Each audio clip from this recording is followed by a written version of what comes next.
Hiya Simon, how's it going?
TEG, proud sponsors of TEG Cusick Park, serving aviation, biopharmaceuticals and medical industries across the globe. TEG has been to the fore in the fight against COVID-19 with our customers and partners. A local business employing local people. Visit teg.com/careers to learn more. Wishing all our GAA patrons a safe passage through the championship. Cusick Park pitch is 145 metres long. Imagine 3 of these bridge beams would make up the length of the pitch. Now transport 30 of them from Harney to Kildare. A challenge overcome by a great team with the support of a great community. My name is Pat Barrett, Project Manager, Moate Precast.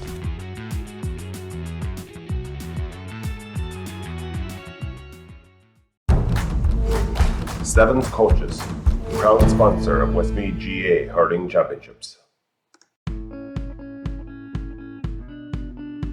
Clark's Bar, wishing all teams the very best today.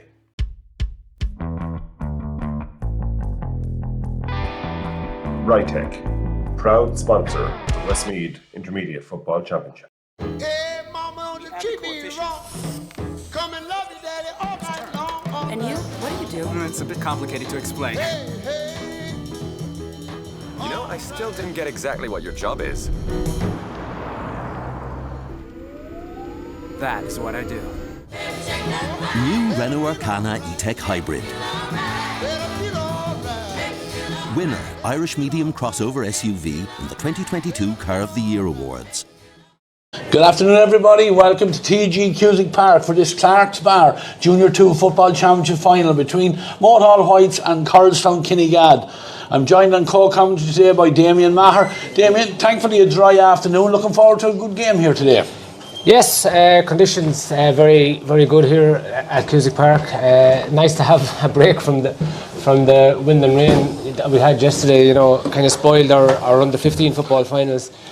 But we're looking forward to a good game. Obviously, two big proud clubs, and they'd obviously love to be vying for the major honours in the county. But this is an important competition, obviously, for bringing through new players, and they'll be both very keen to win it. Yeah, just talking to the Moate management there before we came on air, and they're hoping that they'll get these lads up another level, and I'm sure down at the other end here with the Coralstown-Kinnegad lads, they'll be hoping for the very same thing. Yes, and just looking through the both sides, some familiar names jumping out. Yeah. I see Coralstown-Kinnegad, a strong midfield pairing there in Fergal Dardis and Nigel Boardman. A bit of experience too up front in the likes of Mark Gorman and Enda Leonard. So they're obviously going to be well balanced. Some good young players then, like Luke Lacey at wing back. Going through the Moate Whites team then, they were impressive in their semi-final as they were Coralstown-Kinnegad, but Moate Whites got the better of their neighbours Colliery in the semi-final and played quite well, running up a big score. Conor Bracken at corner forwards is a player obviously to watch. John Corbally captains the side there. At corner forward, very experienced guy. Owen Bracken at wing back. Nice midfield partnership too, and Troy Bradley and Cathal O'Brien. So it'll be interesting. It's an interesting game, and it'll be fascinating to see who emerges victorious. Thanks, Damien. And with that, we'll take the cue from that now, because we'll go through the two teams for today's game, and we're going to start off with the Moate All Whites. Now, for our viewers at home, there's going to just a couple of changes on it, but we'll get to them as we go along. But Moate All Whites line out as follows in goals. Number 1, Owen Higgins. The full back line, James O'Brien wears 2. He's the right corner back. Michael Henry, the full back, at 3, and James Costello at 4. In the half back line, where number 5 is Jonathan Rooney, and not Conor Claffey is listed, but Jonathan Rooney actually starts wearing number 5. The centre half back is Nicholas Ham, and completing the half back line, where number 7 is Owen Bracken. Middle of the field, number 8, Troy Bradley, and Troy is partnered by Cathal O'Brien, wearing 9. In the half-forward line, number 10 is Dylan Nulty. Wearing number 28, Rhys Jones. He starts in place of Gareth Murray at centre half-forward. And number 12, Darren Claffey. And the inside line, John Corbally, the team captain, at 13. Owen Curran is the full forward at 14. And Conor Bracken completes the Moate All Whites lineup for this Clark's Bar Junior 2 football final. Coralstown-Kinnegad, they line out as follows, with no changes from the team that will be on your screens at home.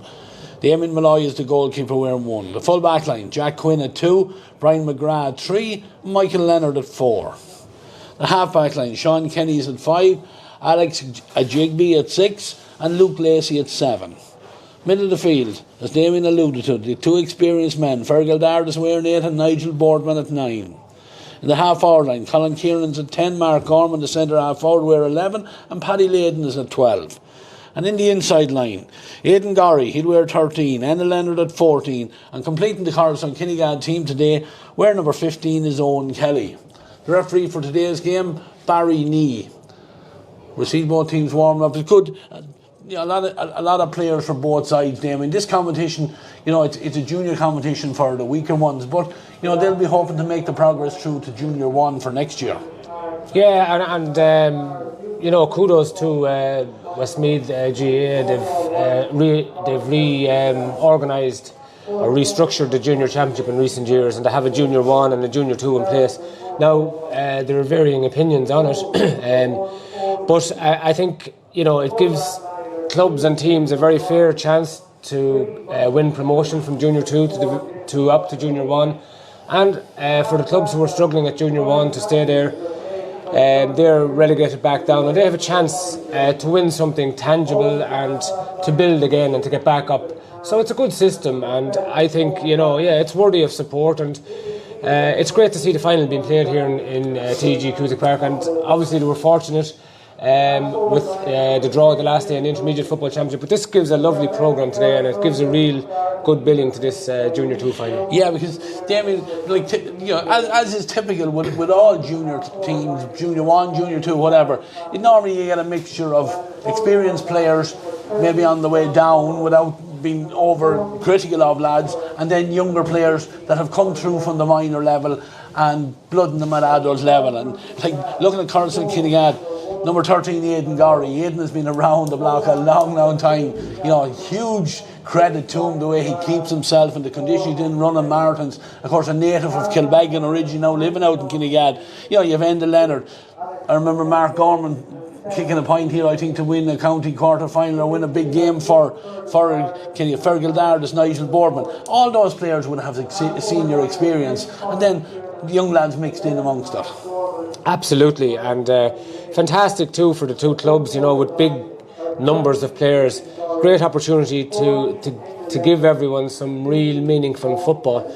And yeah, of course it's fantastic to see experienced guys still involved and still, putting in the hours in the training and contributing back into their club. It's fantastic. Good to see the local people too involved. I see Niall Layden is manager of the Coralstown-Kinnegad team. Great to see that. It's always nice to have a local person at the helm. But it's an interesting game. Obviously, it's an unknown to a large extent. It'll take 10 or 15 minutes to see what kind of pattern develops here. But two decent teams, and it should be a good open game of football, I'd say. Yeah, last year we covered the equivalent of this final. I think it was played out in Rothschild Bridge on the morning of the senior game, and I think it was Killucan and Colliery played in it last year. And Colliery then beaten in the semi-final this year. So it is a good balanced competition, and give teams a chance to blood younger players on it. So, like you said earlier, Damien, kudos to the Westmeath GAA for making a place for these lads that they're not going up against, let's say, the stronger, even second teams from other clubs. And it's a nice balanced competition, this one. Yeah, and obviously, clubs are going to go through periods of transition, as you said earlier. And, even for the established junior clubs and the big traditional junior clubs, if they were to experience a lull and have 3 or 4 bad years, in the past, there was nothing really for them and there was no way to rebuild. They had to kind of go through the process alone. But here now we have a championship with a good setting, and a chance to win a title and to build and to get back up again and to bring in new players and to introduce them. And I think it's a good system. Let's see how it goes over the next 3 or 4 years, I'd say, and it'll be interesting to see. I guarantee you there won't be much shortage of effort here from either side wanting to win this. Yeah, absolutely. Now, looking out here from the stand here in TG Cusick Park, it does look like Coralstown-Kinnegad in their red and white jerseys, playing from right to left. Moate all whites, as the name suggests, playing in all white, and they're going to play from the Dunstores end down towards the apartment end. Referee Barry Nee is out there. He's just checking with everybody inside that everyone is back into position. We're almost ready to get underway. The mentors making their way off the team. The warm-up's finally done. A few changes, positional changes I see out here already on the Moate lineup, but we'll get to that as we go along anyway. Yeah, I see number 28 got in there for Moate All Whites. No, wearing 20 is Rhys Jones. Yeah. Rhys was listed to wear number 18, but he's wearing the number 28. But he's actually gone from centre. I think he's gone over to the far sideline. But anyway, Barry Nee is out here in the middle, ready to get us underway. Just double checking, making sure that everybody is being picked up. We look forward to seeing some of the young talent on view here, and then some of the older guys. And certainly out in the middle of the field, we have 4 big men out there, especially the 2 big men from Kinnegad out there, Fergal Dardis and Nigel Boardman. But just a few positional changes, but the referee is ready to get us underway, and he throws the ball up. And first on the breaking ball are the men from Moate All Whites, and they come forward. That's their number 8. That's Troy Bradley. Troy delivers the ball in, but allowed to go over the head there of Brian McGrath, and Owen Curran is harmlessly out over the end line, and we have the first kick out of the day for Damien Malloy. Damien, again, another experienced player. He's been around with Kinnegad down through the years as well, and he's ready now with the kick out from the 20-metre line. Right footed, launches straight down the middle of goal. A lot of big men up there. Ball broken down. Who's on the breaking ball? Moate All Whites get it again.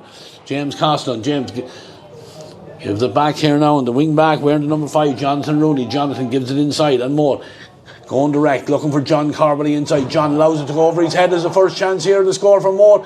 It's the number 12 there.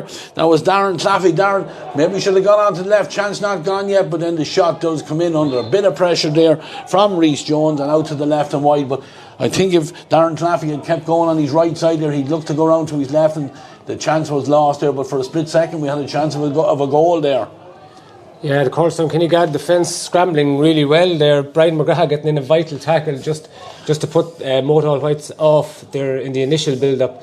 and a good chance for Moate to take the lead there. Yeah, Damien Malloy just been asked to hold on the kick out as the Moate man here just having problems with the boots. I think it's the number 5 down there, that's Jonathan Rooney, I think it is, but referee giving him a chance to get it tied. Damien Malloy is just waiting on the signal now from the referee, Barry Nee.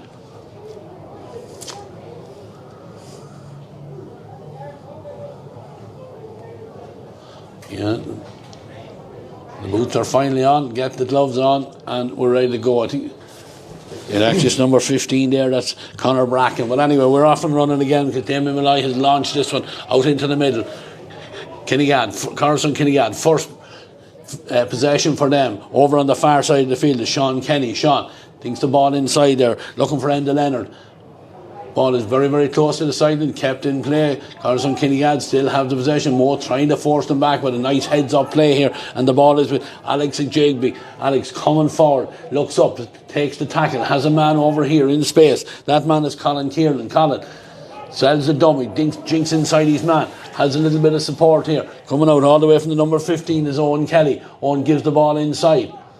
Mark Gorman. Mark swings it onto the right foot, kicks a dangerous ball. Oh, the referee is on it here. Yeah, there's a tug of the jersey, and it looks like he's given a penalty. You could see it in here, Damien. The ball was hit in. I think the full back in there for Michael Henry was caught wrong-footed, and the ball, he tugged the jersey of the Coralstown-Kinnegad man, and referee right on top of things, and we have a chance of the opening score of the game, and the number 13 is Aidan Gorry, the man who's taking the responsibility. But a great chance here of a goal for the Coralstown-Kinnegad. Aidan comes up inside of the right foot and buries it into the corner. Absolutely nothing that Owen Higgins in goals for the Moate All Whites could do about that. Perfect penalty there for the Coralstown-Kinnegad man. Yeah, well tucked away by Aidan. One, of course, by Enda Leonard inside. I didn't see a whole lot in it myself, I must say, but Barry Nee right on top of it, adamant that a foul had taken place, and of course the foul took place inside the 13-metre line, so therefore it was a penalty, and well finished by Aidan Gorry. Perfect start for Coralstown-Kinnegad. Yeah, first attack really on the goal for him. Short kick out worked out by the Moate All Whites on the foul there on Jonathan Rooney, and Moate All Whites are on the move down the field again. Have the possession here. Runners coming off the shoulder. Nicholas Ham is the latest. Nicholas, little ball in over the top, and Moate building again. Nice hands here, and they move the ball through the hands, and John Corbally coming out from the number 13, he's the team captain, and with the right foot, dangerous ball drops in, but no one attacking that one, and Damien Malloy is allowed to gather it inside his own small parallelogram, and he gets the possession. He's been awarded a free, but the referee allows the play to go on because Fergus Dardis has now played the ball down as far as Nigel Boardman. Nigel going route 1 right down to Enda Leonard, who's out in front of his man again. Forced to come back, gives a little fisted pass back out to Paddy Layden. Paddy thought about taking the shot, just holds the possession, waiting for the runners to come, and the runner makes himself available is the number 6, that's Alex Jigby. Alex come forward, and then the ball eventually worked to Enda Leonard. Leonard with the shot. Oh, Aidan Gorry was almost on the end of that one, but came across the front of the goals, no one able to get a touch on it. And every time the Coralstown-Kinnegad may come forward, they look dangerous, they look like they can get a goal again. That wasn't far away, as you said. Aidan Gorry almost latching onto it, and at the other end we had John Corbally's angled delivery, just led to nothing because Moate really weren't alert. They hadn't men in deep enough close to goal. So look, Moate will be anxious now to get off the mark here, to settle things and to get on the scoreboard. Yeah, they've worked the kick out short again, holding that possession, then working it into space where Cathal O'Brien now head towards the Coralstown-Kinnegad 45, crosses the 45. Nigel Boardman tracking back, trying to get the hand in from behind, just pushes the Moate man on the back, goes to ground, and a chance here now for Moate after just 5.5 minutes. And John Corbally, he's the team captain, one of their most experienced players, and John has come out to take this. I'm sure by the time he takes it, he'll be pretty close to the edge of the D, but it's certainly well within this man's range.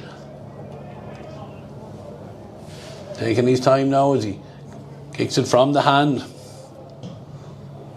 Drop on in, it's a dangerous ball in towards the upright there. Michael Leonard had to be vigilant in there, and Michael's attempt at clearance is not the best one in the world. Moate get the possession from it, the ball given inside, but given into nobody in particular until Nigel Boardman steps in and he wins it, and he's giving it off now to Fergal Dardis. Fergal trying to get a clearance away, half blocked down, and possession turned over then. Cahill O'Brien, as he goes down the ball, gets another push in the back, gets another free for his side, and we're off and running again. Ball is back now with Jonathan Rooney. Jonathan gives it inside, Nicholas Ham, and through the hands it goes.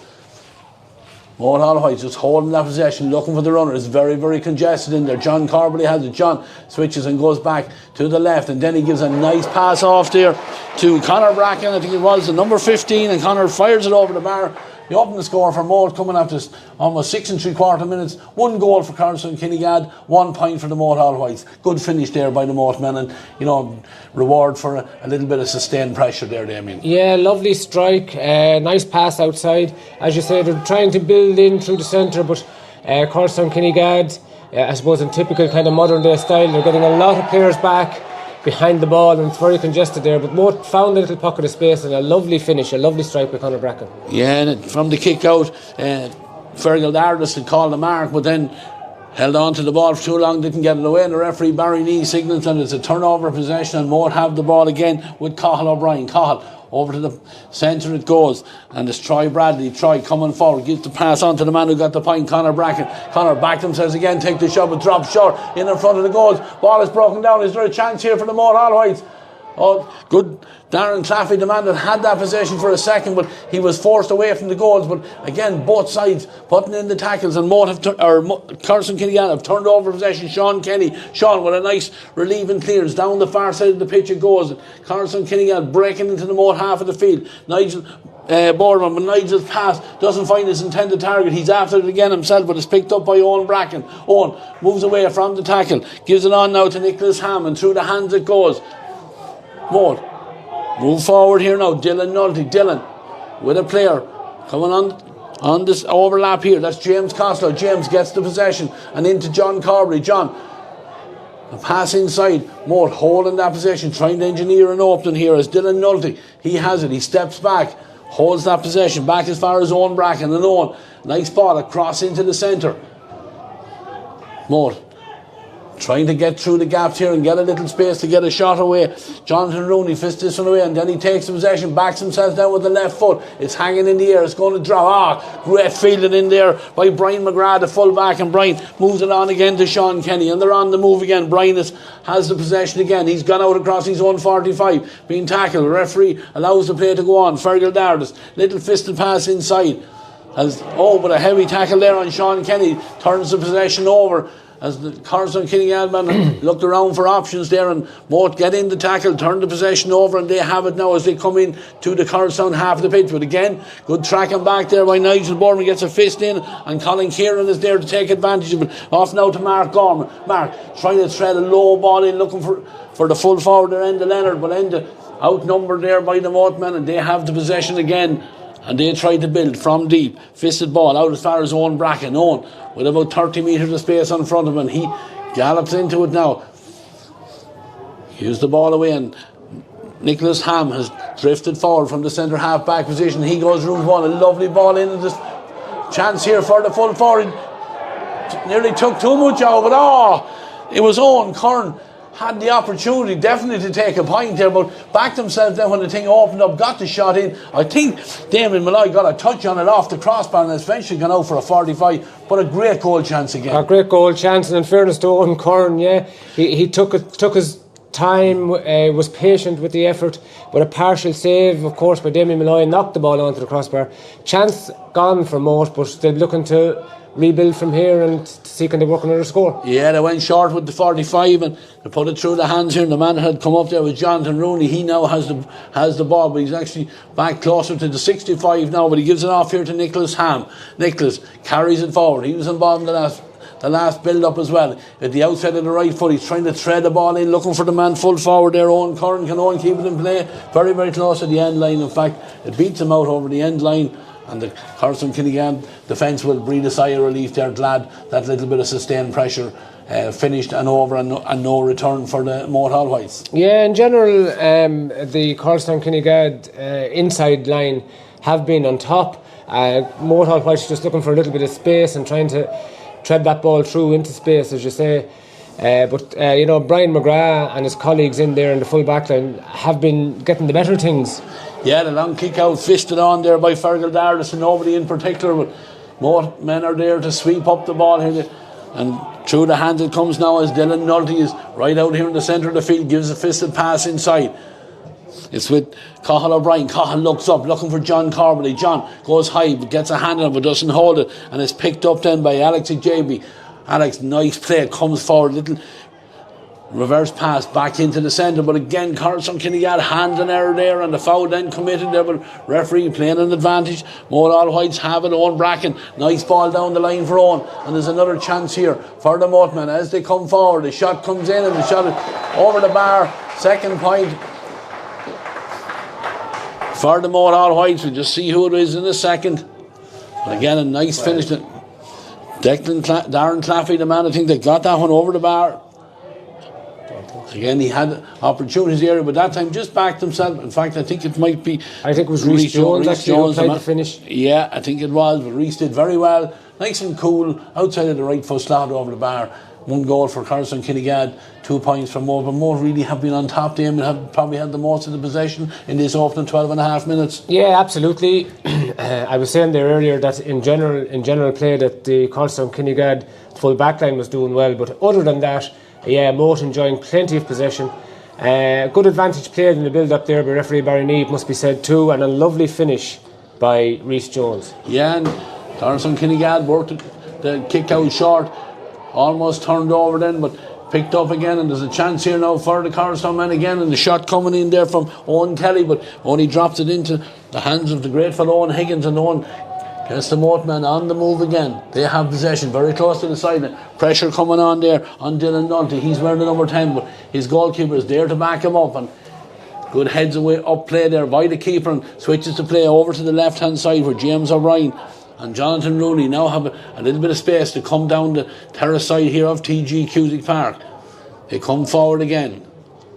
Pop pass off as far as Cathal O'Brien. Cathal races towards the 45, lays it off here for Nicholas Ham. Nicholas goes to ground.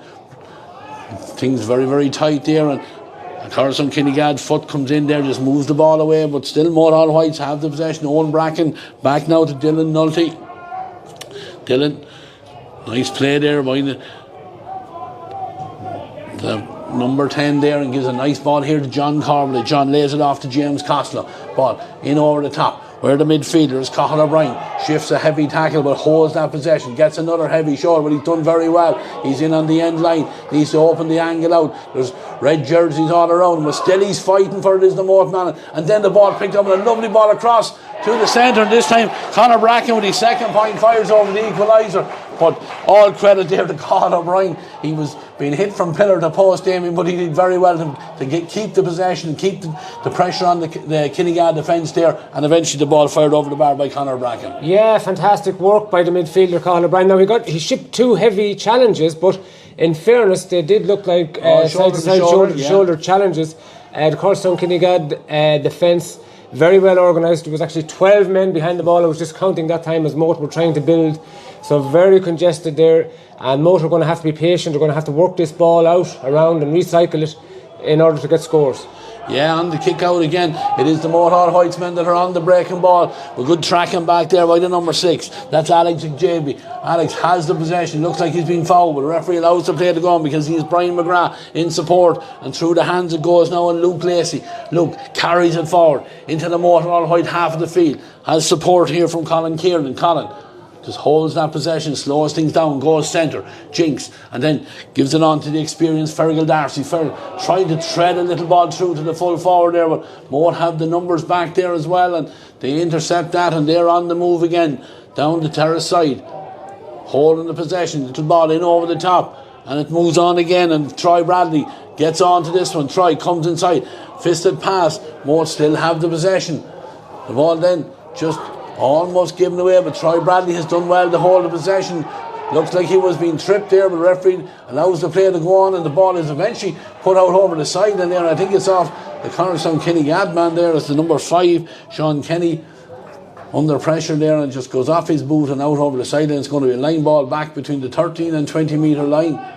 All Whites looking for options. The number 15 is Conor Bracken. Conor, 2 points to his name.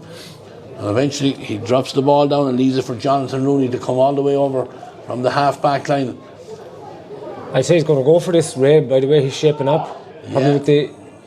And then with the left foot, then he fools everyone when he's taking the return pass.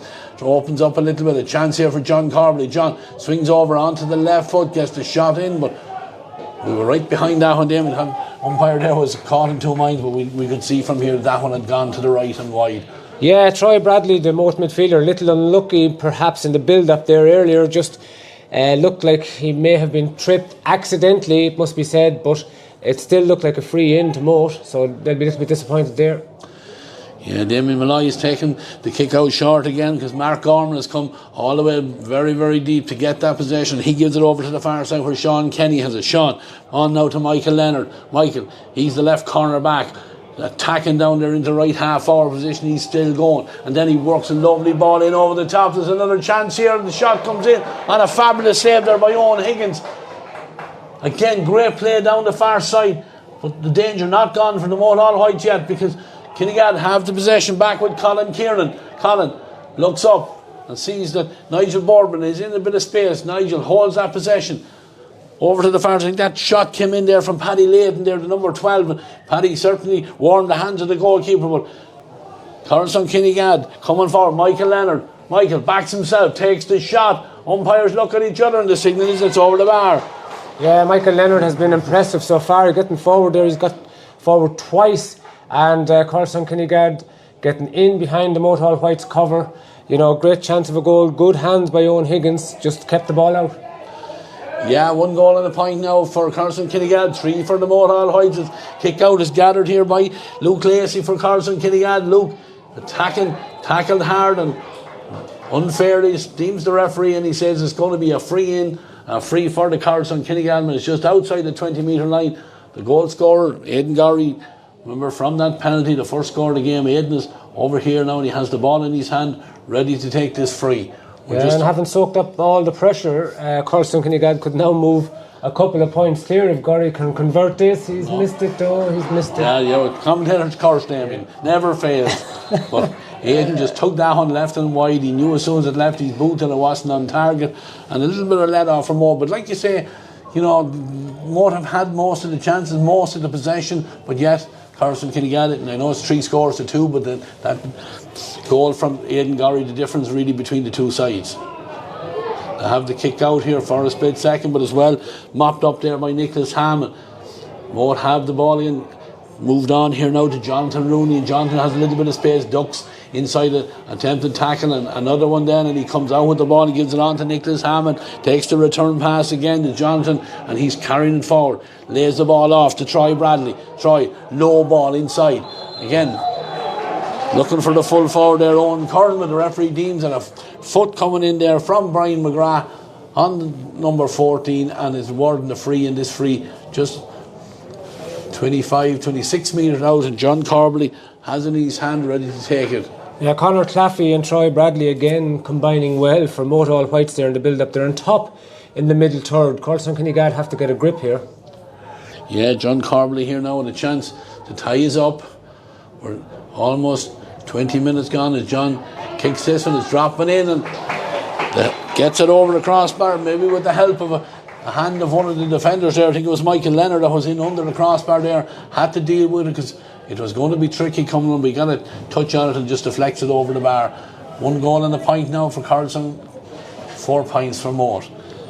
Damien Malloy, Damien again, nice kick out, finds it, a teammate making the run, referee allows the mark, and then the play continues there now as it goes through the hands. Luke Lacey, Luke using this opportunity to get forward, looks up and sees Enda Leonard had made the run. Leonard goes to ground, tried to get a runner onto the ball then, and then Mark Gorman trying to get a toe on that ball there as the Moate man was going down. The referee being consistent. Again, awards the free, and the free is for the Moate All Whites, and they take it. And again, that man, Jonathan Rooney, very much involved for his side. Carried it out now, and they have possession down the far side of the field to go. Owen Bracken, Owen lays it off. Back now with Nicholas Ham. Nicholas right out in the middle of the park. Looks up, finds a lovely ball in as far as the runner there. A willing runner is Owen Curran. Owen, 2 red jerseys from company. Takes the 2 of them on. Still has the possession, getting very close to the end. Works it back. There's an opportunity here. Darren Claffey it was that time. The number 12, he was there on the shoulder there of the number 14. He was there to take the pass and slots it over the bar. And now from 1 point down, Moate have gone 1 point ahead. Yeah, Darren's first point. Moate have got 4 from play now at this stage. Coralstown-Kinnegad with just that 1 score from play. So Moate All Whites have been on top, as I said, and they're looking to press it home now. They're gone a point ahead, and it's no more than their possession stakes deserve at this stage. Yeah, and they're on top on a lot of these kickouts, like you said, Eamon. They're on top in that middle third, and with that they have the possession from the kick out again and holding that possession, coming across. Plenty of jerseys, plenty of options available here. The ball is eventually given back to Jonathan Rooney. Jonathan with the left foot sees that there's a man in space over on the far side of the field. That man is Nicholas Ham. He's attacking from the centre half back position at every opportunity. Nice ball inside, gives it in to Rhys Jones, and Rhys took too many steps, I think the referee is saying. Or perhaps a throw ball he's indicating, I'm not sure. Yeah. And towards the free out, possession back with the Kinnegad man again over on the far side of the field. Again, trying to make ground down that far side. It's given back out here to Fergal Dardis. Fergal off the right foot, nice ball into Paddy Lade. And Paddy, he's been dangerous. Any opportunity he's got, nice ball inside here, and the chance coming in for the Coralstown-Kinnegad with Owen Kelly, the man with the shot, but just drops it short again into Owen Higgins' hands. And you know, that'll frustrate the Coralstown-Kinnegad mentors. Nothing worse than a ball dropping short and it's obviously it's a bad error, but Coralstown-Kinnegad living off scraps here, it must be said. Moate All Whites well on top. If they can be a little bit more positive perhaps, playing a lot of passes back rather than going forward, looking for forward momentum. But here's a guy now who's not afraid to get forward. Yeah, Nicholas Hammond. Nicholas goes into a tackle, a couple of red jerseys, but he does very, very well to hold that possession for his side and gives the pass on inside. And John Corbally is the latest to come on. John, heavy tackle. The referee allows the advantage to be played, and Moate All Whites still have the possession. The foul coming in again. And again, it was the midfielder that Cathal O'Brien. Tackle came in. Referee was playing the advantage, no advantage accruing, and another opportunity here for John Corbally. Just about within his range again here, I would say. Yeah, he'll be just about 35 metres out when he kicks this, so it should be a score. Commentators' course again, perhaps, Ray, but it's a central position. Good chance for John and a good chance for Moate All Whites to extend their lead. Yeah, he's got one already, with the help of a deflection from one of the defenders in under the crossbar. But we'll watch here now as he kicks it with the right foot, gets a good connection. It's dropping in though, but unfortunately for John, just pulled to the left and wide. He's annoyed with himself there because that was another opportunity. Still 1 point between them, 24 minutes on the clock. Yeah, he'll be disappointed with that. That was a good scoring chance. You know, and Moate All Whites, for all their dominance, I don't have the possession statistics in front of me, but I would say they're 60% of the play at least, Moate All Whites, and it's only a point up. Yeah, and again the kick out, pressure coming on it there, and Damon Malloy's kick out, and it's gathered there by Dylan Nulty. Dylan tries to get a ball inside, and Coralstown-Kinnegad have turned over on Owen Kelly with the possession. Ball is given in to Mark Gorman. Mark has support there from Owen Kelly and gives it back to Mark. And Mark then, first time, in front end of Leonard. Leonard takes on his man. His man just does enough to force him back out the field. Gives the possession back. And Owen Kelly, he's been there and loop around play here. And Coralstown have the possession. Ball given back as far as Sean Kenny. Sean skips a couple of tackles, holds the possession. Does well to give it back inside. Coralstown-Kinnegad trying to engineer an opportunity to get a shot away, but Moate backs, tackling hard, forcing them further and further out until Aidan Gorry has the ball. And Aidan, nice heads up play, sees a man over in space on the far side. It was Mark Gorman. Mark misjudged the hop, and the Moate All Whites men are in straight away. They turn over the possession. Ball given on now here. There's a chance for Troy Bradley. Troy with the possession, has support over there. Rhys Jones Again, just slowing the play down, allowing the Coralstown men to get back behind the ball, and the ball eventually across here now to Conor Bracken. Conor back to Troy Bradley. Again, a handling error, but no one to capitalise on it. Moate hold that possession here now. I'm a man here on this side, is James O'Brien. James, he's coming forward. John Carberley makes the run and takes the possession on the 20-metre line, gives it back as far as his right corner back, and then takes the return pass. But again, red jersey just forcing the Moate All Whites to move further away, and John Carberley tries to take on a couple of Coralstown men there and gives a pass off to James O'Brien, but James pass inside to nobody in particular, and Mark Gorman steps in and takes the possession for his side, gives it on to Sean Kenny. Sean draws the foul, free for the Coralstown men, and they've already taken it here now with Paddy Layden as it. Paddy looks up, looking for see what options are available on front of him. Enda Leonard is about the only man in there, but Enda's made himself available all the way out from the full forward position over towards the terrace side of the pitch, and he does very well to gather the possession, give it back to Fergal Dardis. Fergal takes the possession, takes the return pass, has a runner inside. It's his midfield partner Nigel Boardman, and the ball eventually worked here to Mark Gorman, and Mark finishes that bit of play. He was probably the man that started the possession, gave it over to Moate where he misjudged the pass, but did very well on the left foot there and ties the sides up. 5 points to 1 goal and 27 minutes on the clock. Yeah, Moate All Whites will be slightly disappointed there, I would suggest, because they had done really well with Rhys Jones and Troy Bradley to create a nice little chance up front, but James O'Brien's pass just going astray and allowing Coralstown-Kinnegad to build. But here come the Moate men again. Yeah, that man Troy Bradley, he's in possession here, coming inside, looks for John Carberley. John, this time with the right foot, backs himself and fires it over the bar, and straight from the kick out, possession gathered by the Moate All Whites, and they're back in the lead. John Carberley, team captain, with his second point of the game. Good score there from the number 13. Yeah, 6 points for Moate All Whites, 5 of them coming from play. They've been the better side, they just haven't pressed it home. Yeah, the kick out here. Mark Gorman rose high, got hands on it, but couldn't hold on to it, and on the break it is the Moate All Whites men again, and Jonathan Rooney, he has the possession, he has support over there on the far side.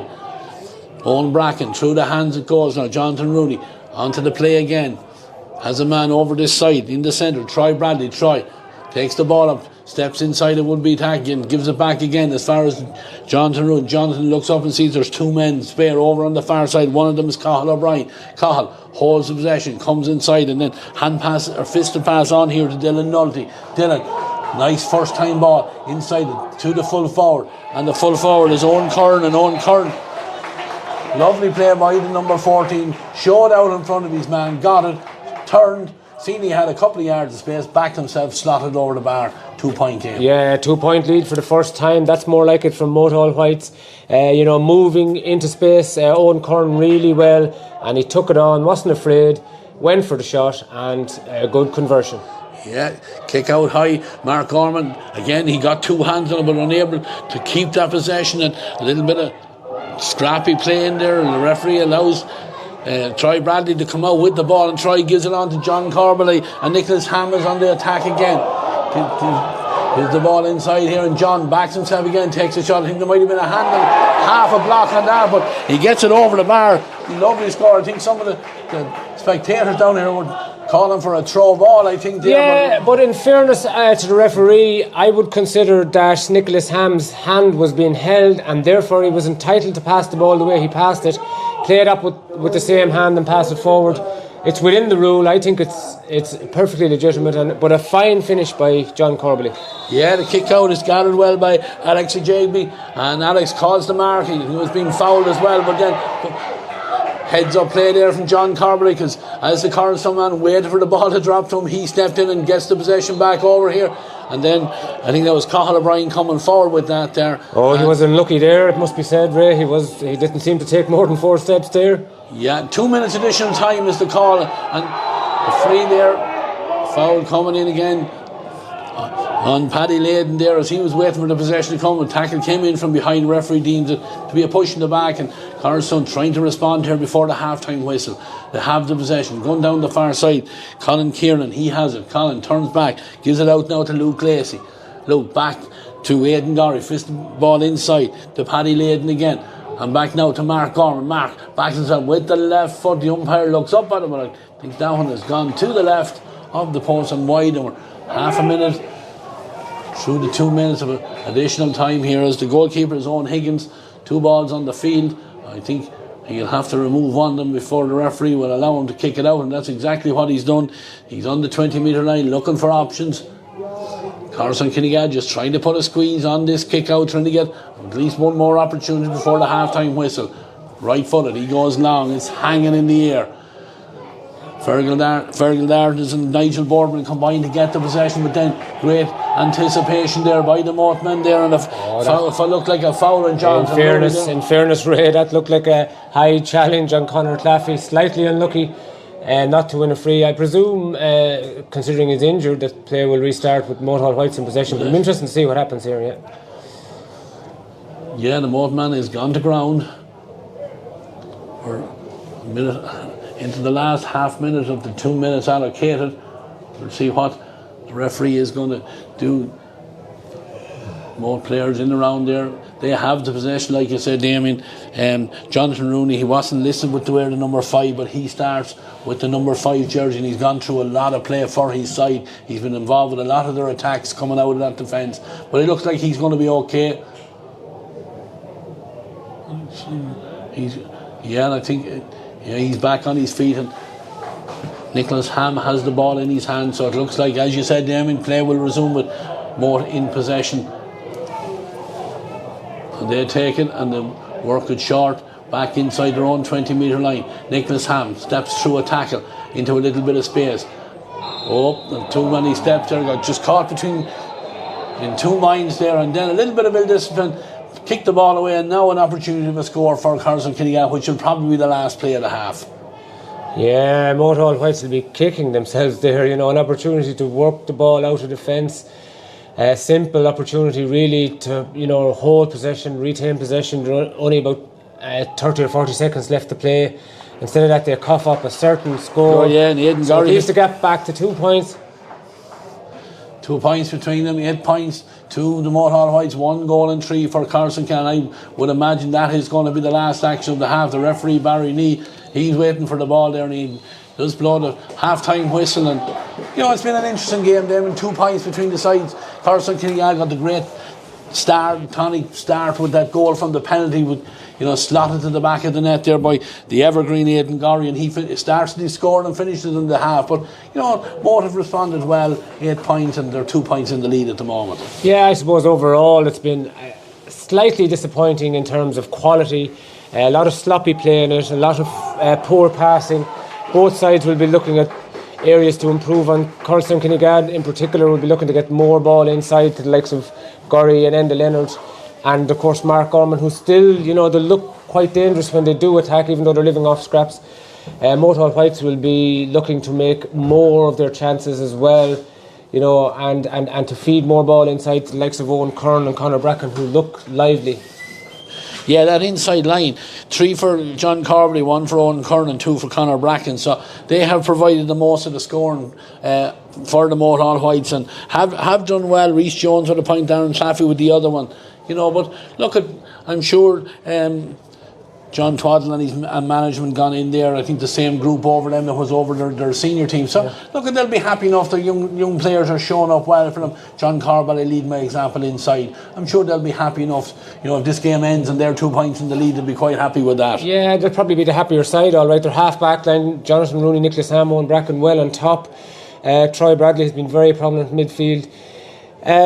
They're worthy of more than a 2-point lead. That's the one concern you'd have for them going in at half time. Coralstown-Kinnegad not out of this game by any means. Yeah, but look, we're going to take a break here from the commentary here in this Clark's Bar Junior 2 Football Championship Final for 2022. We're going to take a break. We're going to go to ads. Join us back here in TG Cusick Park for the second half. But it is half-time score, and Moate Whites 8 points, Coralstown-Kinnegad 1 goal and 3 points.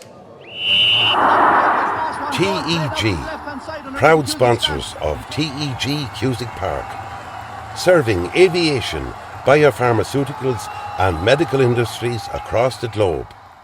TEG has been to the fore in the fight against COVID-19 with our customers and partners. A local business employing local people. Visit teg.com/careers to learn more. Wishing all our GAA patrons a safe passage through the championship. Cusick Park pitch is 145 metres long. Imagine 3 of these bridge beams would make up the length of the pitch. Now transport 30 of them from Harney to Kildare. A challenge overcome by a great team with the support of a great community. My name is Pat Barrett, Project Manager, Moate Precast.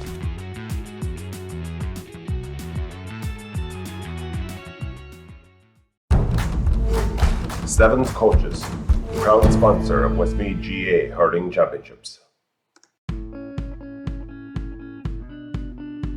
Clark's Bar, wishing all teams the very best today.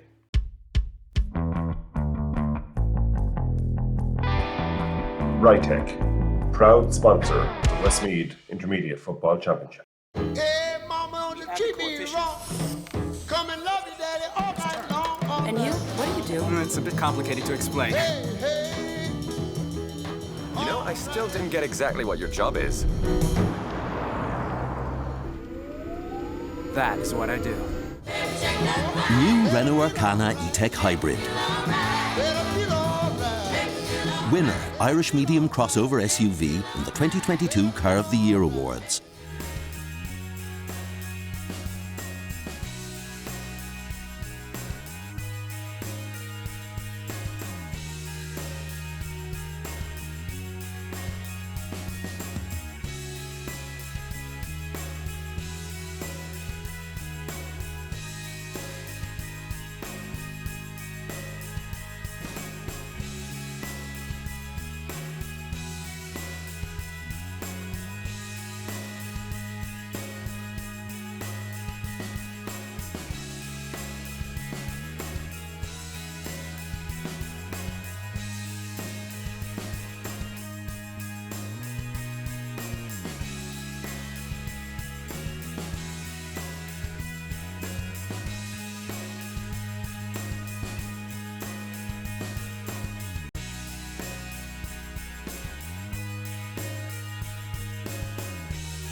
Welcome back to TG Cusick Park for second half of this Clark's Bar Junior 2 Championship Final.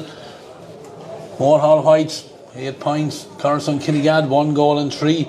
Don't see any changes, Damien, for the start of the second half. I think everyone just waiting on the midfielder, Fergal Dardis and Aidan Gorry. And off camera, Damien, we're just talking in 2000. Aidan Gorry, playing with his native Kilbeggan, scored 2 goals and 8 points in the intermediate final that year. And here he is, 22 years later, a goal and a point to his name in this Clark's Bar Junior 2 final. So credit to the man, he keeps himself in such condition to be able to continue playing. But look at the referee, Barry Nee has thrown up the ball, it's broken down, and it's Coralstown-Kinnegad had the first possession, have it back again with Mark Gorman. Mark fisted ball on here to Paddy Layden. Paddy on the 45, crosses the 45, thought about taking a shot, has a runner coming off the shoulder. It's Mark Gorman. Mark with the right foot drops it in, but it drops harmlessly into Owen Higgins' arms, and Owen with the possession, off and all now to Nigel Hammond. Moves it on out now to Cathal O'Brien. Cathal tackled hard, fouled, gets the free. Referee playing the advantage. And Moate Whites move the play from right to left here now, and eventually it's picked up by Owen Bracken, who gives it on now to Jonathan Rooney. Jonathan, right footed, lovely ball in front of John Corbally. John juggles it, but gets the possession. Has Owen Bracken coming in support. Owen, little ball popped in over the top to Owen Curran, back as far as Owen Bracken again. Foul there, foul on the number 7 there, coming from the defence up into attack there, draws the free, and the first chance here after the minute of the second half for Moate to extend the lead again. Yeah, Owen Bracken again, very prominent, doing very well. Coralstown-Kinnegad will be slightly disappointed. They had an opening at the other end to Mark Gorman, but again, you know, one of the worst errors you can make in the modern game, dropping the ball short into Owen Higgins and giving Moate the chance to counter-attack, and from that they have a chance now to move 3 points clear. Yeah, John Corbally pulled it to the left and wide. Snatched at it. It was certainly a scoreable opportunity. He'll be disappointed with that. He got 3 in the opening half. That time just tugged it to the left and wide. Let off there certainly for Coralstown. Yeah, you were mentioning there to start Aidan Gorry, you know, what a warrior, what a player. I mean, what a shining example as well to the younger players, you know, a guy who can keep himself in such great condition and contribute so much to the game. And, you know, great to see him as well getting involved with Coralstown-Kinnegad when he moved to a new area. Yeah, back with the play here, Coralstown-Kinnegad have the possession. Nigel Boardman. Nigel comes forward, holds the possession, gives it back inside and takes a return pass, and Fergal Dardis, whoa! Fergal just barging there to the referee, nothing malicious in it, doesn't make it any less painful on Nigel Ham there, because certainly giving away inches and pounds there as that collision there, but young man is on the ground, but hopefully he's not too bad. I would imagine maybe be winded a little bit, but hopefully he'll be ready to get back up. But again, Fergal Dardis is a big strong man there and just used his shoulder there, but not legally, to the referee. No, not legally, charging an opponent from the front, so it's a foul. I suppose the referee has to consider, was it rough play or just charging? He's let him away with the charge, and he's just noted the number rather than dishing out a yellow card. Probably correct, although Nicholas Ham certainly feeling the brunt of that challenge. Yeah, he's been a good player for his side. He's wearing the number 6. He's in at centre half back doing his defensive duties there, but he's attacked in that first half at every opportunity he got. And the Moate mentors will be hoping that he's fit and ready to resume again, and he is indeed back on his feet again, and play will resume with the free now for Jonathan Rooney. Jonathan looking for options, looking all around him. No one making the move yet. And then gets the signal, and with the left foot then fires it down this side of the field, and it's that man Nicholas Ham. He goes high but doesn't get the possession because Sean Kenny has stepped in, and he has possession for Coralstown-Kinnegad, and they're on the move here now with Paddy Layden. Paddy back to Mark Gorman. Mark on the 45, little ball in over the top. It's a nice ball, leads the number 11 there, or 12 ball tapped over the bar there, score there. I think it was Aidan Gorry again with that score. Yes, was Aidan Gorry. But it was Coralstown-Kinnegad, Paddy Layden prominent. And Owen Kelly, I think the man that got involved, that played him out with the blonde hair over on the far side. He got in on that one. Just narrows the gap now. We're back to a 1 point game as Owen Higgins launches this one out. Well grabbed in the middle by Cathal O'Brien.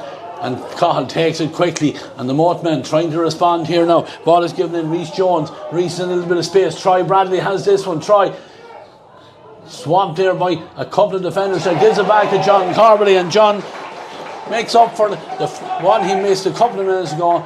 Gets that one over the bar, and a great response there by the Moate Whites, man. Yeah, and they've been doing that. That's been kind of the trend of play, Ray, from the first half as well. When Coralstown-Kinnegad got a score, 30 seconds later, Moate Whites had attacked and got a score on the board. So that's a good sign for them, a good sign that they're reacting well.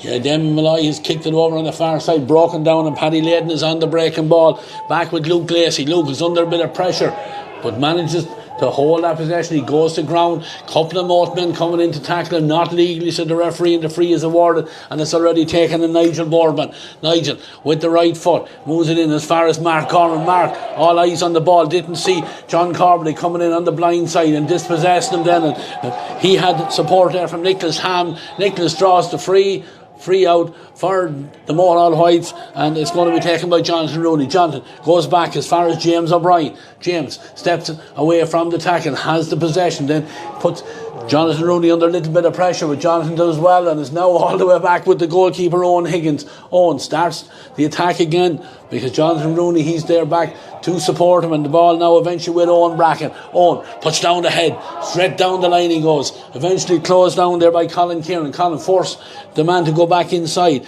and Cathal O'Brien has it. Cathal takes on Nigel Boardman. He's got away from him momentarily, and then good tracking back by the big number 9 for Coralstown-Kinnegad, and gets the possession back for his side, and they're on the move again. Good hands here, Michael Leonard. Michael coming forward, little ball out here to Colin Kieran in space. Colin, Aidan Gorry is right beside him looking for the ball, decides not to use him, gives it back as far as Michael Leonard. Michael inside now to Sean Kenny. Sean fists the ball over to the far side where Owen Kelly gets onto it, and Owen gives it in now to Mark Gorman. Mark with the right foot, dangerous ball, Enda Leonard steps out in front of his man, dummies onto his left foot, takes the shot, it's over the bar, but I think Enda Leonard will be disappointed with that, because I think he had goal on his mind there. Certainly had, and it came from a turnover in midfield. Cathal O'Brien slightly unlucky. He feels slightly aggrieved. He looked like he may have been nudged in the back. Referee played on. Coralstown-Kinnegad worked the chance really well. Mark Gorman spotting Enda Leonard inside, and Leonard in times gone by would certainly have rattled the net with that chance. Yeah, Moate have done well from the kick out, because they're right down at the opposite end of the field with John Carberley. John with the right foot backed himself, but just didn't get enough on that one to get it over Damien Malloy's crossbar, and Damien quite content to let that one drop at the bottom of the wire and out over the end line and wide, and he's out now on the 20-metre line. 1 point game, 9 points for the Moate Whites, 1-5 for Coralstown-Kinnegad. His kick out is going to be taken here by Damien Malloy. Right foot, it goes right down the centre. Up they go. Almost grabbed, but not held on to there by Paddy Layden. But Coralstown-Kinnegad have the numbers there, and Fergal Artisan off the outside of the right foot invites Mark Gorman into possession. Mark does well to hold that possession, gives the ball inside, but again a little bit sloppy play over there by both sides, and eventually a little bit of order put on things there, and Luke Lacey now has the possession for Coralstown-Kinnegad, and on now to Michael Leonard. Michael, he'll attack as he did in the first half at every opportunity he gets. He's driving into the Moate half of the field, lays it off there to Nigel Boardman. Nigel, little fisted pass.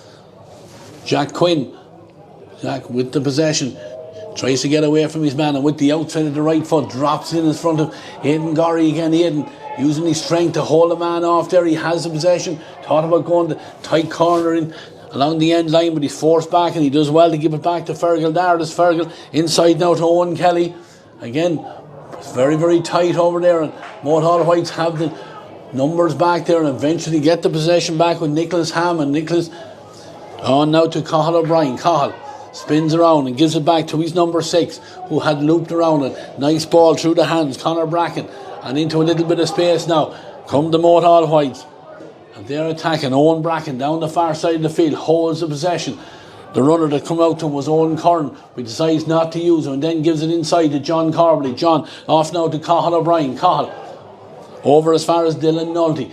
Dylan back into John Corbally. John holds off his man, tries to get room to get the shot on. Again, the shot does come in, but the shot is high, but it's not on target again. And we're going to have a substitute down below us here for Coralstown-Kinnegad. The man that's coming in is wearing the number 18 jersey is Jason Mackin, and Jason is going to replace the number 10 Colin Kieran.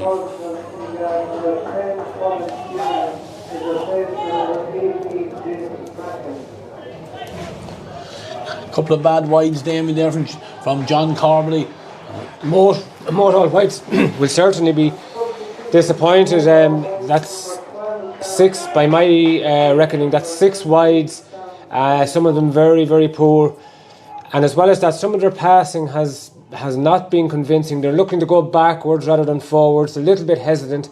They need to up things a bit now because Coralstown-Kinnegad have got right back into this game, and it's anyone's match at this stage. Yeah, there's a sub also been introduced there by the Moate All Whites. Number 19, Sam Fannin, has replaced number 12, Darren Claffey, as the kick out is gathered again by the Coralstown men. And they have the possession there, but a slip there by Sean Kenny, and possession is turned over here now. And Conor Bracken gives a nice ball inside John Corbally. John, this time, looks for the runner off the shoulder, gives the pass on to Dylan Nulty, and Dylan with the shot, and that's a nice... Again, they worked that one, held that ball, just got it in close enough there, and the number 10 there had done well. That was Dylan Nulty. He got on the end of it, took the pass and slotted it over the bar. Yeah, nice confidence for them. Nice passing move, running off the shoulder. Sam Finnan making an immediate impact there, linking up with John Corbally, and a lovely finish by Dylan Nulty, just on the overlap. More like it from Moate All Whites, it must be said. Yeah, kick out is gathered out there by Mark Gorman for Coralstown-Kinnegad. Gives it back to Luke Lacey. Luke fouled over there on the far side of the field, free for Coralstown-Kinnegad. They've already taken it. Mark Gorman. Mark, he's wearing the number 11, but he's gone very deep just to get the possession. Gives it on now to Michael Leonard. Michael trying to get away from John Corbally, who's trying to close him down. Gives the reverse pass inside, and back the ball now with Mark Gorman. Mark with the out to the right foot, gives it, looking for a forward to show himself there, but no one there. And then Michael Henry steps in and he gets the possession for the Moate All Whites. And the ball now here with Reece Jones. Reece steps inside, couple of Coralstown men, and has that possession. Gives it over to Owen Bracken. Owen spins away from his man and then gives it back to Cathal O'Brien. Cathal trying to get away from Mark Gorman, who gets a tackle on him. The ball goes to ground, and then Fergal Dard is using all his strength, steps in and turns the possession over, draws a tackle there, trying to get the ball away. The referee is looking at it. What's he going to do? He's allowing the play to go on. Messy play there, and eventually the Moate All Whites men step in. Nicholas Hamden gives a nice ball into Troy Bradley, and they're on the move. John Corbally has a runner coming. That's Conor Bracken. Conor back to John Corbally again. Steps off his right. Looks, trying to convince the referee he was being fouled. Gets the pass away, but it doesn't go to hand. And Owen Curran, a little bit late with the tackle there, and the free out is awarded for Coralstown-Kinnegad, and they're on the move down the far side of the field. Paddy Layden. Paddy carrying it down the line. No one coming to him yet. He's gone right inside. Gives it into Alex Ajagby. Alex into a little bit of space with the outside of the right foot. Plays a nice ball inside, but it's a 50-50 ball and knocked away there from Jonathan Mackin, but he has the possession, but again doesn't go down cleanly on the ball, and the Moate men get the possession back. The referee allow him play to go on here, and it looked like there was a couple of fouls there on a few different players, but the referee allows it to go on, and Moate right back on their own end line do well to get the possession and eventually open it up across in the front of their own goals, but they're now gone out as far as their own 45 metre line, and the full back is Michael Henry. Michael gives it inside now to Nicholas Ham, and Nicholas heads up play because Conor Bracken is in a lot of space here now. He's about 35 metres out from the Coralstown-Kinnegad goals. He backs himself, takes his shot, and he brings a little bit of quality to a lot of loose play there, and no one able to get clean possession, but he did well there in space. Very scrappy period there. Coralstown-Kinnegad slightly unlucky. Their centre back at the far end had strong claims for a free in. Moate All Whites breaking forward then, and suddenly Conor Bracken finding himself in acres of space, and he applied a lovely finish. Yeah, the kick out is gathered there by Conor Bracken again against the odds, and moves it on here now to Owen Curran. Owen jinks inside, does well, coming forward, thought about going for the score, give it into John Corbally. John spins around, Gets the shot away and it's over the bar. John Corbally. It was great play there from Owen Curran. Owen Curran has looked dangerous, Damien, every time he's got a run on that Coralstown defence, and he did very well that time, giving it into John Corbally, who's finished it over the bar, but certainly he's looked dangerous every time he's gone on 5 position. points now from John Corbally as well, 4 from play. Owen Curran certainly looks lively. They're just not getting enough ball to him in front of his marker. If they do, you sense there's even a goal in Moate if they really believe in themselves and press on here. But now they've established a 4-point advantage. A big lead in a tight match up to this. Yeah, Damien Malloy gets this underway again. Here the ball is hanging in the air. Mark Gorman goes high, almost got into his own player's way there as well, but they do well to get the possession. And Alex coming forward, steps back inside, moves it on now to Aidan Gorry. Aidan, nice sensible play, opens it up into Mark Gorman. Mark is in the central position and has time to leave it over there to Luke Lacey. Luke across the Moate 45, carries it forward, holds that possession, tries to draw the foul. The referee this time signals that the arm had come in and the free, and a chance for an immediate response here by the Coralstown-Kinnegad. We'll see Aidan Gorry jogging over to take this free. Yeah, vital kick, and not an easy one, not a simple one even for a guy of Aidan Gorry's experience. This is going to test him. Yeah, he's going to take this one with the right foot. Suit a right-footed kicker. He's about 22, 23 metres out from the Moate Heights goal. As he takes it with the right foot, it's dropping in. Some dangerous ball, but into the hands there of Owen Higgins, who kept his eye on the ball there and came out through the foul, and the ready to free is taken, and Jonathan Rooney is taking it away across his own 45 again. Tackle, goes to ground, referee doesn't award the free, and then dispossessed very well there by the Coralstown centre half back Alex Ajebe. Looked like there was a foul there, but the referee allows the play to go on, and Aidan Gorry gives it into Mark Gorman.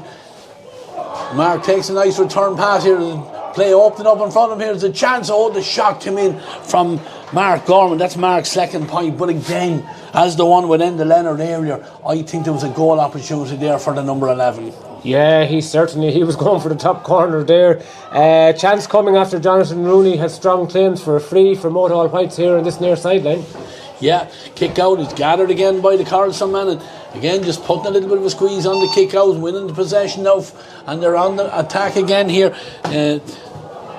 Jason Mackin moves it inside, looking for Fergal Dardis. Fergal very ball is picked up there by Nicholas Ham, and Nicholas was very, very close to the sideline, and he claims he was pushed out over the sideline by the Coralstown-Kinnegad man, but the linesman is right on the play. He said it's going to be a line ball, and it's already taken. Mark Gorman got that last point of company, jinx inside his man again, trying to get it onto the left foot. Dangerous ball inside. Good goalkeeping there by Owen Higgins, and he had to be alert to that one because Enda Leonard was sniffing in around that one. Yeah, good goalkeeping by Owen Higgins, positive, but again, look, a sloppy clearance by Moate Heights. They're inviting pressure on.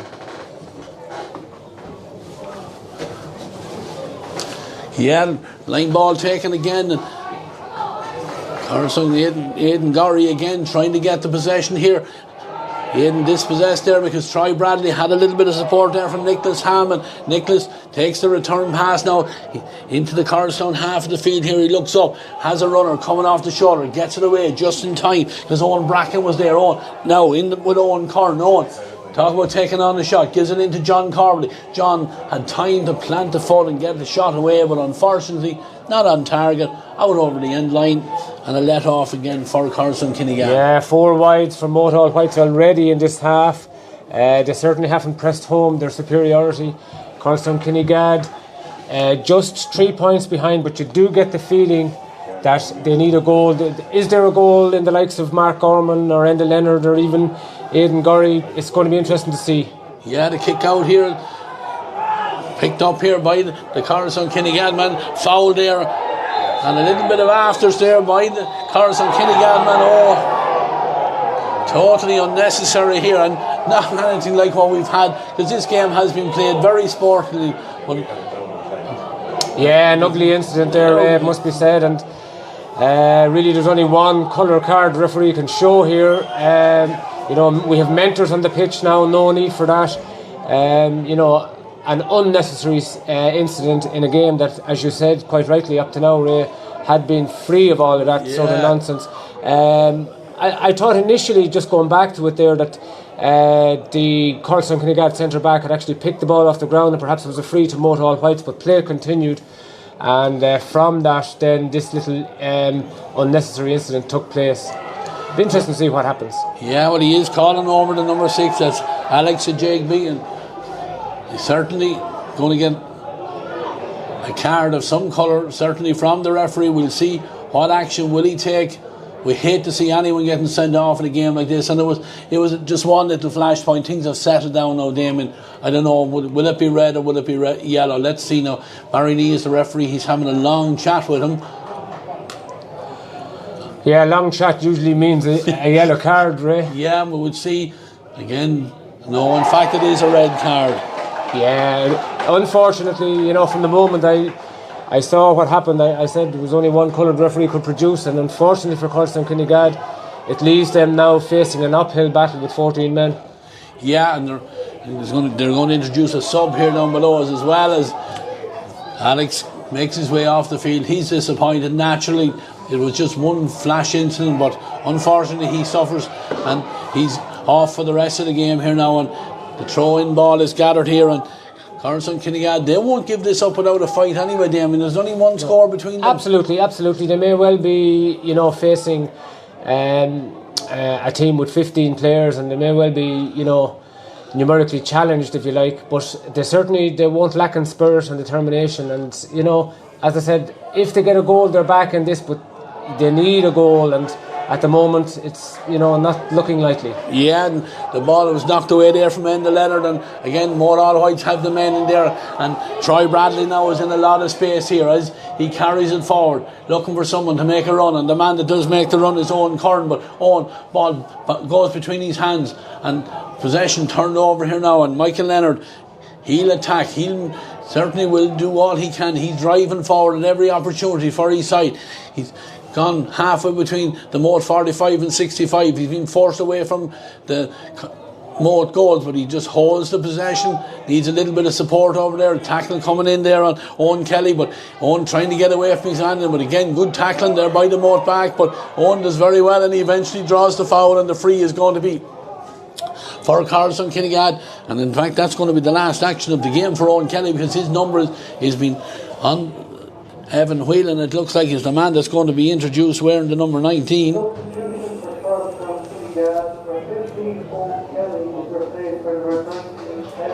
Yeah, and Gareth Murray making an appearance for Moate All Whites at this stage. Yeah, Gareth was listed to start, but it's still a nullity, the man that's gone off here, and he's replaced by, as you said, Damien, Gareth Murray. He was listed to start but didn't. Yeah, this is a vital kick now for Coralstown-Kinnegad. Just 8 minutes of normal time to play out. They've worked it short.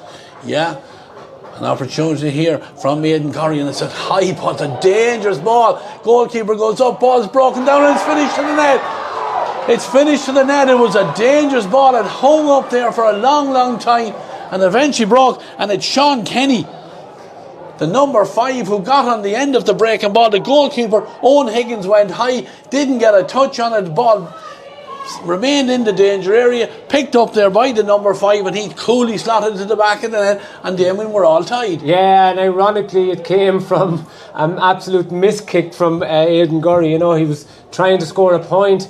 The ball was worked short to him. He was trying to score a point, but instead it was a Gary Owen, if you like, into the danger zone, an old traditional delivery, and the breaking ball just favoured the Coralstown-Kinnegad wing back, and Sean Kenny finished it low to the net.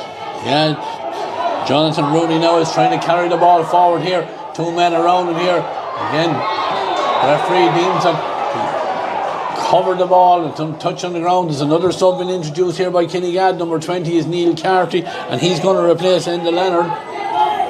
Yeah, marginal call again, but unfortunately for Jonathan Rooney, he was lying over the ball, so referee correctly awarding the free to Coralstown-Kinnegad. Yeah, and there were 6.5 minutes on the clock, and things just have switched, and Coralstown-Kinnegad, even without the down the one man, the momentum's just swinging towards them now for the last couple of minutes.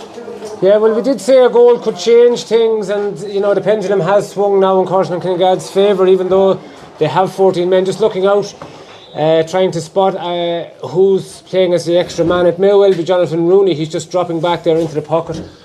Yeah, play will resume here now with this free for Coralstown-Kinnegad. They go short. The goal scorer was Sean Kenny. He took it and they moved it down the line here to the man that's just been introduced. Wearing the number 20 is Neil Carty. Neil with the left foot goes central into Sean Kenny again. Sean gives it inside to Aidan Gorry. Aidan, nice fisted pass here. Coralstown are on the move again. Fergal there just gets a little touch to it, but good covering back there. And is it going to be out for it is for a 45. I'm not sure whether the goalkeeper realised it had gone off a Moate man, because he seemed to allow it just go out, but there was another half opportunity there. If it had gone to hand there was another goal chance there for the Coralstown men. Yeah, Fergal Dardis bravely going in, trying to get his hand to that ball inside. If he had done so, there was a man inside, so there was another goal opportunity coming for Coralstown-Kinnegad. Instead now we have a 45. The Moate defence looking a little bit rocky at times now. They're beginning to panic, and unnecessarily so, because they were in control of this match. They were 4 points up, and Owen Higgins was looking very confident earlier on. Now suddenly the scene has changed. After that high ball in and that scrappy goal from Coralstown-Kinnegad, the game has certainly changed. Yeah, Mark Gorman is out here going to take the 45. He goes short. Aidan Gorry makes himself available, gets the ball into his hand. Looks like his jersey was being pulled. Yes, it was. The full back there is Michael Henry.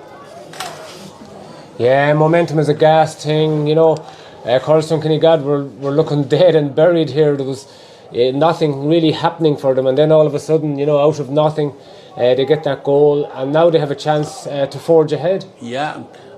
And it's now Moate that are struggling to get possession, get it out of their defence. But this is an opportunity here now for Coralstown-Kinnegad. It comes in, it's a Hyman's dropping in. The goalkeeper, I think it came from Mark on, but the goalkeeper Owen Higgins did very well to hold that, and he gives a nice pass out to Jonathan Rooney, and they're trying to break down this side of the field here, very, very close to the sideline.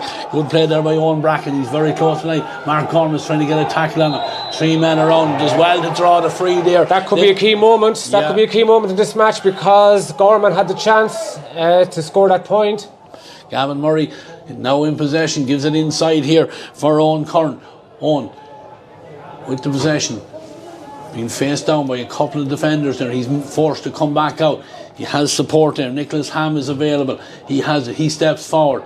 Again, a little bit of space and moves into it here now. Troy Bradley through the hands it goes here now. A chance for John Corbally. Oh, the shot, and it's over the bar. Yeah, they'll settle for that, even though there was a sniff of a goal chance there, and Corbally was probably thinking top corner, but they'll certainly, they'll settle for that. Gets them a point ahead again. 3 minutes of normal time to go, and probably an additional, I'd say, 4 minutes. So a little bit to play. Yeah, certainly. Again, the cup. And a great kick out is gathered there by Cathal O'Brien, and he's fouled. Certainly, we're still a long way of knowing who's going to bring home this trophy for 2022. But Moate All Whites have the advantage at the moment over the far side of the field. They have the possession. Gavin Murray now with the ball. He's coming forward. And it's Gareth Murray. Gareth inside to Corbally. Corbally thought about pulling the trigger. Again, does well to hold the possession, but the shot came in from Gareth Murray, but unfortunately for Gareth, not much conviction on that one, and it's gone out over the end line, and that was another opportunity. Yeah, they're fifth wide of the half. Coralstown-Kinnegad yet to register one in the second half. Yeah, kick out again for Damien Malloy. 1 between them, 13 points for the Moate All Whites. 2 goals and 6. That's 12 for Coralstown-Kinnegad, as the ball is gathered out here in the middle by Mark Gorman. Mark gets the pass away to Fergal Dardis. Fergal, as he was about to get the shot away, just pulled back, and he goes to ground with the referee. His signal where this free is going to be taken. Neil Carty has the ball in his hand. In fact, he gives it back now to Jack Quinn. Jack looking around, seeing what options are available from him. Remember, down to 14 men. Moate All Whites have that extra man back in defence. They'll be hoping to prevent the Coralstown men from getting on. And a terrible kick there after all that from Jack Quinn. Gives it straight to Troy Bradley. Troy gives the pass away here. There was a chance there for Owen Curran to get the ball to a runner. He eventually does get it in here to Sam Fannin. Sam taking on his man Jersey Paul, allows the play to go on, and the shot comes across, but I think he's going to come back for the free. Yeah, bad error by Jack Quinn, it must be said, from the free. He gave it straight to the Moate man, and Moate launching a good counter-attack there through Troy Bradley. And again, Owen Curran moving out, looking quite dangerous and linking up very well with his substitute. chance here for Corbally, but by no means an easy chance. Yeah, he has players making themselves available if he wants to go short, but he looks like he's concentrating on getting this shot away himself. He's going to take it with the right foot. Kicks it high, and it looks like it's gone across the front of the goals. It was a difficult one, Damien, but it wasn't easy. They're 6th wide of the half. What's left now? 30 seconds of normal time, plus I would guess about 4 minutes. I think the referee... The time has yet to be indicated. Yeah, but the kick out will follow the play because Damien Malloy has launched this. Super grab in the field there. Cathal O'Brien. Cathal does very well and takes it short back to Jonathan Rooney, and Jonathan gives it on now to Owen Bracken. Owen goes inside to Nicholas Ham, and the signal is 3 additional minutes.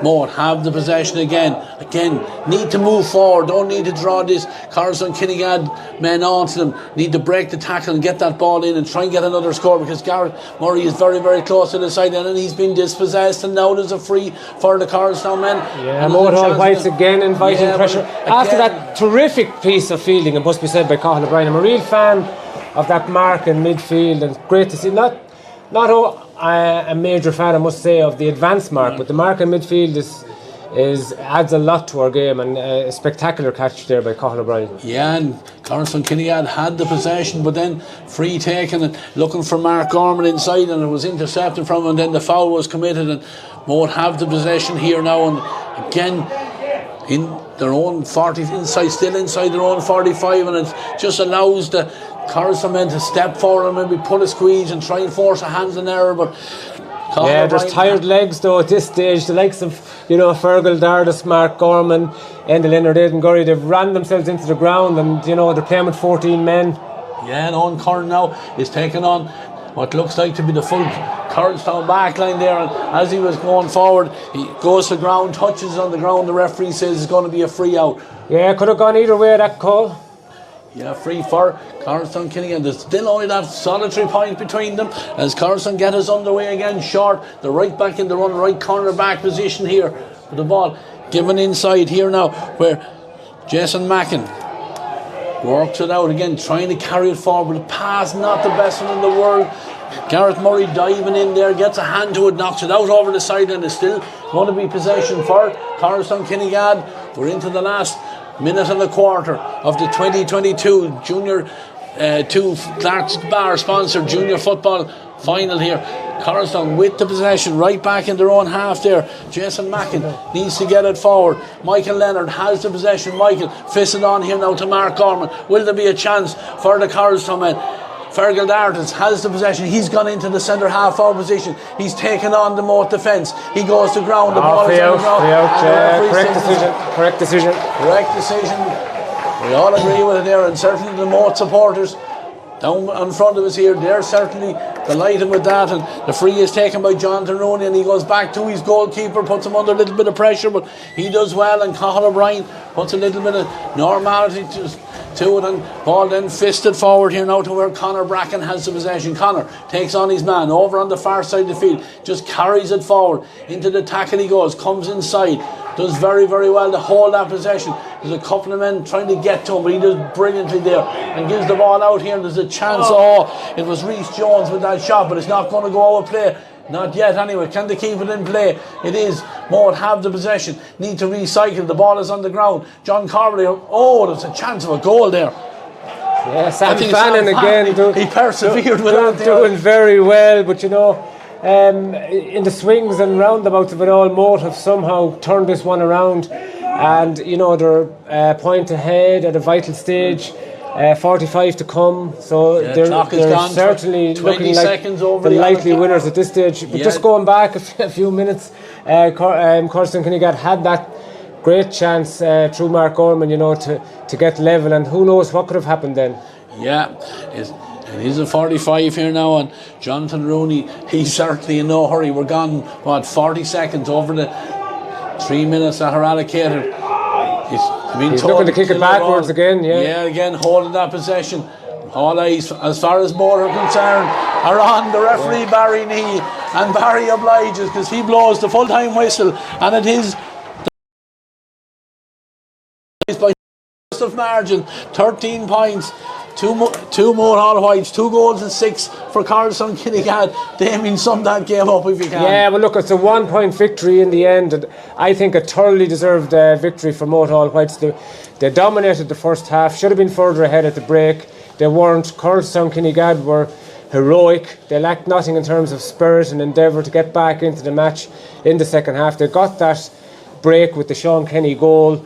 They got back, they had a chance then to level matters with a free, which they missed, dropped short, and from that then Moate Whites snatched that winning point through John Corbally, who was, had an excellent game overall at corner forward. Okay, he missed chances, but he was getting on the ball plenty. Wasn't afraid to take it on. Yeah, their centre back Nicholas Ham was quite outstanding, I thought. There are 2 midfielders as well, Troy Bradley probably even more prominent than Cathal O'Brien. Yeah. And little moments of inspiration. Perhaps one of the best moments from a Moate perspective came when Cathal O'Brien caught that superb mark in midfield there at a vital stage in the second half. But as I say, a thoroughly deserved victory for Moate Whites. Just a point in it in the end. But they did have the vast majority of scoring chances. They had 6 wides in that second half as well. They would have been kicking themselves had Coralstown-Kinnegad forced the replay here. Yeah, and look, Damien, you mentioned at the start of the game as well, this competition introduced recently enough, but certainly when you look at the endeavour of both sides there, and big support here from Moate, and they'll certainly hope to use this competition to move their players up another level or so, maybe even add to their senior panel for next year. And that's if they achieve that, I'm sure that's a successful year for them, as will Coralstown-Kinnegad be hoping to pick up a player or two as well. Absolutely, and both clubs doing a lot of good work on the ground, a lot of positive stuff going on. 2 very progressive clubs. A good victory for Moate Whites. It adds to recent wins at under 17 level for them, and good players coming through, good young players. The likes of Jonathan Rooney there and Owen Bracken, 2 nice midfielders as well to build on. So plenty of positive stuff from a Moate Whites perspective. Yeah, that's it, Damon. We're going to finish up on commentary here. We're going to go to an ad break and we'll be back for the presentation, and we'll get ready for the second game here in TG Cusick Park. But it is Moate Whites who are the champions of the Junior 2 Football Championship for 2022 by the narrowest of margin. 13 points to Moate Whites, 2 goals and 6 points from myself, Ray Gavin and Damien. We thank Damien for co-commentary, and we're going to go to a break. TEG, proud sponsors of TEG Cusick Park, serving aviation, biopharmaceuticals and medical industries across the globe. TEG has been to the fore in the fight against COVID-19 with our customers and partners. A local business employing local people. Visit teg.com/careers to learn more. Wishing all our GAA patrons a safe passage through the championship. Cusick Park pitch is 145 metres long. Imagine 3 of these bridge beams would make up the length of the pitch. Now transport 30 of them from Harney to Kildare. A challenge overcome by a great team with the support of a great community. My name is Pat Barrett, Project Manager, Shamer to Precast.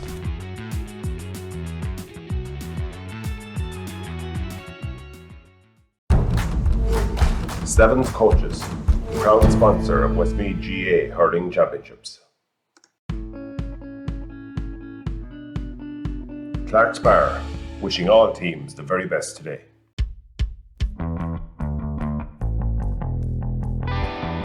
Rytech, proud sponsor. I'm on the call.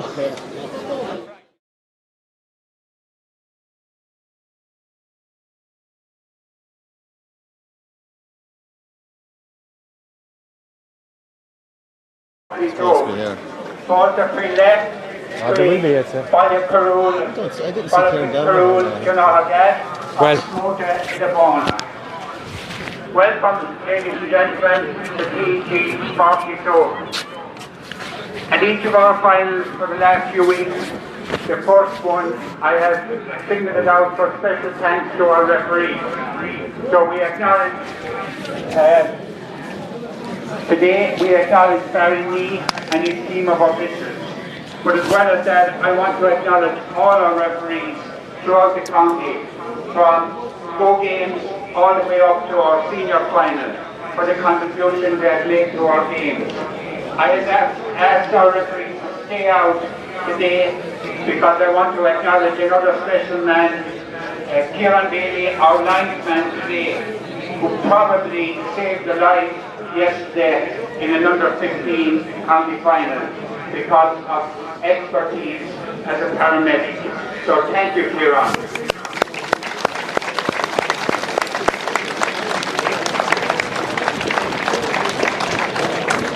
I'm joined by Green Clark here on the podium. From his dad is very busy today, cannot be here. From Clark's Bar, who sponsors the Junior 1 and the Junior 2 competition. Congratulations to both teams that reached the final. Very young competition this, the Junior 2, mainly for second teams of intermediate and senior. Both teams put on a fantastic display today. A lot of young emerging talent on view, and some of the older experienced talent that maybe just cannot get on their first team with their club. I'm joined by captain of Moate All White up here, who is a case in point, recovering from a bad injury, was one of our brightest prospects, John Coralstown-Kinnegad.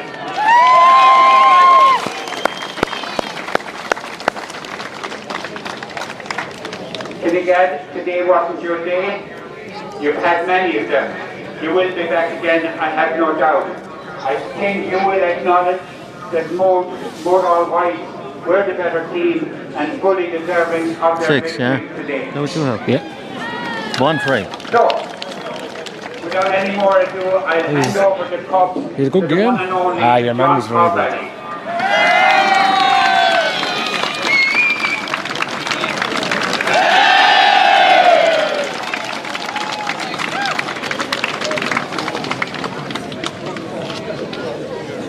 I just want to keep this short and sweet. Don't want to be here all day, but I'd just like to say special thanks to everyone that came here today, supporting us all year. Special thanks to the players and the manager and commitment, and also John Bud. He's a huge money for him. This club probably wouldn't be, I wouldn't be standing here today either. What he's done over the last 2 years, I think he deserves the biggest round of applause of us all.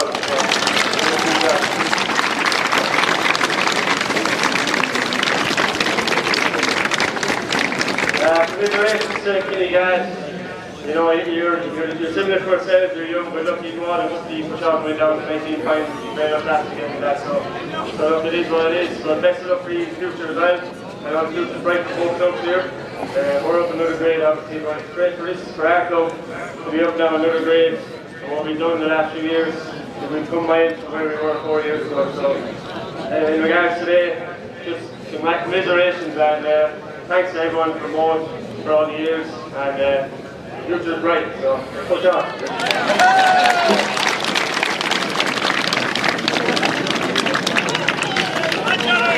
Yeah, John Corbally there, after what has been a horrendous year for the young man. He's suffered serious injury, probably would have been playing senior football, I suppose. I'm joined with Damien Maher here. John probably would have been playing senior football with Moate this year, but showed a little bit of class there towards the end of the game, I suppose, when the chips were down. And there's no denying, Damien, I think Moate were far and away the better side here. Maybe the scoreline doesn't reflect that, because they were, you know, a little bit paucity in front of goals, cost them a little bit, and two rather fortunate goals for Kinnegad. But having said that, you know, I think the better team won. Yeah, I'd agree totally. They dominated the possession stakes. At half-time should have been much further in front, as we said earlier.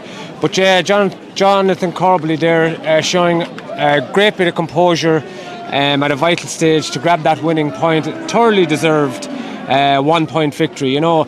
Coralstown-Kinnegad contributed greatly in the second half. They dug in, they were spirited, they battled away, particularly in midfield there, where Fergal Dardis and Mark Gorman worked very hard.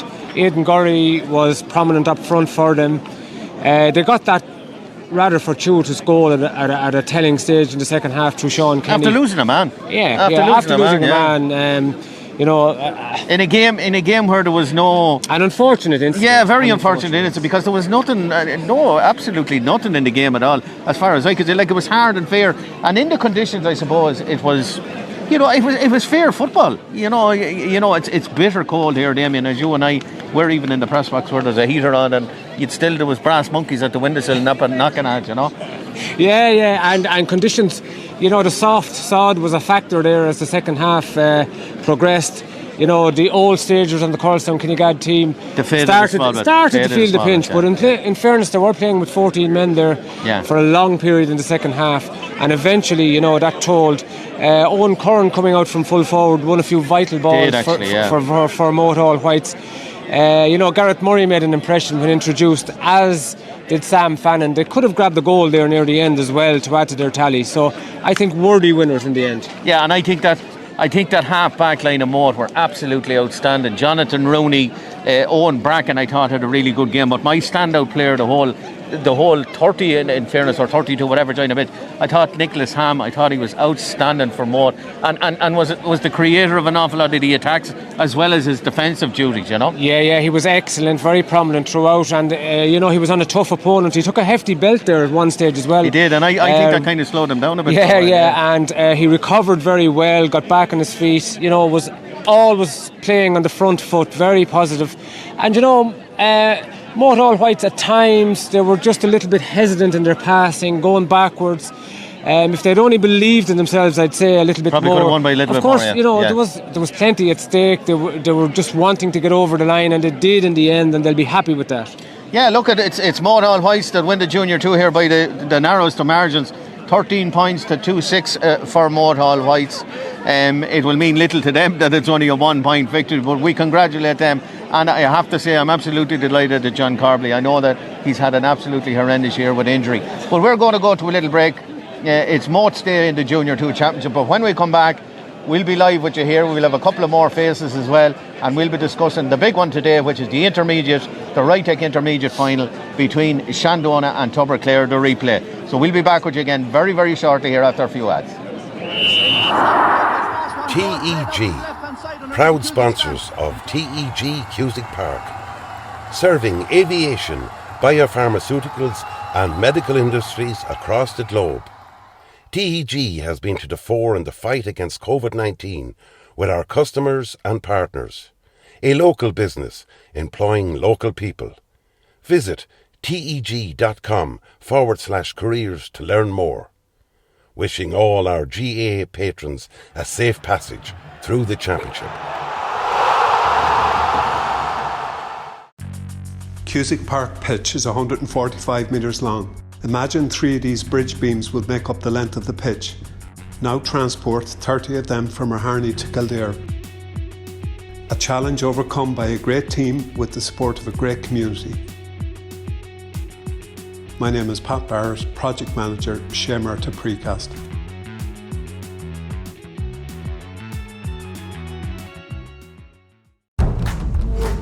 Sevens Coaches, proud sponsor of Westmeath GAA Hurling Championships. Clark's Bar, wishing all teams the very best today.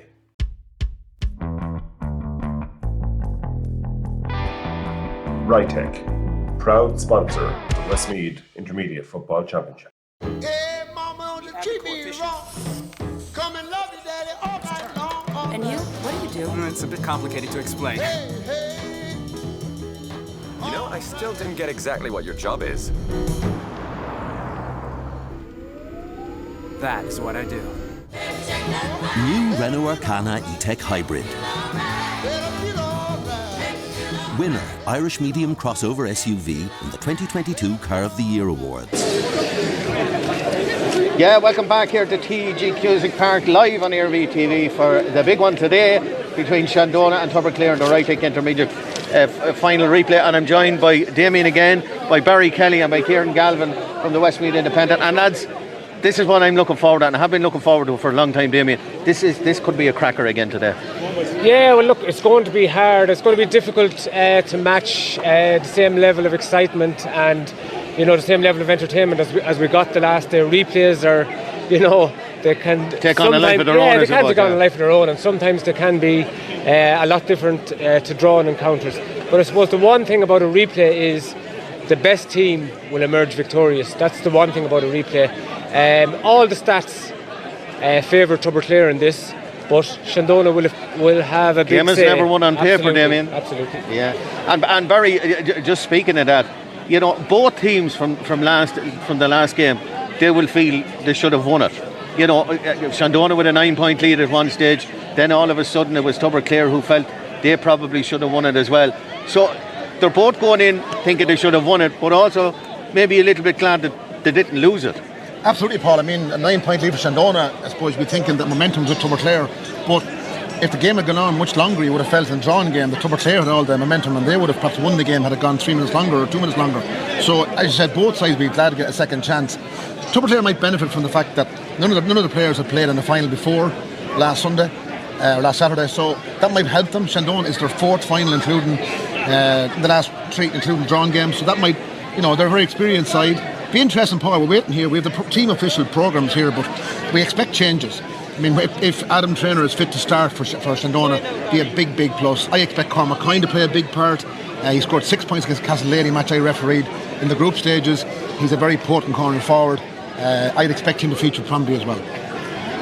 Yeah, and Kieran, from a southern end of the county perspective, I suppose, Tubberclair, they feel they left it behind. They're probably happy that they're still in it, but you know, I think personally they're coming into this game as possibly edging as favourites, and the bookies have made them favourites for the replay today. But they'll know that they'll have to do a little bit better than they did in the first half here the last time. Oh, absolutely, Paul. I mean, if they play like they did in the first half, they won't have a chance, but obviously they'll be trying to build on the second half performance. Tubberclair have the more obvious places for improvement. They kicked 14 wides, 7 in each half, and you could argue a very, very soft goal and also some kickouts that went astray, which cost scores really. Now Kevin Fagan's been brilliant all season, hadn't conceded a goal until the final, so if anyone was ever due a mistake, he was, but he recovered from that, and Tubberclair will hope he'll put that all behind him. They have the more obvious places for recovery to improve. 14 wides, people would say they won't kick those again. Maybe inexperience come into it. As Barry said, they are a youthful team. They don't have the experience of Shandonagh in finals at this level. They've had underage finals. It's different playing in an adult final here in Cusick Park. So, but Shandonagh on the other hand will be saying, if we can play like we did in the first half for longer, we'll win it. So both sides will be seeing things they can do differently and better, and that's what makes it so fascinating, this replay. Yeah, and Barry, that's something we discussed before the initial game. Like the youth, I suppose, of Tubberclair, their average age I think is only 23. You know, they're a very, very young side, whereas Shandonagh have been down this road before. This is not the first rodeo. You know, they've been down this road before. They've been in tight games. They've won an intermediate title. Maybe a little unfortunate not to be still a senior club, and they will feel that as well. And they would always say that they're a senior club in the making, in the waiting, shall we say. But, like, I mean, you have those contrasts, you know, you have the exuberance of youth versus maybe the little cleverer heads, and we've seen that here the last time. Yeah, and I think it's interesting, Paul, that if Tubberclair get ahead today, there's a very bit of a slight breeze again down towards the shopping centre end. Not half as much as it was here the last time. Probably worth a couple of points though, and it's very, very cold here. I mean, it's obviously it's not raining, but it's bitterly cold. If Tubberclair got on that, it'll really be a challenge for Shandonagh. The other thing about Shandonagh is they have scraped through quarterfinals, semi-finals, a little bit of lady luck maybe with them. Yeah. And they might feel just their name is in the cup in a way, and you know, it'll be a big challenge for Shandonagh if Tubberclair got a 3 or 4 point lead, having been 9 up in the first game, to face that kind of psychologically could be a big thing. But I'd expect Tubberclair to play with the breeze if they do win the toss, because I said they'd like to get a lead and then challenge Shandonagh, and maybe that might suit Tubberclair forwards if Shandonagh have to press out and push out against them. And look, we're talking about improvements. In my opinion, there's only one improvement as far as Tubberclair are concerned. They need to score more, Damien. The 13, Kieran mentioned it, 14 wides, I think, 7 in each half. That's obviously where Martin McCabe and his selectors have obviously been working over the last couple of weeks. But for Shandonagh as well, it's clear retention of the ball when you are 9 points up. I mean, they gave away some absolute gifts here the last day. I know Tubberclair came at them, so from Kevin Hickey's point of view, he'll be looking to maybe replicate the first half performance, and as Barry has suggested, maybe for a little bit longer. Both managements actually would have played a key role during the week, because they both had kind of contrasting things to work on. You know, obviously from a Tubberclair perspective, Martin McCabe probably had his forwards in the pitch kicking balls over the bar. Oh, I'd say whereas Kevin Hickey, they were kicking them in their sleep. You know, his side having been 9 points up and a point up in the 5th minute of added time, he probably took his team into a dark room, maybe like Jimmy McGuinness did many years ago with Donegal, and just reflect on how close they were and maybe come again. But look, it's a fascinating game to look forward to. Yes, Shandonagh have the edge and experience, and they were the team who would be senior from the start of the year.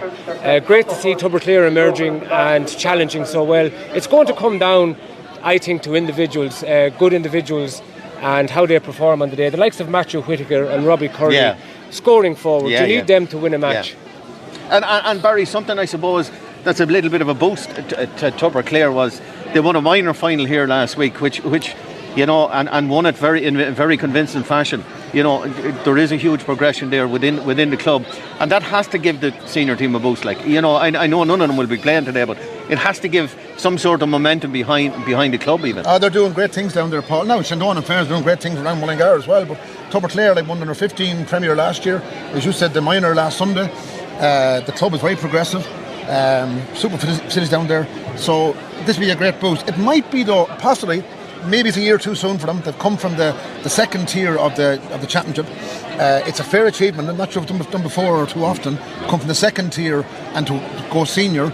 It might be now. I suppose the other thing was maybe to lose one before you win one. But maybe last Saturday was their loss in a way, if you follow me. So maybe they need to play in the final first before they win one. But maybe it's a year too soon for them. Possibly they'll certainly be favourites next year. But I expect now. I wouldn't rule out Shane Maher might have another 10 minutes on his hands here today. Extra time, and maybe even the draw is 6-1, and even the dreaded penalties could also come into play as well. God, I hope not. Okay. I hope not for either side. I think it's a dreadful way to finish our sort of game. Just my own personal opinion. I think injury time now or extra time can't be ruled out. Yeah, and Kieran, we're just after being told that both teams are playing as selected. I agree with Barry. I thought there might be a couple of changes, particularly on the Shandonagh end of it. But we're being told here live that there's both teams as selected. So we'll believe it when they come out on the field, Paul. Just to be absolutely sure. Picking up on one of Barry's points there, Tubberclair never got their noses in front in the drawn game. They were never ahead, and if Barry said rightly, they'd be looking to get ahead. And that's why they would be quite correct to pick to play with the wind in the first half if they win the toss. I think it's harder to chase the game. We all know that, and to go to chasing it again. And also Barry's point, I don't think any team, I'm open to correction, has won any either intermediate or senior championship from Section B since that system came in. Even getting to a final is possibly a first. I'm not certain even a team did that, but certainly no team has won it. So that's interesting. Having said that, Kieran, they were extremely unlucky last year. They finished on what? I think they had 7 points, 3 wins, a draw, and 1 narrow defeat. You know, that's the thing about only 2 out of 6 getting through, and 4 on the other side. So maybe that was their building block. You know, I agree with Barry. Sometimes you have to lose one to win one, but maybe that was their losing one that they didn't make. Maybe they were a year too early last year. I think they've shown a huge amount of hunger. I have to say that, and I've seen them on numerous occasions this season. They have just been tremendously, progressive. You know, they use the ball so well, and they use it so quickly, and it's almost get the ball, get it into our scoring forwards, and get it in as quickly as possibly we can. Whereas Shandonagh, on the other hand, their half back line, but for their half back line, and indeed their full back line, the last of Barry, this could have been a very different result. I thought their full back line, Dara Conway, I thought young Jensen Nagel, I thought he was outstanding, and particularly Danny Scahill. Like they stopped Shandonagh shipping a fairly hefty defeat here last week. And there's no doubt that Desi Dolan will be looking at the likes of Daniel Scahill and Matthew Whittaker now, and Daniel Scahill the last day went to 6, and that might happen again. Interesting though, Luke Tynan broke a bone in his hand a few weeks ago, and I was chatting to his actually mother recently, and he's out for the replay as well. And I refereed a group stage game for against Castlelady, and Luke Tynan was outstanding on the same wing as Gareth Carr. And I would say Luke Tynan, the form he was showing was not far off Westmeath call-up. He was catching kick-outs, Stephen Gareth Carr linked up very well together. He's a big loss, but I think maybe Shandonagh might have the slight edge when it comes to the subs in Adam Traynor, Ryan Donnelly, Cormac Coyne and Ryan Donnelly, and they're all forwards, and bringing in forwards who can get a point or two is a big thing. Ryan Donnelly's a lovely young footballer, lovely left foot. Cormac Coyne is potentially score 5 or 6 points off the bench if he comes in, and we've seen what young Traynor has done both in the quarter-final and the semi-final, and even the last day as well. He's on the county panel, so but having said that about young Traynor, Damien, I believe he's an ankle injury that there is only probably 20 minutes in him. That's the rumour doing the rounds anyway, that he's just not able to. But he's certainly made an impact when he came on here the last time. Yeah, and Shandonagh will have had a chance to go back and to reassess, and you know, they conceded a huge amount of scoring chances the last day. They'll be much tighter today, one suspects. They may even drop a man back. And they have quality too in attack, and the likes of Tom Malloy and Brian Kavanagh and Kevin Boyle. So they have potential match and a lot of those guys didn't really fire the last day either. Malloy did definitely, but Kavanagh was quiet enough in my opinion. Kevin Boyle was quiet enough as well. And Kavanagh has been one of those players. You know, he's a very streaky player. I haven't said that he was still the top scorer from open play. Yeah, he got 4 points and 3 from open play, which nobody else matched. He's an Just when you're mentioning forward. people missing today, it's worth mentioning, and point about Shandonagh's bench being possibly stronger. Alan Coffey would be a key sub if Tubberclair had him to come on. It's tumbling too soon for him. He's had a long-term injury. Big blow at Tubberclair, and they have good forwards, but he'd be a good man to come on. Oisin O'Mara has done well in the last 2 games. I was just about to mention he might him come in earlier today, maybe. He was a major influence, particularly in the semi-final. I thought his influence when he came onto the field, it lifted the entire team. You know, they played with at a different level at it, and he can kick scores from absolutely anywhere. We watched him here. Yeah, and sometimes, as Barry said, having a sub that will make that impact, it might be a good idea to hold one or two back that could do that, because if you can't throw it, you know, if you throw all your scoring forwards in it from the start, it mightn't go their way. It's good to have a guy that can actually change it, maybe when the game opens out and defenders are tiring, and it can just kick a couple of points at a crucial stage, and that's what both teams will be looking for from their bench. One player for Shandonagh that has done that and done that on a consistent basis, Tom Malloy. We've been so impressed with him over the last maybe 2-3 years. You know, they missed him when he was out. He was out for a while.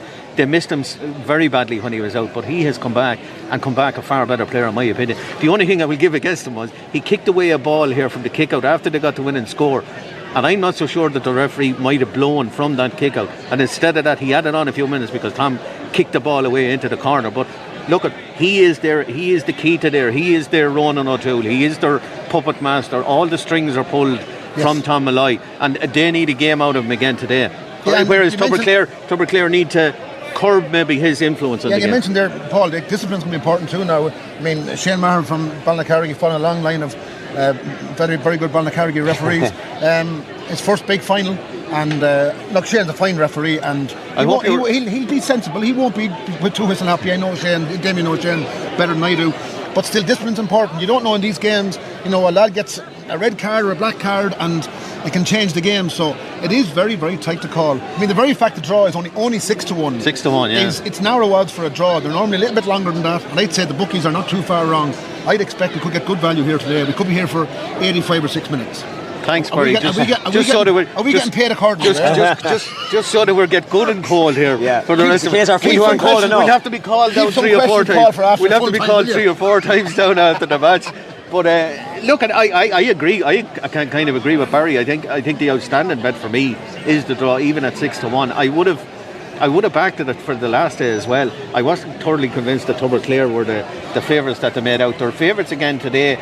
I kind of seen it a little bit disingenuous towards Shandonagh, because, you know, sometimes we've said this on occasions, they've won games by a single point and just got over the line, and sometimes when that happens, your name is on the cup. I hope he was talking about Malachy Scott now when he mentioned the Balnacarrigy referee.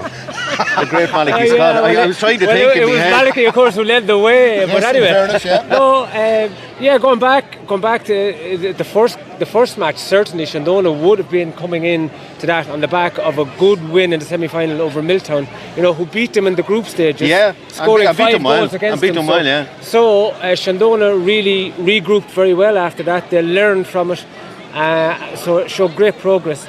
Now, who's to say that they probably needed that stiff challenge that they got the last day against Tubberclair, and that might bring them on again. But you would have concerns about the likes of Adam Traynor being missing, the likes of Cormac Coyne being missing from the starting 15, because if you're fit enough to play, you should be playing from the start. Put your best foot forward. I don't hold with this scenario, I have to be honest. So look, it's a fascinating game. There's plenty, ifs, ands or buts. We'll find out. We'll have a period after 15 minutes. Barry reckons after 120 minutes. Just one thing, Paul. I don't think Shandonagh have played for capability this year. I'm actually in agreement with you on that one, Barry. I think they're a bit better than they've shown. Against Castledaly, and there were 12 points against Castledaly. They only won by 3 in the end because they took the foot off gas near the end. If they play like they can play, as they did in the first half of the drawing game, I think Shandonagh are the strongest panel. I think they're the best team in the competition. but obviously to go and prove that, they've been just getting over each fence. But maybe today could be the day when they cut loose. They like playing in Cusack Park. They've experienced side. I would fancy Shandonagh. It'll be a battle, and the Tubberclair management team is very experienced. Sir Fergal Wilson, Dermot McCabe, the former Cavan great brother of Martin McCabe, and Gary Connaughton. It's a star-studded management team. That's not cast aspersions now on my work colleague Kevin Hickey or Aidan Lennon. I mean, All-Ireland champions. Just that they really All-Ireland champions both. That's true. Very true. Kieran, I'm going to ask you one thing. I'm going to ask one word. Who wins today? I'm going to give a slight edge to Tubberclair because of those areas of improvement are more obvious, but very hard to call. Wouldn't be a bit surprised if your prediction about the draw came to be. Barry, I think you're on the Shandonagh side today. I think Shandonagh I think Shandonagh be a tough battle. I think Shandonagh have good firepower up front, and they'll learn a bit more from the drawn game. And I think Tubberclair's time might come next year. Damien? Yeah, fascinating, very tight, close one to call. On the evidence of what we saw the last day, you would edge towards Tubberclair. They're creating the more chances, and I think they have the better forwards in Matthew Whittaker, Paul Garvey and Robbie Curley, and I think they'll just get over the line. So 2-1 to Tubberclair. I'm not making. You're going for the draw. You know my form 2-1-1. at this stage. 2-1-1. I think he's maybe sitting a draw. straight on the fence. I think we could be in for. We might have to get the gloves out for the rest of the evening, but that's how it is at the moment. I'm absolutely freezing here. Donny Malone is laughing at me because my legs are shivering, short and all as they are. But listen, we're going up now to commentary right after a break here, and we'll be going to commentary with Ray Gavin, and Barry will be back up there again, so you'll have the dulcet tones of Barry Kelly for the rest of the evening. But we'll be back with you at half time. Do stay with us. Wherever you're watching us in the world, you're more than welcome joining us here on Air BTV. We're glad to have you. TEG, proud sponsors of TEG Cusack Park, serving aviation, biopharmaceuticals and medical industries across the globe. TEG has been to the fore in the fight against COVID-19 with our customers and partners. A local business employing local people. Visit teg.com/careers to learn more. Wishing all our GAA patrons a safe passage through the championship. Cusack Park pitch is 145 metres long. Imagine 3 of these bridge beams would make up the length of the pitch. Now transport 30 of them from Harney to Kildare. A challenge overcome by a great team with the support of a great community. My name is Pat Barrett, Project Manager, Shemarta Precast.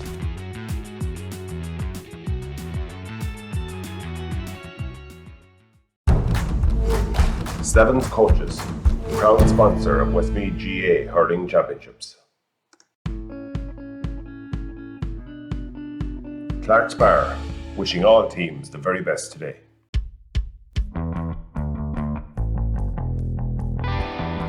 Rytech, proud sponsor of the Westmeath Intermediate Football Championship. Hey, mama, don't treat me wrong. Come and love you, daddy, all night long. And you? What do you do? It's a bit complicated to explain. You know, I still didn't get exactly what your job is. That is what I do. New Renault Arcana E-Tech Hybrid. Winner, Irish Medium Crossover SUV in the 2022 Car of the Year Awards. Welcome to the commentary box here now for this Rytech Intermediate Football Final replay of 2022. Joined on co-commentary by Barry Kelly. Barry, we're just getting late changes announced to us here in the press box, last minute changes on it. But you've been down on the side of the pitch. It's cold down there. It is dry. There is no breeze to talk of so far. So looking forward to a good close game here. Yeah, good afternoon everyone. Thanks, Ray. Yeah, absolutely. Nice crowd in here. Two well-supported teams the last day, and the same happened today. It is bitterly cold out there, Ray. It mightn't look like it. Obviously, there's no rain, thankfully, but slight breeze down towards the shopping centre Dunstore's end. But maybe we're at most a 2-point lead, I'd imagine. Interesting changes on the Shandonagh team. I think we predicted this in a way. Adam Turner on the county panel this year has had an ankle injury, but he's in to start. Whether he plays at 6 or not is a well, we won't know yet. I suspect Daniel Scahill will go centre back and Adam Traynor will go somewhere else. And we have the experienced Mickey Boyle in for Ryan Norris. Ryan Norris has been very good all year for Shandonagh, but maybe a good impact off the bench. No change in the Tubberclair teams. Obviously Martin McCabe and the boys are happy with their starting 15 and the same 15 as the last day. So interesting, Ray. Yep, all set. Yeah, we'll take the cue there, Barry, and we'll go to the two teams for our viewers at home, and they'll appear on your screen in the next couple of seconds. We're going to start off with the Tubberclair line out first of all, and they'll line out as follows. In goals, number 1 is Kevin Fagan. The full back line, Stephen McGonagall's at 2, Jason McHugh at 3, and Aaron Brady at 4. In the half back line, James Madden is at 5, Cathal Tye, the centre half back, at 6, and Oisin Donoghue at 7. Middle of the field today, Owen McCabe wear 8 and Sean Claffey wear 9. In the half forward line, Fred Kelleher is at 10, Matthew Whittaker centre half forward 11, and Tom Kelleher at 12. And the inside line for Tubberclair, Robbie Curley's at 13, Paul Garvey at 14, and completing the Tubberclair lineup, where number 15 is Rory Delaney. And as we alluded to with Shandonagh, 2 changes from what's going to be on your screens at home, viewers. With Shandonagh line out as follows. In goals, number 1 is Conor Craig. The full back line, Daniel Scahill is at 2, Darragh Conway at 3, and Jensen Nagel at 4. The half back line, Garrett Carr wear 5. Adam Cronin wearing the number 6 doesn't start, and he's replaced by Adam Traynor wearing number 18. And Brendan Killian completes the half back line for the Shandonagh men. Middle of the field today for Shandonagh, Alan Hickey will wear 8, and he's partnered by Aaron Craig wearing 9. In the half forward line, Ben Traynor at 10, Tom Malloy at 11, and Conor McCrossan at 12. And the inside line today, no Ryan Norris wearing number 13, he doesn't start. Instead, he's replaced by number 17, Mickey Boyle. The full forward is Brian Kavanagh, he wear 14, and completing the Shandonagh lineup today for them, number 15 is Kevin Boyle. Barry, in the drawn game, Owen McCabe, middle of the field, 5 points from 5 frees. He was the man that was responsible ultimately for us being back here today, kicked that equalising point in pretty much the last dying seconds of that game. So, we had 1 goal between the two sides in the opening game. Doesn't always say that we're not going to have them again today, but certainly that goal was crucial for Shandonagh and how the game panned out. Yeah, interesting, Ray. And last minute frees, whether it been scored or missed, have been a feature of the last 3 Shandonagh outings. They had, I think Sam Maxwell was unfortunately missed one for Ballymore against Shandonagh in the quarter final, and then Ben McGowran hit the outside of the post in the semi final, which would have forced the game into a penalties. And then obviously the last day, young McCabe kicked a superb point. Interesting on that, Ray, though, as you know, Ray, you're in your other career when you're not busy on the commentary front, you're also a fine golfer, and you know yourself, the ball will not travel as far in these cold conditions, and kicking frees from 40-45 metres is a more difficult task now today, because the air, it's very cold, and I think it'll affect the game. I think shooting now will be a little bit more difficult, and as I said, no breeze thankfully, but interesting to see whether a score of 14 or 15 points again like the last day may well be enough to win this game. Yeah, it actually could easily be now. But before we get into the game, I just want to say hello to a couple of people that I know are tuned into us worldwide. And there's a contingent from Tubberclair. Unfortunately, had booked for a golfing trip to go to Turkey. And I would say hello to Jerry Walker, who was involved with us very much in the lead up to the original county final up for the game, and all his buddies over there. I think they're on a golfing out over there. So, Jerry, I hope you're enjoying the sun and the nerves are not getting at you too much, but I'm sure you'll be hoping for a victory for your side, and when you come back you'll have a cup to celebrate to go along with the minor one that was won last Sunday. Also, again, say hello to Simon Fagan. Simon was away last week and still over in LSU University. He's outside of New Orleans, so I'm sure the fingernails will be chewed away there, Simon, keeping an eye on your brother in the goals for Tubberclair. So anyone else, wherever you are in the world, we welcome viewers here to TG Cusick Park, and myself and Barry Kelly here, we're looking forward to a ding-dong match here. Referee for today's game, Shane Maher, he was standby official the last time, Barry. We hope we're not talking about him at the end of the game either. And Shane is, as I said earlier on, Ray, a long line of Balnacarrigy men who have made great progression in refereeing ranks, and like I said, obviously Damien, his same name, and Brendan Keena as well, and now Shane has taken up the whistle and he's a very good referee. He's also a great dedicated Westmeath man. He was one of the kick men for the Westmeath footballers this year. Just mentioned that the number of games Jerry Walker has missed of any kind of variety, underage or adult, for Tubberclair in a playing capacity and then in a supporting capacity over the last 40 to 50 years. I'm sure you could write down in one hand, so I'm sure it's probably breaking his heart in a way, but I'm sure, hope he's enjoying the golf, and I'm sure he'll sink a few, whatever the local brew is in Turkey tonight, if the men from that part of the world bring home the cup. Barry, again, just one last change for our viewers at home. Adam Traynor will be wearing the number 17 and Mickey Boyle will be wearing the number 18. So again, just a little administrative thing there for the viewers at home. We're going to have the walkthrough and respect from both sides to the referees, which is nice to see, and well, hopefully it turns out to be more than just a token gesture that, you know, both sides respect our officials, because as we all know, without the officials we don't have games. I know without the players we don't have games either, but they're equally as important. So the referee and his crew out there today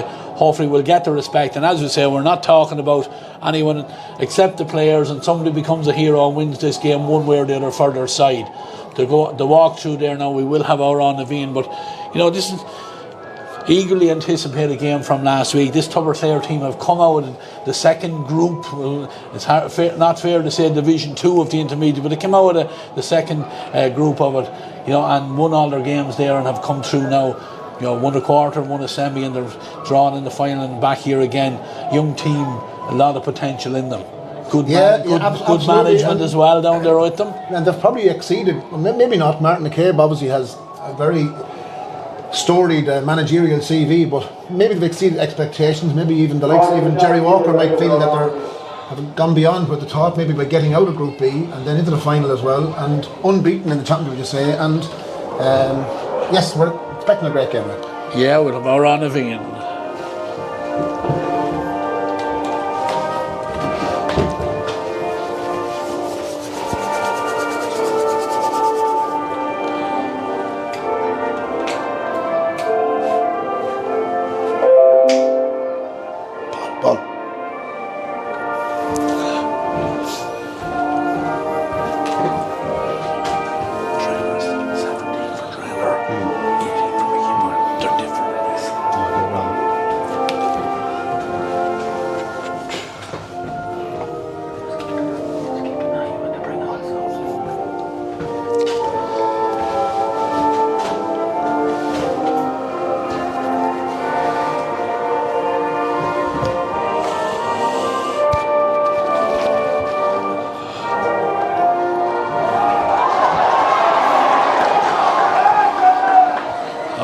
All the formalities out of the way. It looks like Tubberclair are going to play from right to left as we look out from the stand here in TG Cusick Park. We see Kevin Fagan making his way down to that goal on the right hand side along with his backs. And referee is out there and we're ready to get underway. We have everything now, Barry, except the ball. Now we have two of them. Like buses, right?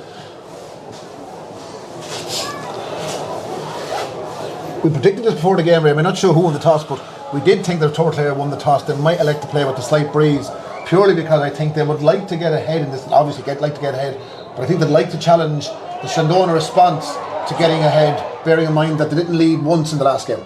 Yeah, for the throw-in ball, it is the Tubberclair men that win that possession, and they're on the attack. There was a foul committed. The referee played the advantage, and now he lets it play keep going on. And Gareth Carr, 2 points in the last game, gives it on here now. And Alan Hickey, gives the ball back through the hands here now. And Daniel Scahill. Daniel, he's wearing the number 2, but we'll expect to see him well up the field. As did Brendan Killian. Brendan will attack at every opportunity.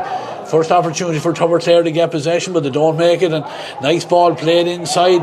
And it's caught there on the mark, called there by Brian Kavanagh. Brian, 4 points in that drawn game, and it's going to be the first chance now to get his scoreboard moving. We're just 45 seconds gone as the number 14 is going to take this kick. Yeah, as you said, Ray, now kicking off the out of the hand is quite difficult, but it looks like he's made good contact with that one. Yes, he does, and we have the opening score after just under a minute, and it comes from the men from Shandonagh. Brian Kavanagh with that score, and Kevin Fagan ready and out on the 20-metre line. In that drawn game, Barry, Shandonagh put a squeeze on Kevin Fagan's kick-outs, and he struggled for a while to get it away, but a lot of bodies in around the middle of the field, and we'll see will Kevin thump it out towards the middle. There's a lot of pulling and dragging going on in the field, as is the norm these days, but the referee has decided wisely to let it off, I think, because trying to spot the offender there being possible. Yeah, Aaron Craig back sweeping for his side there, gets possession, gives it on now to Daniel Scahill. Daniel, little pass on to Alan Hickey. Alan loops around and trying to get a little bit of space there. He eventually does give it over to his midfield partner there, and through the hands it goes here now is Conor McCrossan. He has possession. He head towards the Tubberclair 45. Fisted pass on. Shandonagh first to settle. Ball is in now with Kevin Boyle. Kevin into a little bit of space, takes on his man, heads to the D. Again, a little ball inside. There's a chance there, but possession not gathered at the first attempt, but it is eventually picked up here now. And again, Shandonagh a little bit slow to pull the trigger there and allows Tubberclair just to close the gap then. Still they hold possession. Tom Malloy, first time for Tom to get on the possession. And Tubberclair then get in the tackle on Garrett Carr. A little bit too over exuberant there on the foul, and then a bit of stupidity there. Kevin Hickey will be, Kevin's a fairly calm individual, but he'd be absolutely fuming with Tom Malloy there. Tom committed a silly offence at the very end of the drawing game, and as Paul Doolin alluded to in the pre-match analysis, it possibly cost him the game. And Tom Malloy is a fairly, he gets stuck in fairness, but he's not just in hold back, and to get a yellow card after 2 minutes 40 seconds is not ideal, but also a second free that could have possibly scored, given away needlessly. And as I said, Kevin and his managing team would be absolutely livid there with Tom, but no need for that. They had got a free in. Shane had been the top of the game so far, and a throw ball now. And Shandonagh have started very well, Ray, has to be said. They're holding the ball well. Tubberclair have hardly got their hands on the ball so far, actually. Yeah. Shamar just making sure the players go back, and he puts it in, and Shandonagh with that get the possession again, and Tom Malloy loops around. He has the possession now, and with that cultured left foot of his, feeds the ball in towards Mickey Boyle. Mickey very, very close to the side and dispossessed over there by Stephen McGonigal. Stephen goes to ground, but he has the support. And Tubberclair get the possession, but again 3 against 1 over there on that far side of the field. But it looks like it is the Tubberclair men that are going to get possession. Aaron Craig is tackling back, shoulder to the ground there. Tubberclair men coming forward, a chance of a score again. Great tracking back there. I think that's Conor McCrossan coming all the way back for his side. He wears the number 12, but he covered a mount on the ground the last game. And Shandonagh through Brendan Killian coming forward again, have a man over in space on the far side of the field, just slowing it down now. Tom Malloy onto the possession. Shandonagh look up and see Adam Traynor. Adam is a little bit of space here. He has time just to come forward, looks around and seeing what's available. Garrett Carr is available. Garrett, through the hands it goes, and Alan Hickey now has it. He heads towards the Tubberclair 45. Conor McCrossan runs into a challenge, forced back, and gives a fisted pass out now as far as Adam Traynor. Adam from a standing position tries to take on his man. His man over there is Tom Keller, but Tom does very well, but still they have the possession. Ball is back now with Kevin Boyle. Kevin close to this sideline, little ball inside. Conor McCrossan has it again. Conor just slowing the play down and looks up, and with the outside of the right boot fires it across the field there where there's a man in space here. Jensen. Again, Jensen Nagel, he wearing number 4, but he's down a long way from the left corner forward position, loses the possession. Tubberclair turn it over.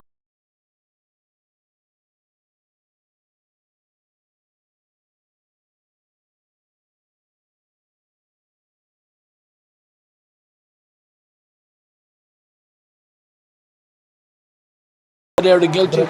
Just in terms of possession, Ray, Shandonagh held the ball very well. I think you were right there. A couple of times maybe could have pulled the trigger.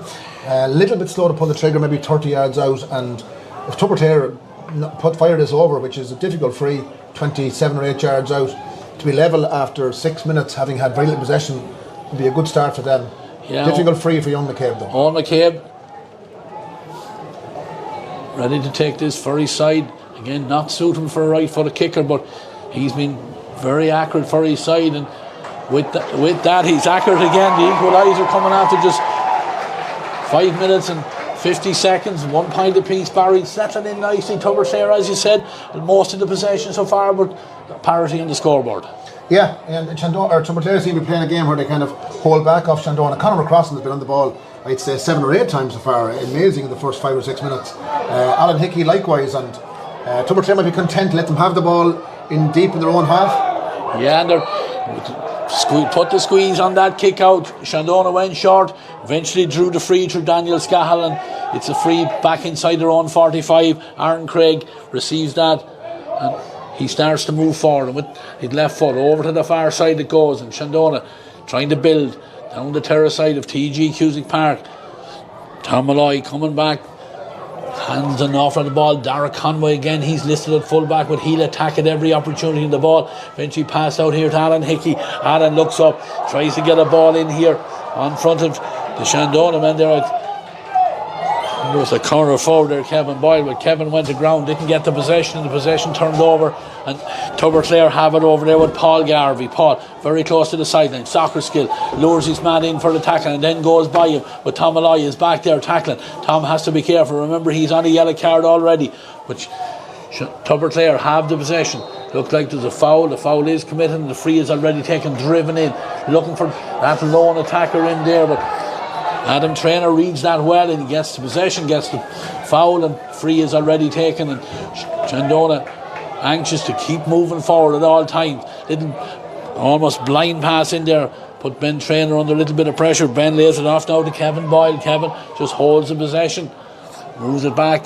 Alan Hickey now comes forward, ball inside. Kevin Boyle again content to hold the possession then, and get Daniel Scahill into a little bit of space, and Daniel with a fisted ball inside, through the hands it goes. Alan Hickey, Alan trying to get a little bit of room, he holds the ball, coming into the traffic there, and the ball is eventually back with Alan Hickey, and Alan, lovely play, gives it out as far as Brian Kavanagh. Brian with the shot, we're right behind it here, it looked on target, but unfortunately for Brian, just curled away to the left of the upright, and again good defending there by the Tubberclair backline. Yeah, it looks like possibly Tubberclair are going to bring a sub in at this stage. Matthew Whittaker got injured in the first attack that they had, Tubberclair, and maybe there's a concern for Matthew Whittaker, it'll be a huge loss to them. Interestingly, we mentioned before the game that maybe 14-15 points might win this. I'd say it'll be a lower score than that, because both defence are well on top and both sides are playing sweeper. Score will be hard to come by. Yeah, Tubberclair win that possession. The ball is with Owen McKay, but good tracking back there by the Shandonagh man, and the foul then committed by the number 15 Rory Delaney, and the free is already taken. Alan Hickey holding that possession. Tubberclair trying to get bodies around it, but Brendan Killian with the possession over there on the far side, goes central with it, and the ball clipped in by Garrett Carr. Lovely ball inside, lovely mark called there by Brian Kavanagh. Brian has been excellent in the first game and this game so far, Barry, and another opportunity now to get his side back into the lead. Yeah, I think Shandonagh have settled a good bit better, actually, to be honest, Ray. They have a lot more possession and chance here now. They could use the mark, actually. This could be the second point from Mark, which I expect Brian Kavanagh to score. Maybe not. Yeah, he got it over. Second point for Shandonagh, second point for Brian Kavanagh. It looked like the breeze had taken that one slightly, but he got guided it between the uprights, 2 points to 1, just 9.5 minutes on the clock as Kevin Fagan is ready again with his kick out. Far more players in the Tubberclair half of the field. It's definitely a more tactical battle now, in fairness. Yeah, the kick out, ball is broken down. Adam Traynor gets a hand to it and then does get the possession back for his side. Gives it on now to Alan Hickey. Alan, short ball into Tom Malloy. Tom taking on his man, and that man that's marking him there is James Madden. This time James commits the foul. Tom has already taken the free. Nice ball inside as far as Kevin Boyle. Kevin holding that possession, forced to give the pass on here to Brendan Killian. Brendan, nice ball inside. There's a chance for Conor McCrossan. Conor just carried in that little bit. Shot comes in and it's over the bar. I thought actually that one had gone right to the uprights, but no, yeah, a great view of it here, Ray. And Conor McCrossan has caused a lot of problems for Tubberclair. They are playing Cahill Ty as a sweeper, but I'm not quite sure picking up Conor McCrossan, because he's been on the ball maybe already in the game, maybe 9 or 10 times, which is an awful lot in the first 10 minutes. Kick out is here close to the sideline. Tubberclair man gets a hand to it, keeps it in play, but Adam Traynor sweeps it up and he has it back now with Garrett Carr. Dara Conway with the possessions. He comes forward with the left foot. Nice ball in front of Kevin Boyle. Kevin, nice ball driven inside. Look again, but good work there by the defenders. But again, Shandonagh retained the possession again. Brendan Killian holds that ball. Brendan loops around, gives it back now as far as Kevin Boyle. Kevin back to that aforementioned Conor McCrossan. McCrossan, he's outside his own, the Tubberclair 45. Gives it in here now to Adam Traynor, and over now to Alan Hickey. Alan with 4 or 5 green jerseys in front of him, then a little ball in over the top, and there's another chance from crossing as well. Plays a dummy, thought about pulling the trigger himself, then lays it off to Brian Kavanagh. Brian with the shot. They're all looking at it. Is it going to go out over the end line? It's very close with it. I think it went off the Shandonagh man. It indeed did. The umpire agrees with me there. Yeah, but it'd be interesting to see will Tubberclair make any change there to the, I know I keep going on about, but the Conor McCrossan situation, because he is linking an awful lot of way. He and Adam Traynor are the 2 biggest influence in the game so far. I know Brian Kavanagh scored 2 points, but Adam Traynor is dominating here at right half back, and Conor McCrossan on the left hand side of the field, and Tubberclair are really having difficulty dealing with them, and Tubberclair really haven't been in the game much so far, and they're struggling to get possession in midfield. Here we are again. Yeah, again the kick out, gathered well there by Shandonagh, and gives it on again to Conor McCrossan. Conor just holds possession, gives it back to Aaron Craig, who was standing there as he took that possession. Got a call that there was a tackle coming in, and does very well to move it away now. And then Brendan Killian, he's driving forward. Brendan, pass over to the far side. Garrett Carr, 2 points in that drawn game. Gives it back now to Tom Malloy. Tom with the left foot gives it back.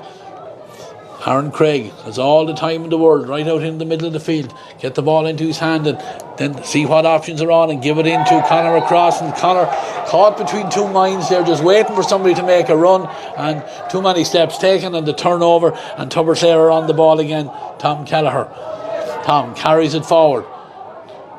Again, options on front of him. One of those is Matthew Whittaker, and Matthew, high tackle coming in there by Kevin Boyle. In fact, the referee is watching inside in the D, holding off the ball. The referee right on top of there and penalising the Shandonagh man. There's great opportunity here for Owen McCabe to get his side back on level terms. Yeah, it's hard to believe, Ray, that we're approaching the first quarter of the game and that Shandonagh will only be a point up after this free. We expect McCabe to score this, but Shandonagh have dominated the game, and they seem to have a very good system of play, and yet Tubberclair have somehow, again maybe through Shandonagh in discipline, that was, I think Ben Traynor was caught off the ball.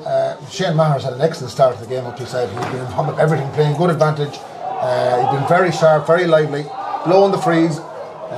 Again, obvious free out for Dara Conway there, and Shane's having a fine game. Yeah, and you can see Tubberclair trying to just put a squeeze on the short kick out there, but unfortunately this wouldn't look great over Dara Conway. He would have a history of injuries over the years and struggles to maintain fitness for long spells, and he's a fine player and great pace, and he'd be a loss to Shandonagh. You imagine this is it's a dead leg more than a muscle pull. You'd imagine now he seems to be already moving a bit better than he was. Yeah, certainly a man Shandonagh won't want to lose at this early stages, and he's on the ball again and driving forward again. He draws a free here, takes it himself, gives it on now as far as Kevin Boyle.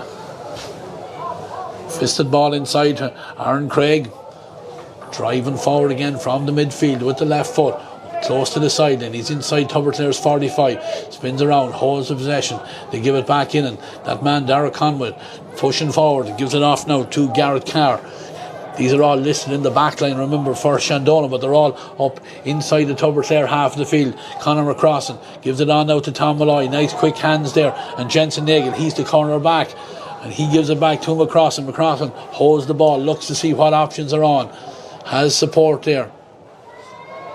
And Shandonagh nice and patient, holding that possession, trying to probe around, see just till they get the opening. Dara Conway on the Tubberclair 45, trying to be closed down, just being forced away from the goals, but again uses all his experience holding that possession. Back to Aaron Craig, and Aaron, nice ball inside and through the hands, and an opportunity here for Adam Traynor. Adam backs himself, takes the shot.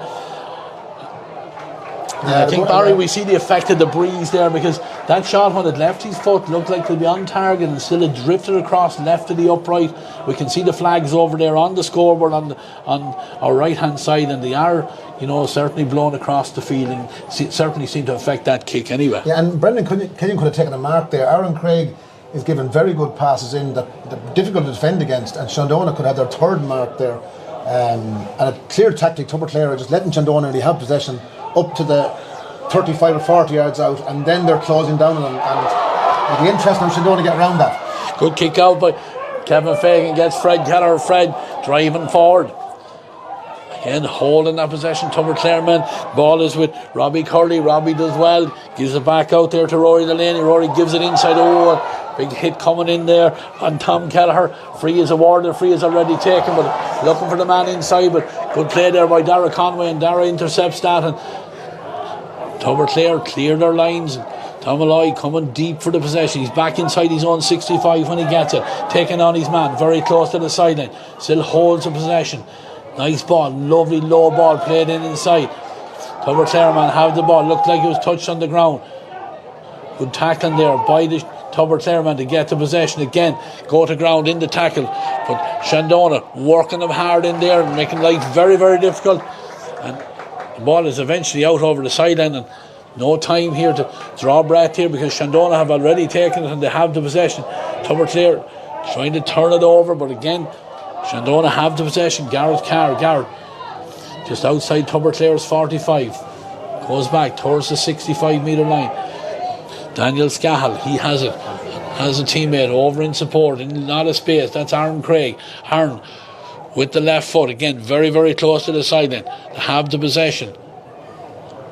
The ball is with Brian Cabin over there. Brian is very, very close to the sideline. Two players very, very close contention to him. He still has the ball, but Tubberclair or Shandonagh in towards the corner, but then a lovely ball opens the play out here to Aaron Craig, and Aaron then probably should have taken the shot on, but tried to get the pass away there, and possession won by Tubberclair, and they have the free, and the free is on their own 45 metre line. Cathal Ty looking to see who can he go short, and he goes back, and they build from deep here now, just holding the possession. James Madden again. Shandonagh trying to put a squeeze on. Oh, what a very high tackle there now. Oh, referee, he's given a yellow card after 2 minutes. Barry, he's going to call him here. We'll see this. He has a big call here to make now because it's the number 15. What we might call orange card. It's definitely yellow, and it could be in red territory. Kevin Boyle is pleading his case over there. I suspect in red here. It is high, and he was dangerous, and it's yellow. Yeah, well, yellow according to Shane. We see him. Yeah, well, I think Kevin is. I personally think Kevin is lucky there now because the replay doesn't do Kevin any favours either. Now, to be honest, you can see it here now on the replay, and like that's anything around the head is usually red, and I think Kevin's got away with one there. But anyway, that's. Shane's only got one viewing of it, and it is going to be a possession with a free, to resume with a free for Tubberclair. Thankfully, their man is back on his feet over there, just inside their own 45 metre line. I think the game in a nutshell now, Ray, is the fact that Shandonagh having far more possession, but that Tubberclair are quite content just to soak up that possession and see what they can get on the break. And here we have an example of that now. They've lost the ball there though. Yeah, and again that man Conor McCrossan wins possession, or initially seems to win it and gets on the ball. Okay, commentator's curse, he just lost it. Yeah, but Tubberclair have one possession back over there on the far side, very tight to the sideline, coming forward with it. Again, just move it inside into a little bit more space, and a chance now for Tubberclair to get their running game going again. Ball in over the top, and there's a chance here as they come forward. It's their number 10 there is Fred Keller, and Fred does very well to tap that one over the bar. Yeah, 10 minutes at half time, Ray, and Martin McCabe, I think, be quite happy the way things are going now, that they soaked up a lot of pressure. Shandonagh have had their, spell of dominance, and yet the sides are level, and this could be quite tactical now for the rest of the game. 20 minutes on the clock as Conor Craig goes short with the kick out. Down the field it comes to Alan Hickey. Alan tackled there straight away from Cathal Ty, and Cathal does very well, but again every one of these balls is keenly contested, and eventually Ben Traynor gets the possession for his side, spins away from a couple of men, foul as he was trying to get the ball away. The referee blows the whistle, and the free is taken there by Dara Conway, and possession gathered here now by Garrett Carr. Garrett gives it inside to Brian Kavanagh. Brian taking on his man, trying to get onto his right foot, and the full back is Jason McHugh, and he knows exactly that. He forced them back outside the 45. Hands in there from Aaron Craig, but Tom Malloy is there to back it up, and Tom with the right foot, lovely ball across here to Alan Hickey. Alan bounces off a tackle from Fred Kelleher, comes forward, leaves it off now to Adam Traynor. Adam thought about taking the shot, but again just works it back. Patient play here now. by the Shandonagh. Nagel. Jensen sees that Aaron Craig is in a lot of space over on the far side. Aaron with the left foot puts it in front of Kevin Boyle. The ball goes off. Good defending there. Very good defending there by ball off the knees of Aaron Brady, was it? Yeah. 2 cornerbacks were very good the last day, and they've started well again here. And it's a big part of Shandonagh's game is getting the corner forward into the game, and the Tubberclair cornerbacks are doing well. Possession now from that line ball, back with Kevin Fagan, and through the hands it goes now, and Tubberclair have a chance to get into the Shandonagh half of the field. The ball given off here to Tom Keller. Tom, ball into space, coming forward is the wing back, that's James Madden. James driving forward, man spare over on the far side, just using, comes back into Matthew Whittaker. Matthew, ball dropping in, it's a dangerous ball. The goalkeeper under pressure there, Conor Craig, did very well. He has a bit of support in there, and eventually the foul come in there. And the free out is awarded, and Alan Hickey has already got the ball at Tubberclair or Shandonagh through Brendan Killian, already heading towards the Tubberclair half of the field. Brendan driving forward, he's wearing number 7, slips to the ground, lost possession, but Tom Malloy comes in. Tom has the ball, and the ball is out over the side and much right here in front of the Tubberclair mentors and subs and that, and there's a little bit of silly stuff going on here. We'll see what's happening here. Tubberclair man is on the ground. Referee is calling for the ball. We'll just see what is he going to do. I think the man with the most difficult job now is Sean Carroll, fourth official, because both sets of officials, particularly Tubberclair, now there was nothing wrong there. They were just very animated over a tackle, but referee is going to resume the play with a throw up ball here as he gets the ball here, and yeah, it's certainly bubbling away nicely here. The referee is trying to put players back and get 2 players in for the throw in. Very, very difficult to do that, but he eventually has 2 men here. Sean Claffey throws the ball. Sean got a hand to it, but again possession won there by Fred Keller. Fred pushed to the ground as he was coming out with the ball here, and he gets the free for his side here. Referee just dealing with a few matters, and now the referee is going to come back and have a word with 2 players here. Again, what's not helping here is the sideline is actually not helping at all. Yeah, a lot is actually taking place near the Tubberclair sideline. Yeah, and eventually Shane Maher is 5 or 6 people in bibs. It's no need for it. Shandonagh have 4 or 5 as well, but really I think we should be clearing the sidelines, and that would have definitely placated the whole thing. Anyway, it's not been a dirty game so far. Yeah, and Tubberclair have resumed here with the ball.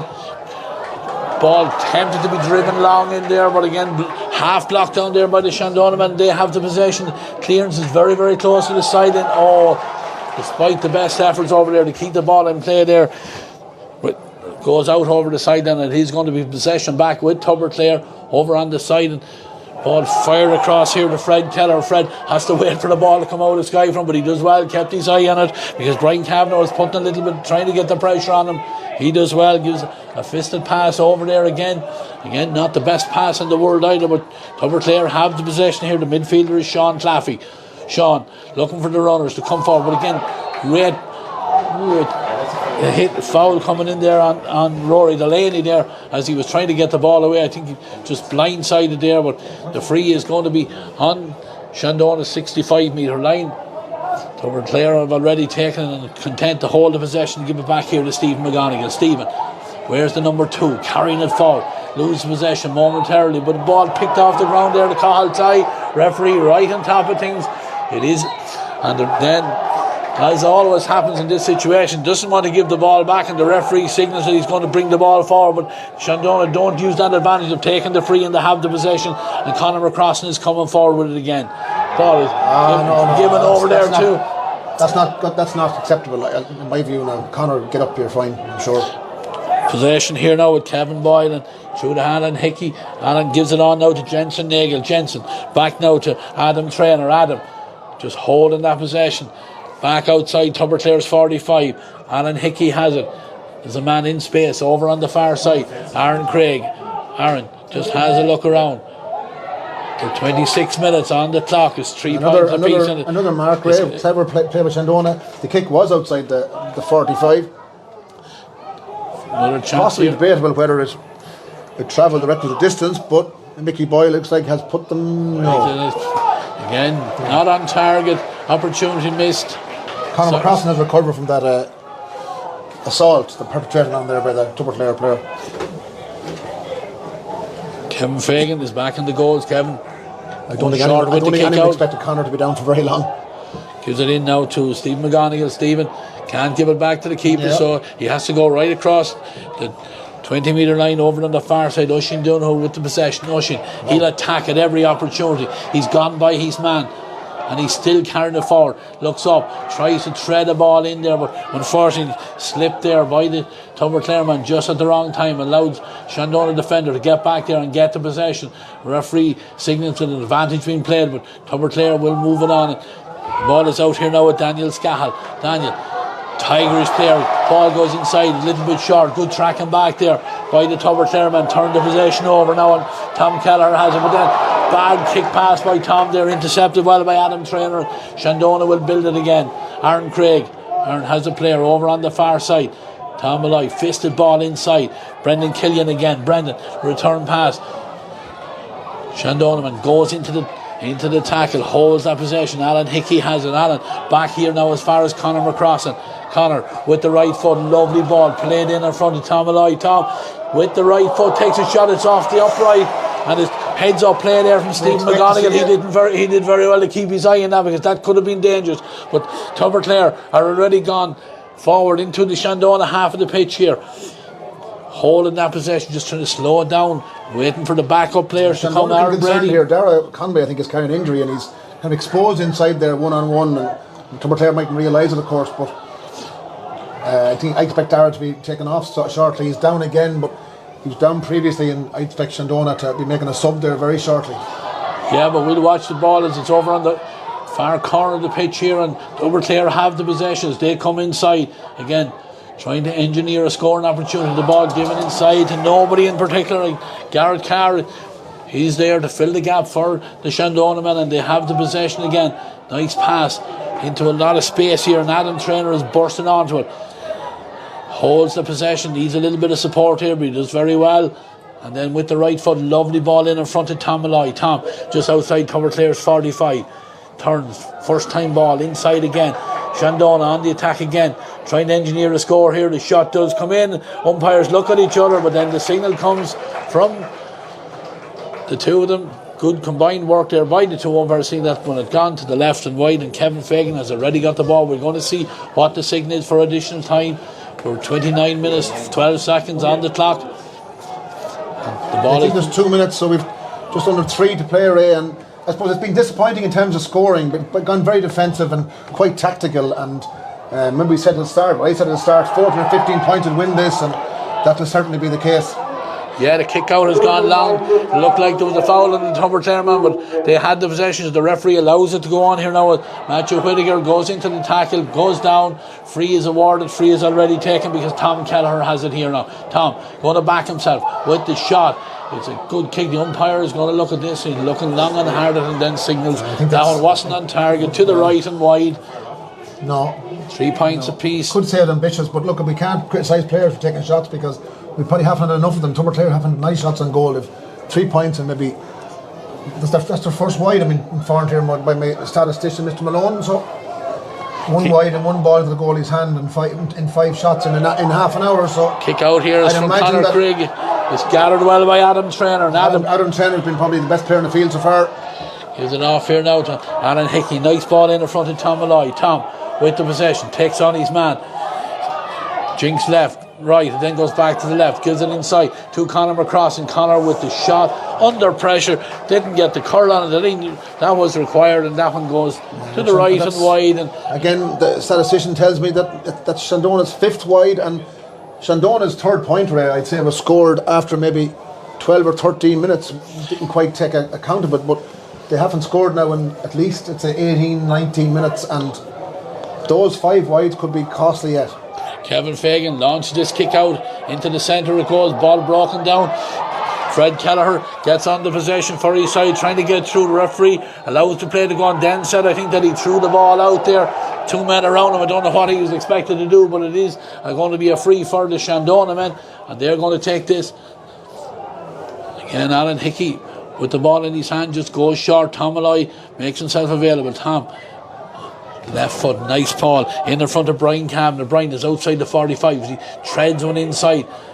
A chance here for Shandonagh as we get close to the half-time whistle. Brian Cavan again thought about taking the shot on. He lays it back here as far as Tom Malloy. Tom plays a lovely ball across here into space, and Adam Traynor takes that pass and gives it on now to Aaron Craig. Aaron, fisted ball inside. Alan Hickey looks up. Nice ball inside. It wasn't from inside the 45-metre line. We'll see what's... I think Shane has admitted he made a mistake there, I think he has. He realised it was inside. That's fair enough. Look, he's thrown the ball up. Make mistakes too, and it was too important not to blow that because it's probably a certain point for Shandonagh. So ball is thrown up and the ball is broken in. It's Shandonagh on the possession again, and the shot comes in on the turn from Brian Cavan. Ball, danger not clear. The shot comes back, and it's eventually finished in the net. I say eventually because Brendan Killian, he was alert as the ball came down off the upright, got the shot in, it was blocked, it came back to him again, and he pulled the trigger and finds the bottom left corner across him in front of Kevin Fagan. The ball is in the back of the net, a goal and 3 points, and there's a Shandonagh man on the ground here. But the ball is on the 20-metre line. The goal is on the scoreboard. That's the most important thing as far as Shandonagh is concerned. I think Shane is sensible. Blow the half-time whistle. Common sense breaks out here now. As fractures here a small bit, and the referee blows the half-time whistle, and it is the Shandonagh with that score, which could be a crucial score in the outcome of this game, because that goal finished in the net by the number 7, Brendan Killian. He's been attacking at every opportunity. Finished that one to the back of the net on the second attempt, and we do reach half-time here with a scoreline of 1 goal and 3 points for Shandonagh. It's 3 points for Tubberclair. There's a little bit of afters going on both sides, getting ready to leave the field. Tubberclair the first to leave here. The crowd really into this game, and we look forward, Barry, to a good and close, exciting second half. Yeah, absolutely. It's not Brendan Killian's first goal of the championship. He's been bombing forward from wing back there, and he was alert to the ball coming off the post, and it's a pity to see there's a little bit of discontent among the supporters here. I don't know what Shane Lambert is around there.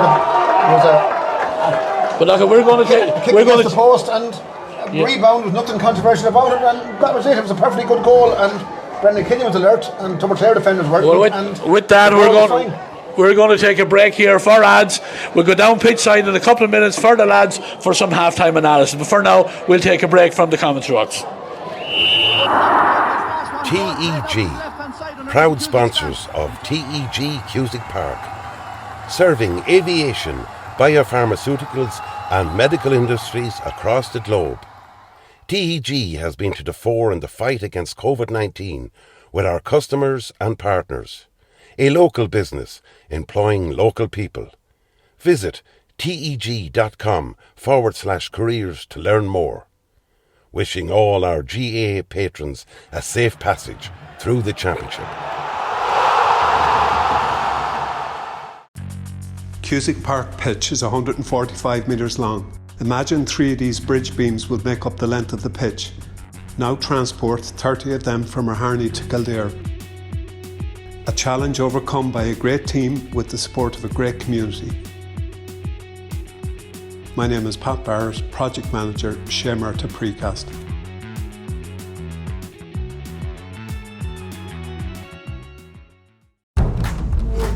Sevens Coaches, proud sponsor of Westmeath GAA Hurling Championships.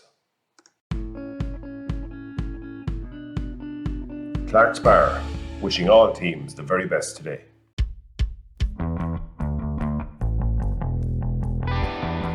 Rytech, proud sponsor of the Westmeath Intermediate Football Championship. Hey, mama, don't treat me wrong.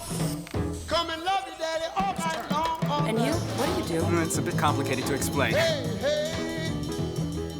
You know, I still didn't get exactly what your job is. That is what I do. New Renault Arcana E-Tech Hybrid. Winner, Irish Medium Crossover SUV in the 2022 Car of the Year Awards. Yeah, it's half-time here in TG Cusick Park in the Rytech Intermediate final replay, and eventful is a small word I suppose we could have for it. but at half-time it's Shandonagh leading by that Brendan Killian goal just on the stroke of half-time. And Damien, I think they're good value for that 3-point lead, if I'm honest. Yeah, well look, in the first 10 minutes, let's be honest, there was only one team in it.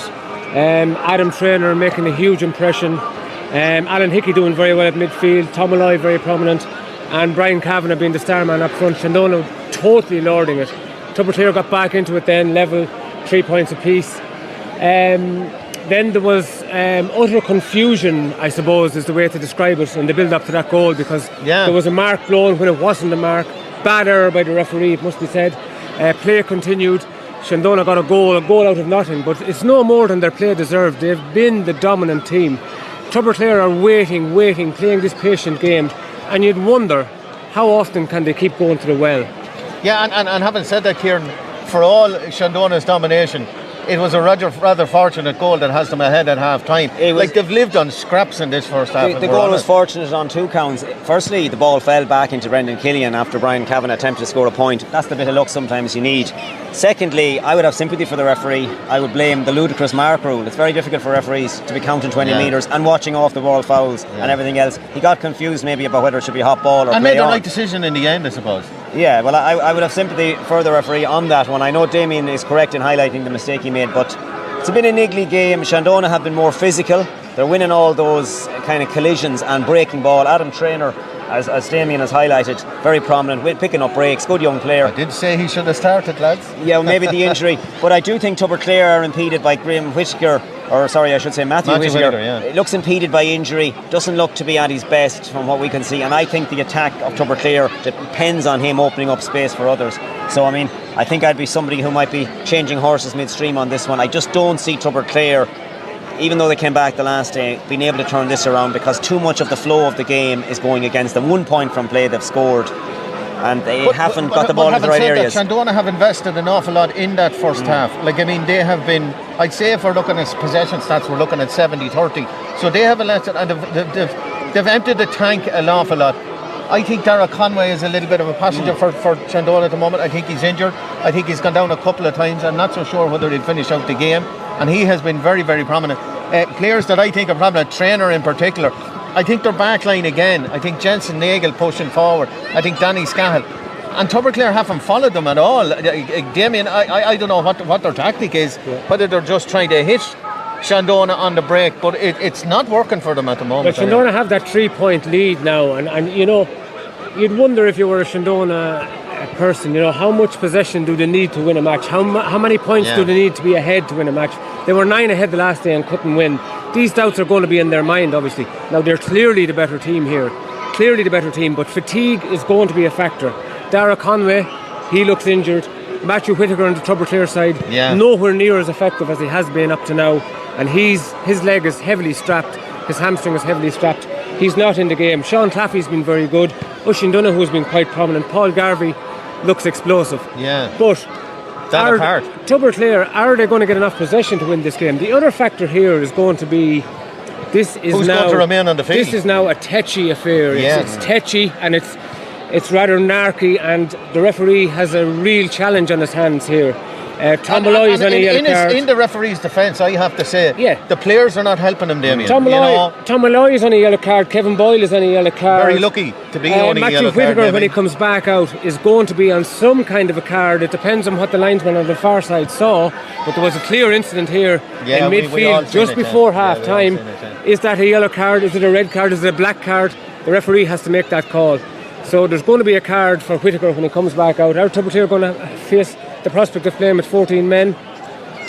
That's going to be a factor. And I think, Kieran, somebody is going to be facing the prospect of playing with 14 men before this game is over, because it has been, you know, we're all for a physical game, and I'm all for, you know, the manliness of the game, but some of this stuff is childish in effect. And another thing that I've noticed as well is players going down when they're barely pushed. You know, there's an awful lot of feigning of injury, and you're trying to call the referee, and it's a very, very hard job, and it has been that sort of game, and it has spoiled what has been a fairly entertaining half of football, in fairness. Niggly at times, Paul, I agree with you. It's difficult for the referee, and I think Shandonagh came with a hard physical edge, and Tubberclair are trying to respond, and it's leading to niggly exchanges, and as you often have in a replay, maybe some scores to be settled from the first day. Possibly, now, one of the things I would say is One of the reasons I just don't feel Tubberclair can pull this one out of the fire is the conditions today are not as conducive to the type of scoring patch we saw from them in both the semi-final and indeed the first day, the drawn day. It's a low score, and like Shandonagh have scored 1-3 and they're 3 ahead. Last week they scored 1-9 in the first half. I don't think it'll be anything like the type of scoring rate. It's a tetchy affair. A 3-point lead on a day like this is a good lead to have. Yeah, well, it's a good lead, and that breeze is going to be a factor as well. Tubberclair have to play into that breeze in this half, so they really I think they might play better into it. They really need the likes of Robbie Curley to step up to the plate here. Look at the teams are coming out here for the second half. We hope it's a little bit more entertaining score-wise, but it has been fairly entertaining as it. But for now, we're going to go back up to Ray on commentary and Barry Kelly, and looking forward to a really good second half where it opens up a small bit. We're going to go to a break first of all, and then back to Ray and the Crow's Nest.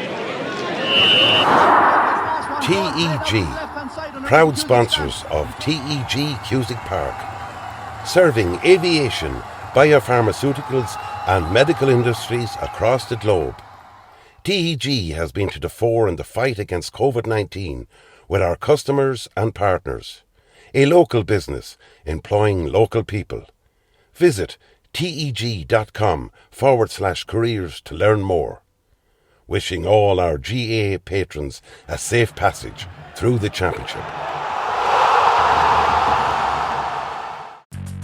Cusick Park pitch is 145 metres long. Imagine 3 of these bridge beams will make up the length of the pitch.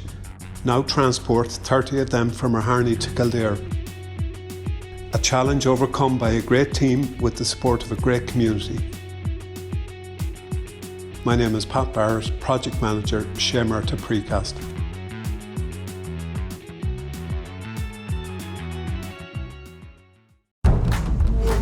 Sevens Coaches, proud sponsor of Westmeath GAA Hurling Championships. Clark's Bar, wishing all teams the very best today.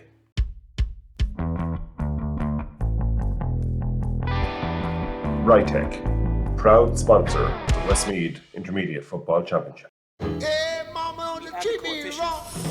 Come and love you, daddy, all night long. And you? What do you do? It's a bit complicated to explain. You know, I still didn't get exactly what your job is. That is what I do. New Renault Arcana E-Tech Hybrid. Winner, Irish Medium Crossover SUV in the 2022 Car of the Year Awards. Welcome back, viewers, here to the second half, and just at the start of the second half there, the referee for that incident just before the break issued 2 yellow cards, one to Daniel Scanlon, the other was to Matthew Whittaker. There is a substitute on the Tubberclair team. It's the number 20 Charlie Kennedy, and he's replacing number 13 Robbie Curley, with the players already underway. And Tubberclair, who have been notoriously fast starters in the second half of in the semi-final against Rochester, I think they were 3 or 4 points down. They had it back within a couple of minutes, the same the last day, Barry. So it looks like they're keen to get things underway. This game has slipped by. We're halfway through the 3 scores and really haven't performed the way that they are capable of. Yeah, it looks like a 2-point game now after McCabe was put over there.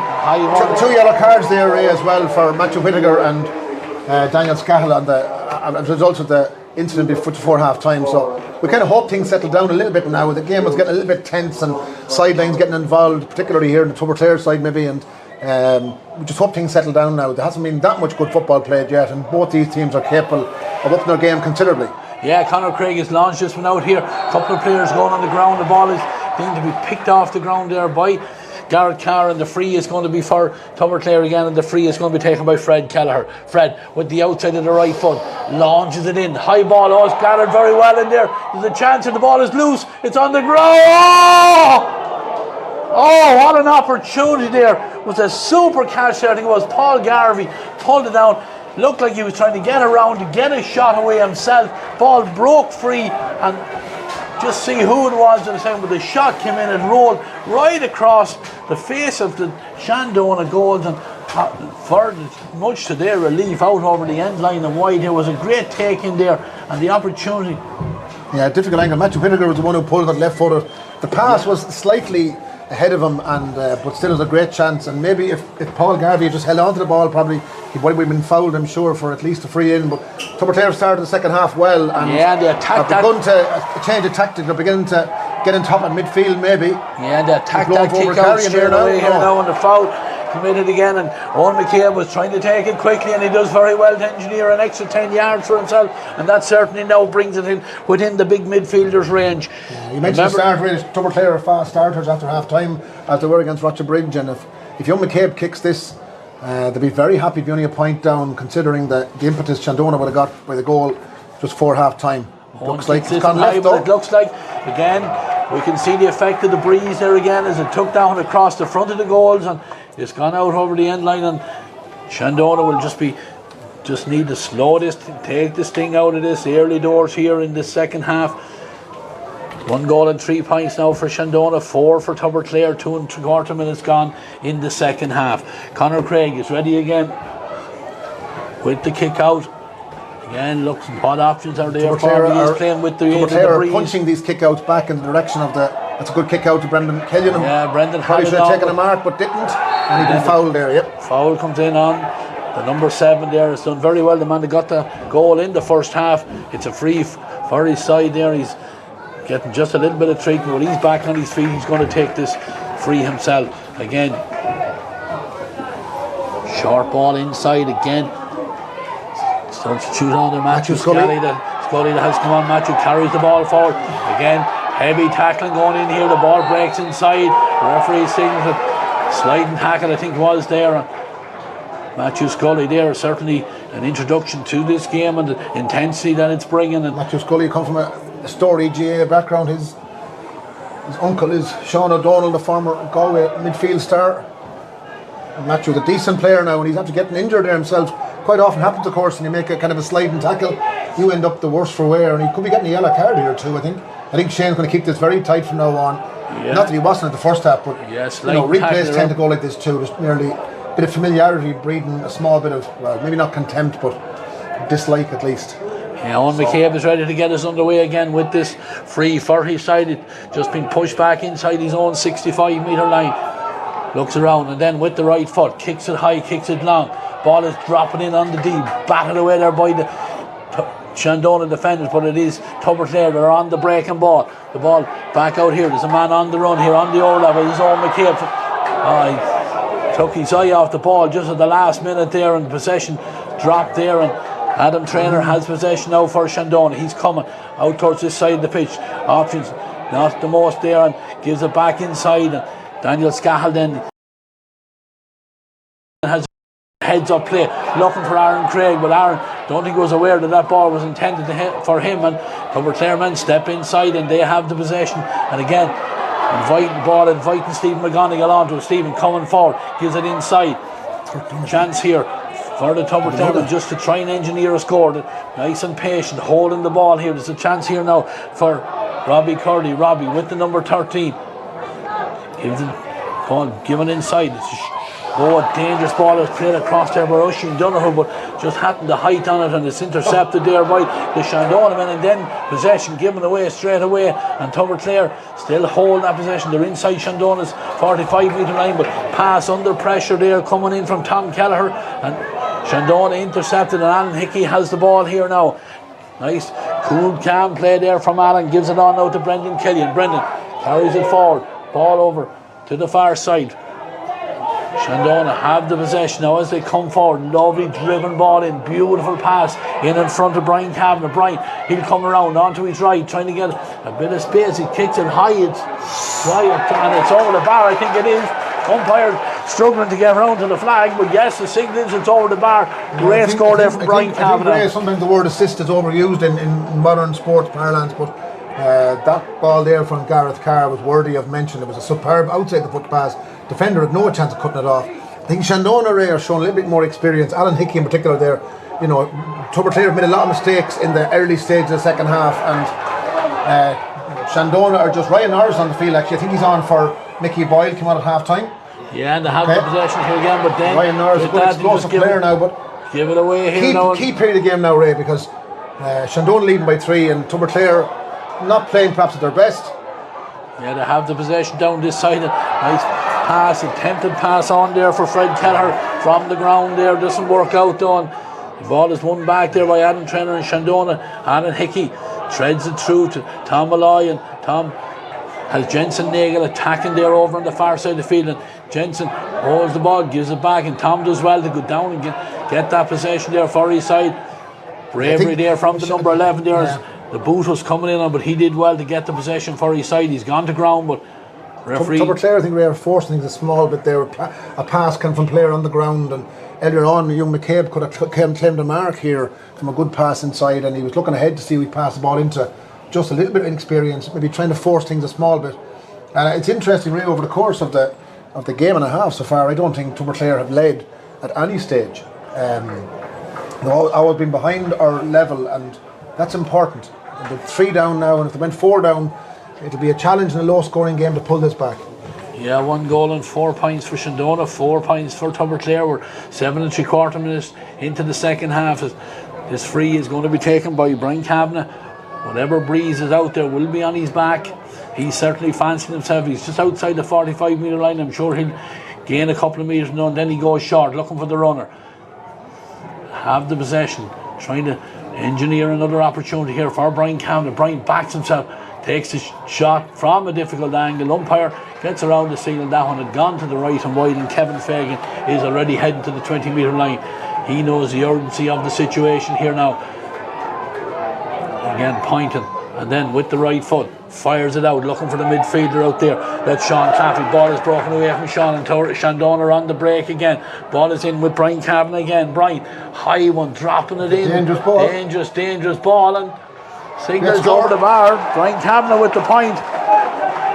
4 on the day for the number 14. Yeah. There's 2 great scores in the second half, and a low scoring game. Midfield is really a problem now for Tubberclair. They're not getting any clean possession. Struggling to win clean ball, and the breaking ball, Alan Hickey has picked up a mountain of breaking ball. Here we are again, right on cue. Alan Hickey under pressure again, and Shandonagh win the possession again, and they're coming for Garrett Carr. Treads a lovely ball through there, an opportunity, but good covering back there by Stephen McGonigal, but the danger not gone away yet, because the shot has come in and it's high. I think it's Aaron Craig with that one. As soon as it left his boot, Aaron had a look at it and he headed straight back out to his position, because he knew he was on target, and the lead now gone out in what was a very tight game, gone out to 5 points now, and you know that's a big lead, and Tubberclair struggling, as you said, to get possession on the middle a bit of a breeze field. now. We said it was a 2-point breeze maybe, but 5-point lead now with Shandonagh. You'd expect them now to push for home now at this stage, and again kick out there. One breaking ball, one by Tubberclair, but Tubberclair need to score, and they need to score quickly. Yeah, they have the possession over there on the far side, and it's worked inside here now, where it's got by Tom Kelleher. Tom being closed down, does well to hold the possession, gives it back inside here now to James Madden. James turned into a heavy tackle there. Ryan Norris, and then a little bit of after there, and referee is going to take the ball, and he probably will throw the ball up now at this stage. Yeah, you would wonder though, Ray, about all the preparation the teams put in. You would wonder, that's about the 4th time that a free has been overturned by players coming in to needlessly shoulder or indulge in handbags. Now, maybe this free is going to stand, yeah, but it just looks like he'd be a lucky man if the free stands, because Tom Keller did come in and I would think give away enough of a indiscipline to warrant a throw ball, but you just wonder why players indulge in this. All the preparation pre-match. Oisin O'Mara is going to be introduced wearing the number 18 jersey. We'll see who he's going to replace. He's replacing Tom Kelleher. Number 12, Tom Kelleher, has been replaced by number 18, Oisin O'Mara.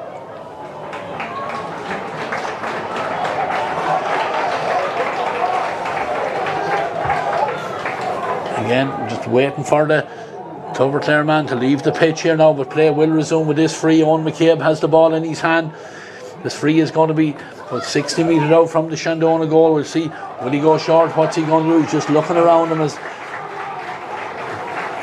Tom Keller just makes his way off the pitch, but players running left, running right. Owen McCabe goes short, gives it in low, not the best pass in the world.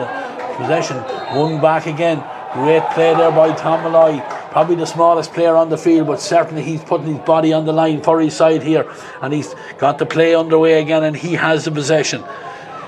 tricky little player, super little left foot on him as well as he opens the play back in here as far as Daniel Scahill. Daniel has Aaron Craig in a lot of space and he takes the return pass from Aaron, and Daniel driving forward. Again, nice play here, lays it back there as far as Ryan Norris. Right, back into Aaron Craig, the man that got the last point for his side. Two midfielders combined.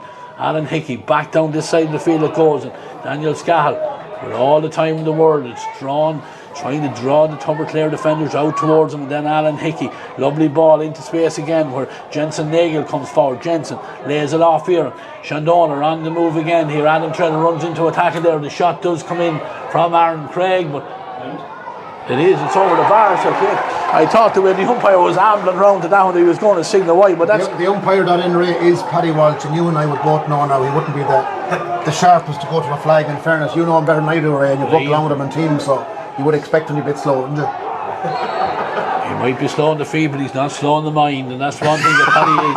And Aaron Craig has got 2 points in play though, all seriousness, and they're 2 massive points, and he wouldn't be known as a scorer, but he's lofted over 2 huge points with his left foot. Yeah, and Kevin Boyle would be careful. That was another tackle that perhaps would warrant further scrutiny in a way. And another one he's fouled there. He's in thin ice, Kevin, now. Tubberclair struggling to get possession and trying to get it into Tubberclair man down here. It's the number 4, I think it is. It's down as Aaron Brady. Looks like the signal is from the sideline that he needs to be replaced there.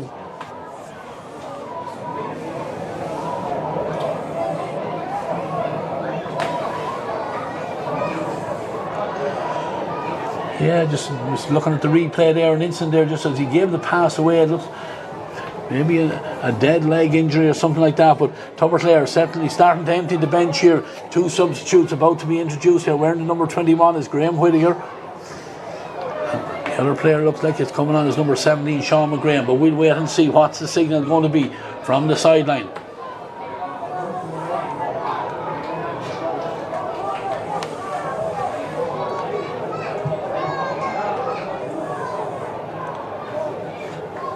Yeah, it is just that man, Aaron Brady, that's been replaced. Sean McGrane is the man that's come in there and replaced it. The number 4. And the other sub is for Rory Delaney, being replaced by number 21, Graham Whittaker.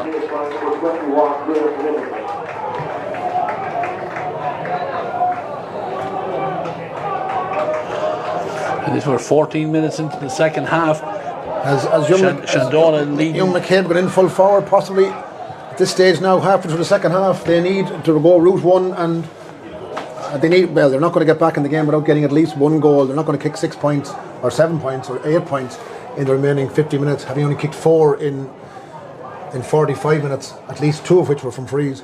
Yeah, referee just waiting to make sure that the player that's been replaced has left the field, and Tubberclair trying to build from this free now as they carry it forward. The ball is with the man that's just been introduced there.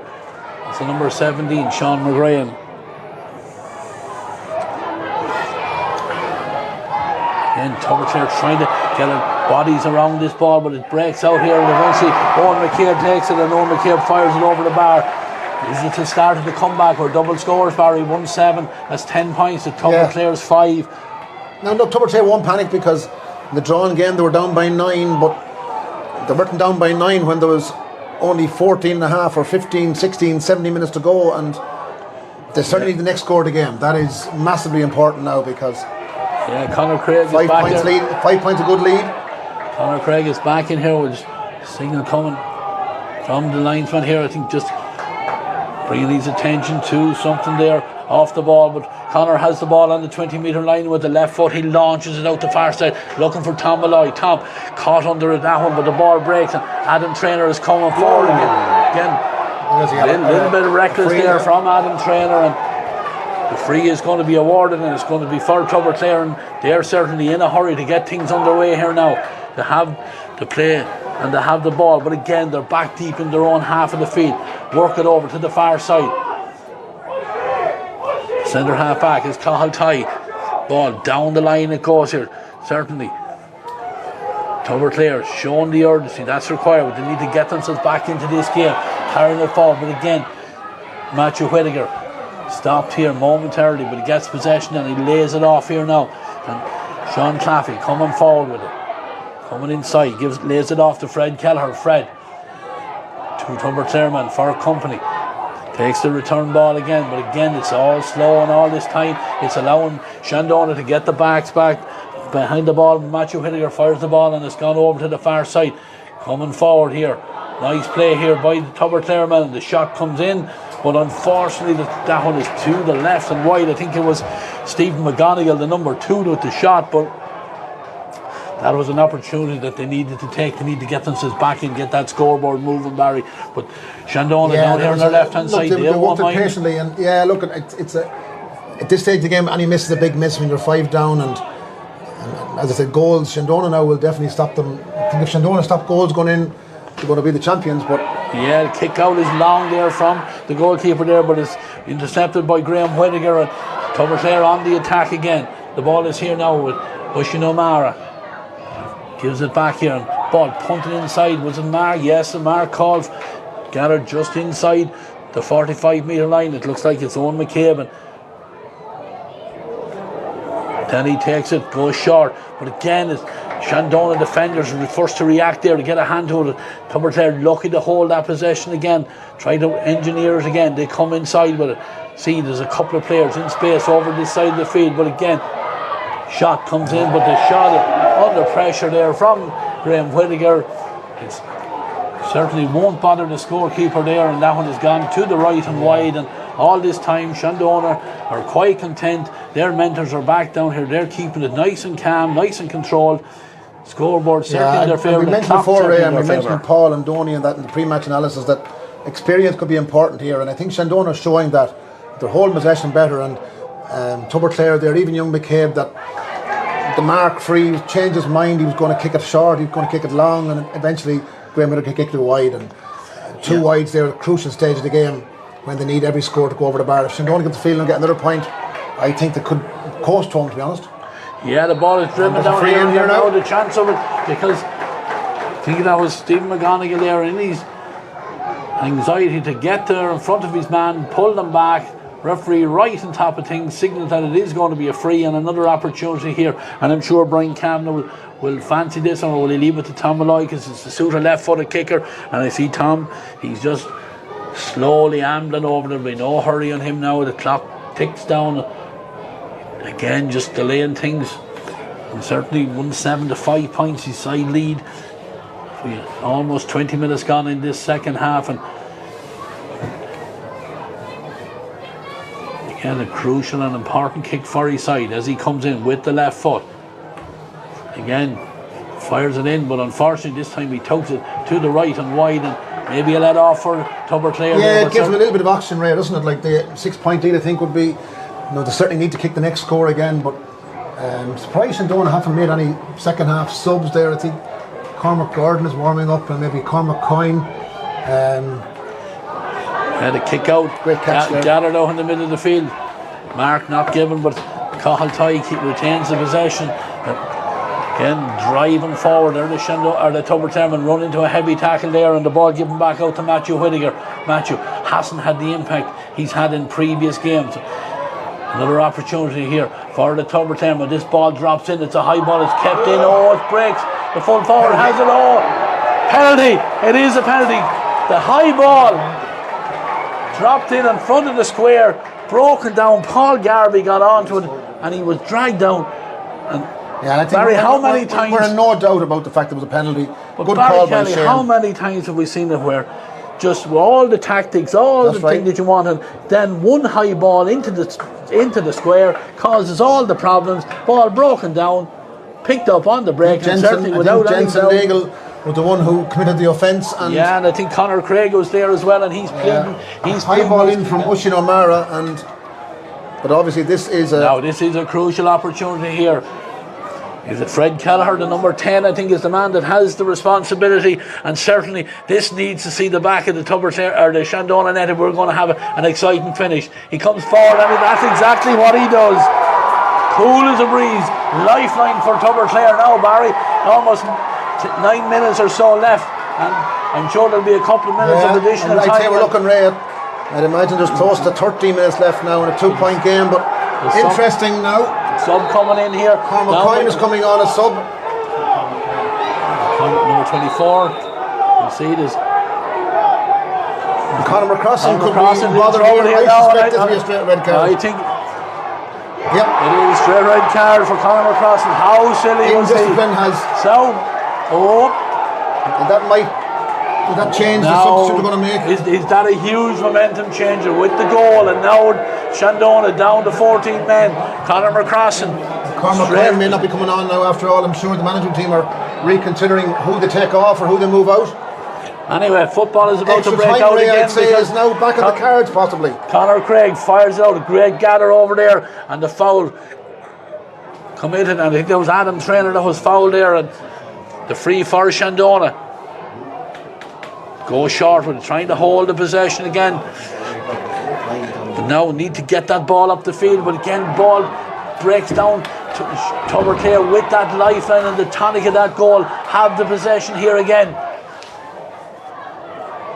Ball with Tubberclair as they come forward again. Ball driven in, right footed shot. Will it stay in play? Don't think it will, no, because the goalkeeper comes out and he takes it.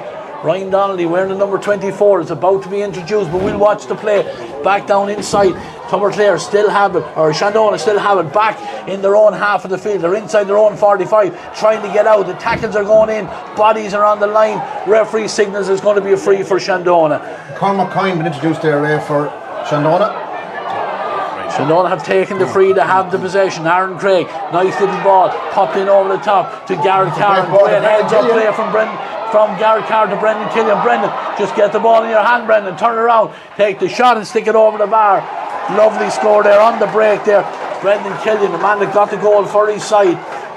Substitute coming in, 24. Kevin Boyle been replaced. Kevin Boyle, the man that's going off.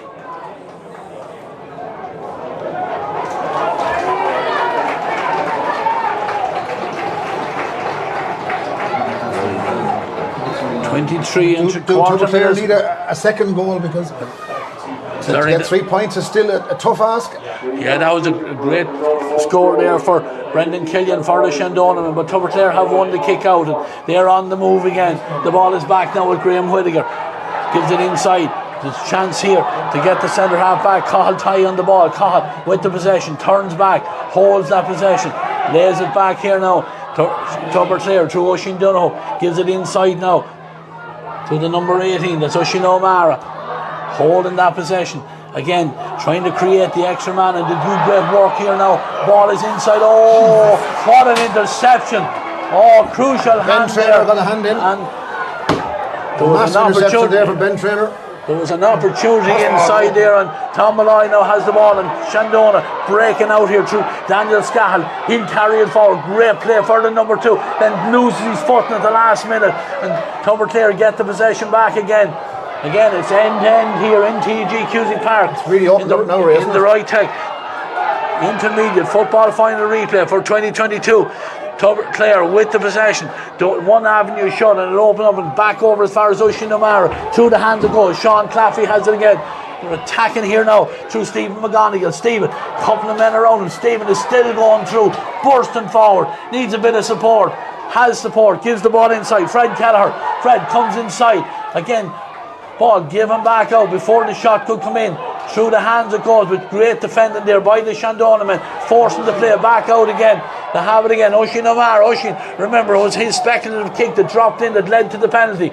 This time decides not to take the shot on. Matthew Whittaker has it. Matthew, nice ball here now to Oisin Donoghue. Oisin dropped it as he was driving forward. Has time again, but just lost the momentum a little bit. Gives it back to Cahill Ty. Cahill holding the ball, looking for the runners.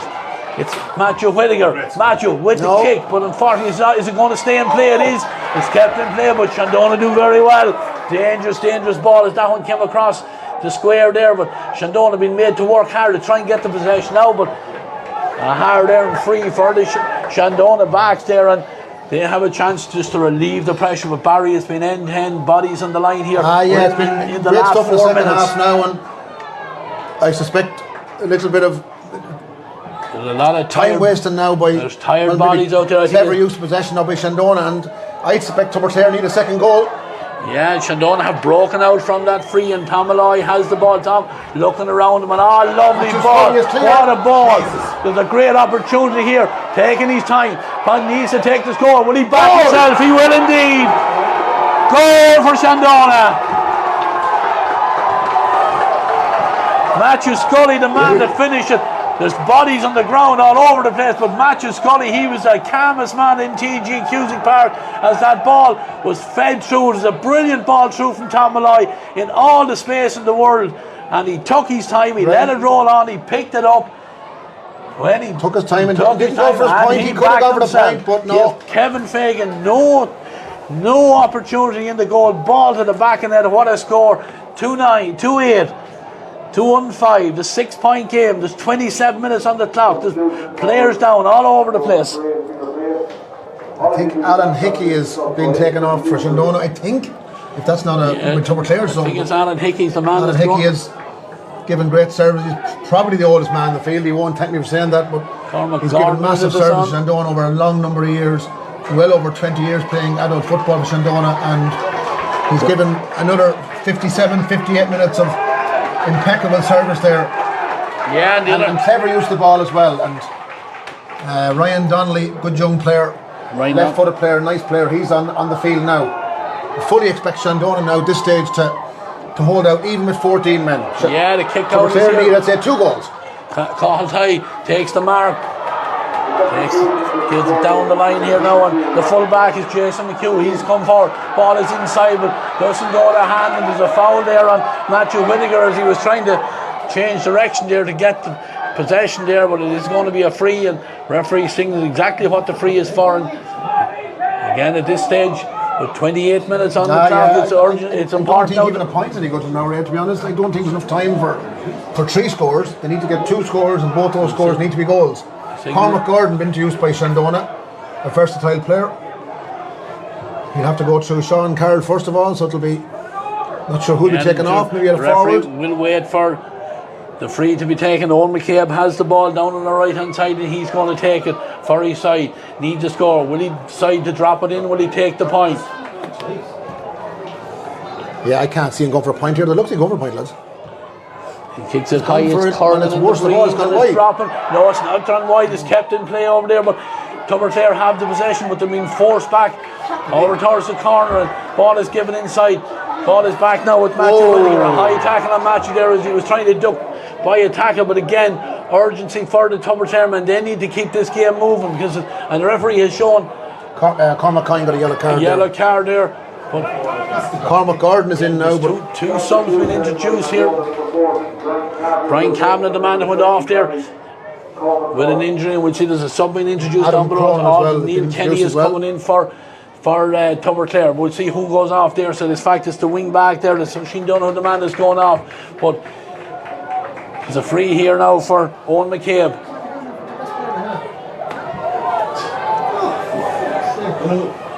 Owen with the right foot takes it, foots it over the bar, just narrows the gap down. There's going to be another sub coming in here because Adam Cronin was listed to start with the number 6. Brian Cameron been taken off here, but that's Cormac Gordon gone back to play in the backs or a sweeper role maybe, and we'll watch and substitute not Adam Cronin coming in now as well shortly. You haven't seen the injury time yet. Conor Craig. Suspect it could be 4. Conor Craig is the man that's going to take the kick out. We'll watch him. The referee is wondering to see, is there a substitute coming in? Still waiting for the signal. I don't think it's going to be. So the referee is going to signal to Conor Craig to get ready with the kick out. With the left foot, he launches it over to the far side of the field and goes straight into the grateful arms there of Graham Whittaker. He has it for his side. Fisted ball inside. Almost possession given away there, but Tubberclair do well through Charlie Kennedy to get in. They're on the move again. Can they engineer a goal here? Because that's certainly the minimum requirement at this stage. Through the hands it goes, and the shot comes in, but it's Shandonagh blocking away, and then the shot comes in, and the shot has gone to the left and wide there. Additional time was called there. I think it was the call 4 minutes.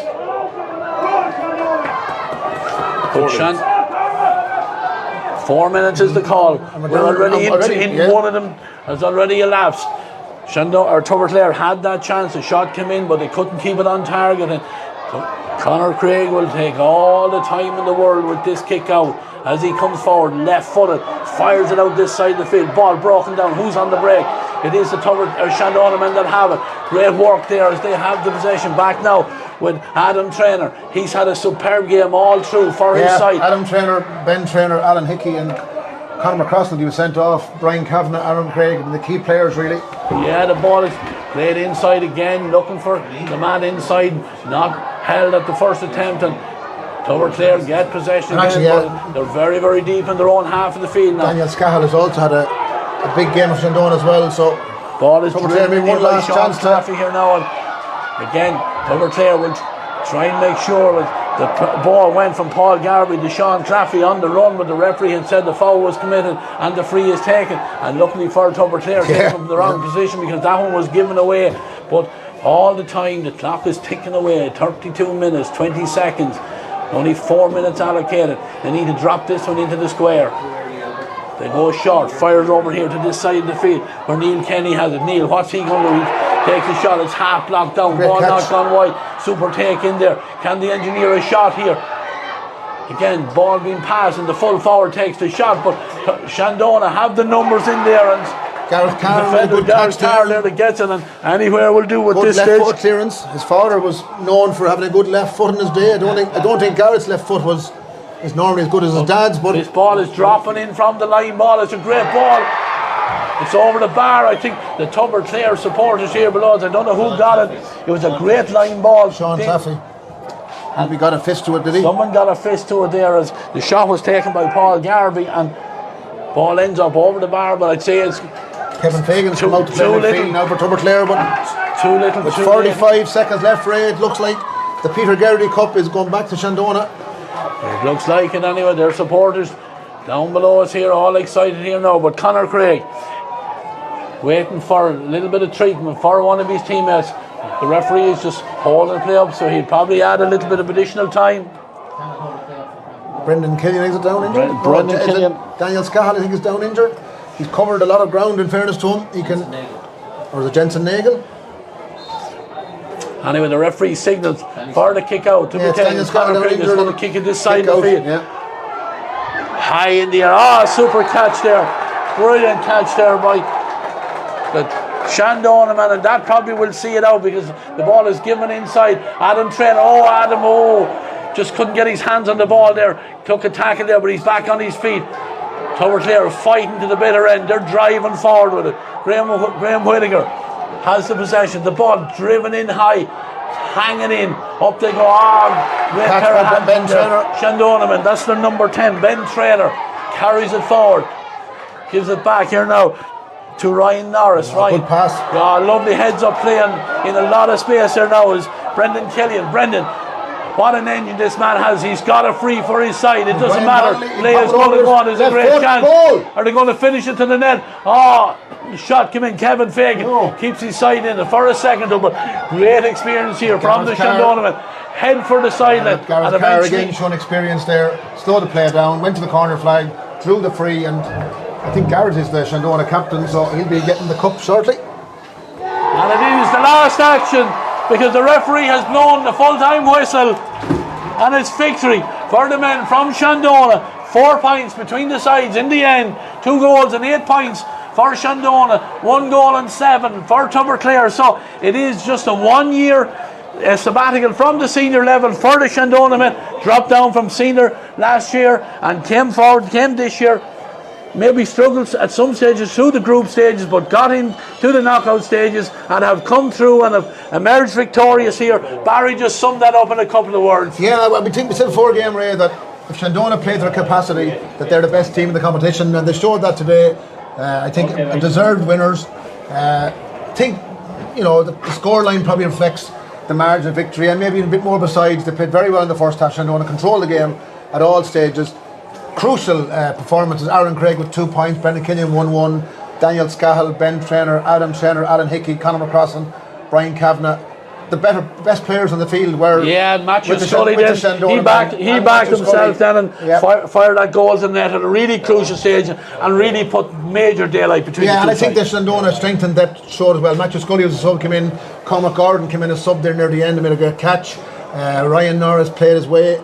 So Shandonagh strength and depth probably a bit better as well. And they were unlucky last year, relegated in a very tight championship, relegated basically on score difference really. So It is a good young team now, and they'll be delighted to be back in senior football next year. Yeah, it's disappointment for Tubberclair, but I think it's only 2 years ago we were here watching Tubberclair win a junior football title. They have a lot of their minor team won the title last Sunday. They have a lot to look forward in that club as well. Huge work been done, and they have great men over them.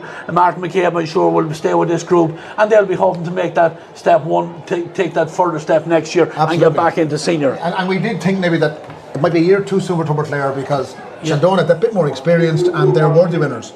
Yeah, and that's it from the commentary box. Thanks to Barry Kelly and co-coms. We're going to say goodbye. We'll go down for the presentation and some after-match analysis as well, and hopefully we'll have a word with a couple of the victorious side as well.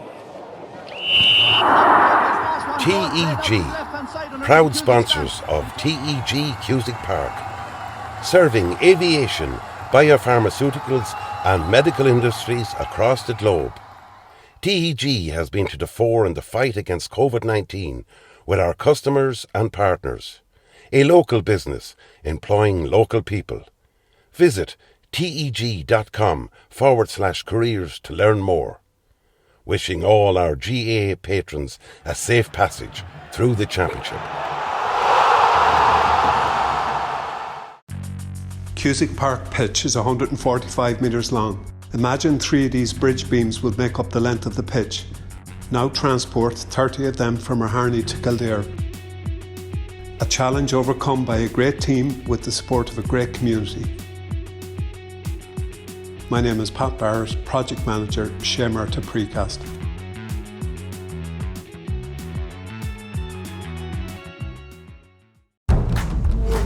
Sevens Coaches, proud sponsor of Westmeath GAA Hurling Championships. Clark's Bar, wishing all teams the very best today.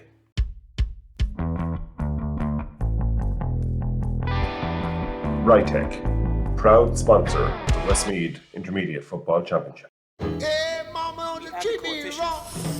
Come and love you, daddy, all night long. And you? What do you do? It's a bit complicated to explain. You know, I still didn't get exactly what your job is. That is what I do. New Renault Arcana E-Tech Hybrid. Winner, Irish Medium Crossover SUV in the 2022 Car of the Year Awards.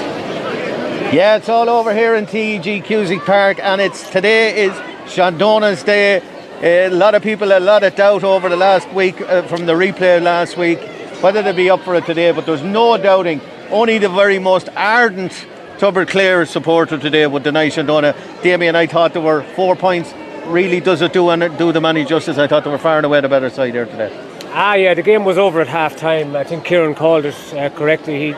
He jumped ship midstream. He was quite correct. The game was over, done and dusted at half time. Shandonagh, way the better team. Absolutely dominated. I'm going to cut you off straight away because we're going straight to the presentation here with Frank Maskell and the winning captain, Garrett Carr. Winter Shandonagh from the Tubberclair, fought the Royal Belair. The luck hockey of the Augustin of Forna. Welcome to everybody, especially people from Tubberclair and Shandonagh. Before we begin with the presentation proper, I again have singled out people to thank in particular. So it's our last big final here, and I want coming closer to home. I want to thank our stewards here, Sunday in, Sunday out, under the stewardship of Francie Donohoe and Jerry Farley. Thank you for controlling affairs here every Sunday, every weekend. I want to thank especially Brendan Shaw and the CCC who do such a fantastic work in fixing and arranging all our games. And the main work of that falls to Brendan Shaw. So on your behalf, thank you very much, Brendan. To our team of officials for today's game, to Shane Maher and all his helpers, well done, and thank you, Shane. a good game. Ladies and gentlemen, will you join together first of all and give a big clap to our two teams for two fantastic games of football. Well done, Shandonagh. Well done, Tubberclair.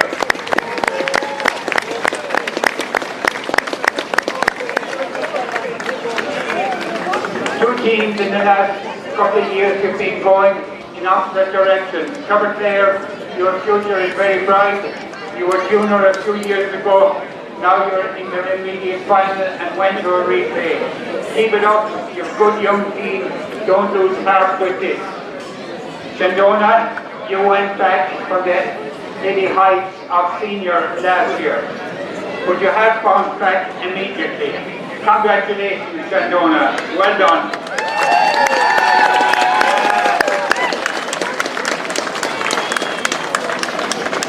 To our sponsors of the Intermediate Championship, Right, thank you. I'm joined on the podium by Ed Garrity, son of the great Peter Garrity. This cup that in a minute or so I'm going to hand it over to a very proud Shandonagh man. And I think I will do that now. So, Gareth Carr, will you accept the trophy please on behalf of your team?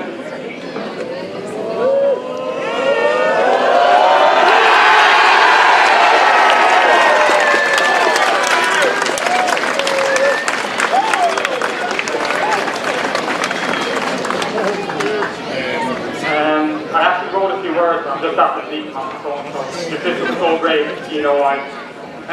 First of all, I'd like to say really well done, genuinely to Tubberclair. And over two games with nothing separating us. Between an intermediate final and a minor championship there last week, we're obviously doing great things out there, so fair play to Wally and keep it going, no doubt you'll be very close if not winning this next year, so round of applause to Tubberclair.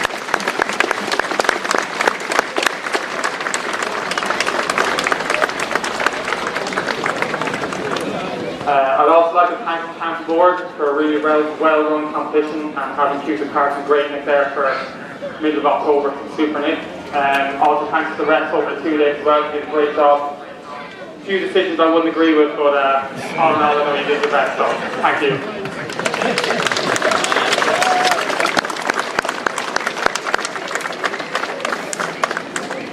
To the supporters, you came out in force today.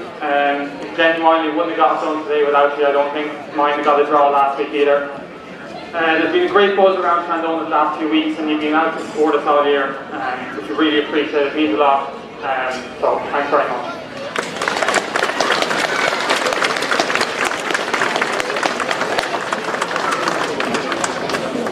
To the management team, Dove, Scal, Robbie, Ado and Kev. Did he just say potato? Jim, sorry Jim. You went missed a few days, Jim, so. Just want to say, lads, we wouldn't have got it done without you. You've sacrificed so much over the last few months. You've always been there to pick us up when we needed lifting, push us on when we needed pushing, so this is genuinely as much ours as it is yours, so thank you very much.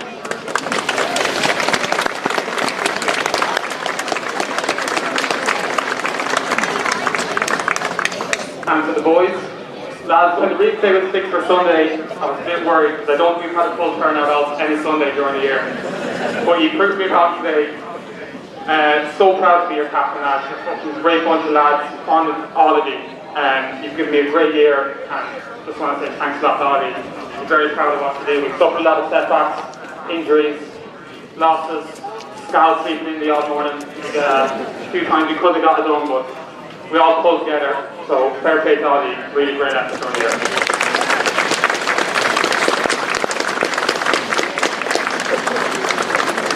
And all that's left to say is we'll have a few points tonight, I suppose.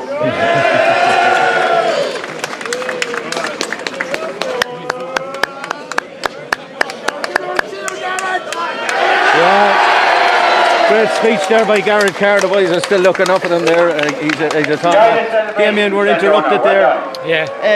Look at, as I said, only the most ardent Tubberclair player could deny them today. I mean, I thought Shandonagh 5 points possibly didn't do them any justice, or 4 points didn't do them any justice. I thought they were well and away the better side there today. Yeah, you wondered at half time how often could Tubberclair keep going to the well.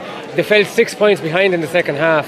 They showed great character to come back, got a penalty that they converted, got right back in the match. Then there was a sending off. Shandonagh were reduced to 14 men, and it looked at that stage as if the momentum had switched and that Tubberclair had a great chance. But there was a steely edge about Shandonagh today. There was a resolve about them, and that experience that they garnered at senior level really stood to them. I think we said beforehand they were the team who would be senior, and they proved it today. Brendan Killian, their wing back, probably epitomised what Shandonagh were about. Covered every blade of grass on the pitch, contributed 1-1 from play. Alan Hickey turned back the ears, Very much so. Emptied the tank as well. In midfield. But they had, and up front, we said beforehand as well, about big players on big occasions. Brian Kavanagh, outstanding with his shooting, 4 precious points. Who really was kind of anonymous to last, I suppose, Kieran, and he stood up a bit today. Well, he showed his class today. Yeah, absolutely. I'm delighted as well for Kevin Hickey. The Hickey family are fantastic people, have given great service to the Shandonagh club, and Kevin Hickey is a great guy. Delighted for him, a local man leading his team to victory for a second time. And any day, Kieran, that you see Aaron Craig scored 2 points for Shandonagh, that has to be a red letter day. I mean, not noted for his brilliant, but there were 2 absolutely superb points and came in a very crucial part of the game. Absolutely, and I think I actually said in the press box up there, Paul, that their name is on the cup when he scored those 2 points, especially the second one, which was one we didn't expect him to score. He was nearly on the terrace. He's not known for scoring, but he's generally known for work rate and handing it on to the scorers. Yeah. But it was probably a sign that things were their way, and look, they deserved their win. They were up for the physical exchanges, and Barry called before that Shandonagh would win, and I suppose Barry saw last year them playing Mullingar Shamrocks in a tight match, and I think that Shandonagh may not have been intermediate at that. There was close calls and tight margins in that game. Shandonagh did very well in senior their first year up. And this year they came, they diced with death in some of the matches, lost a couple of group games, only beat Ballymore by a point, and there was a disputed point, and Ballymore hit the post with a free, and Milltown could have won the semi-final, went extra time, and that was fine margins. But today there's no question Shandonagh were deserving winners, and with the young players they've produced, and we mentioned earlier some lads that have been carrying injuries, their panel will probably be stronger next year with a bit more luck with injuries. And the panel played a huge part in Kieran. Their substitution it did certainly worked. Almost at the end I thought they were going to make a little mistake and bring on an extra sub, because I think there was some confusion. They had 5 on at the time, so they wouldn't want to make an error like that at that stage when the game was won. But it wasn't a spectacle today. The conditions weren't as good. We didn't have the sort of flowing football we had in the drawn game. It was intriguing, it was niggly, it was error-ridden at times, but certainly deserving winners in Shandonagh. And the team that made the less errors were Shandonagh, Barry. That's the simple reality. Tubberclair turned over an awful lot of ball. We noticed that in commentary there as well. They turned over an awful lot of a very scoreable ball, shall we say. Yeah, and I think experience, Damien mentioned experience, and Alan Hickey had a key game, but I think the best 7 or 8 players in the field were Shandonagh players. I mean, Daniel Scott was immense in defence, Ben Traynor, Adam Traynor, Alan Hickey we mentioned, Conor McCrossan, Nagel at cornerback. Jensen Nagel, Conor McCrossan got him the world of ball until he was sent off. Brian Kavanagh mentioned, Matthew Scully with his goal, and not forgetting Brendan Killian with one goal and a point, and Aaron Craig. So if you're picking a team from the 2 teams that played today, you'd probably have 10 or 11 Shandonagh men on it, and I think that's fair to say. They controlled the game. They were never headed, I think, at any stage in both games. In either game, yeah. Which, that's a testament to perhaps their dominance. And Tubberclair, we said before the game, needed to get ahead at some stage and test the resolve of the Shandonagh lads. And they never got ahead. They were always chasing the game. And Matthew Scully's goal was the icing on the cake. But I think you said at the start, Paul, Shandonagh were comfortable winners. 4 points didn't flatter them. And I think there were 6 or 7 points better team. Yeah, and Damien, it's something you mentioned at the start of the game, that it was perhaps maybe a year too early for Tubberclair. Coming from the lower division with a young team, sometimes you have to lose one to win one, and I think that was bore out never more than today. Yeah, and it's gas. It seemed like, momentum was with them. They had kicked all those wides the last day, those 14 wides, and they had conceded a very, very soft goal. Maybe that was the day they should have done the job and finished Shandonagh, because really it was Shandonagh who learned more from the drawn encounter, and it was Shandonagh who grew into this contest as the two games kind of developed. And as Barry quite rightly points out, you know, if you were picking a team over the two legs, Shandonagh would have be 9 or 10 players on it. Yeah, absolutely. The man of the match is up for grabs, I suppose, as well. My personal selection would have been Daniel Scahill at cornerback, but as we said, you could pick 7 or 8 fellas, Kieran, I suppose, to get there. He was just Brendan Killian as well, I suppose, 1-1 from wing back, but he didn't play at wing back. Of course, he played at centre of the field for most of the game and dominated an awful lot there. And the fact that they used their bench, and each one of those made a contribution as well. So they did. Tubberclair didn't have that. They didn't, no, and they tried everything they could. But as Barry said, and Damien, you could pick 9 or 10 if you were trying to pick from the two teams. A lot of contenders for man of the match on the Shandonagh side. Just an honourable mention on the Tubberclair side, Stephen McGonigal over the two games. I thought he had two super games. He was lion-hearted at the very bitter end. And Paul Garvey had some great moments, some great fielding at times. Just at times maybe there wasn't the support there maybe to feed off those moves. But I think Tubberclair showed their inexperience, shot selection over the two games, some passing, just trying passes that weren't on, trying to tread passes. Particularly to start of that second half when they were beginning to get on top, Kieran. We noticed like they had overlaps on a couple of occasions, and yet they took the wrong option. Invariably they took the wrong option. Yeah, and after the penalty goal, I mean, I think there was then 2 points in it. They needed the next score, but in fairness to Shandonagh, they responded when they were under pressure, even down a man, and they got the scores to win it. But Tubberclair's a learning experience. Junior 2 years ago, when Shandonagh were senior, I know that phrase we trotted out about win one to lose one. Tubberclair lost 2 intermediate finals in a row for back a few years. True, so Tubberclair people might want to hear the people saying that to them. But it's a long road back here again. You go through the group stage. There's no guarantees. No guarantee. And whoever comes down from senior, in this case Rosemont, will have designs on going back up, and other teams like Rochford Bridge and different teams will have designs on it. So it's a whole new year. Shandonagh can look forward now to the Leinster Club Championship and senior next year. So it's a great year for them. And a very red letter day for Shandonagh, led of course by their management team. So Ray Gavin is talking to some of them down there at the moment, so we'll pass it over to Ray.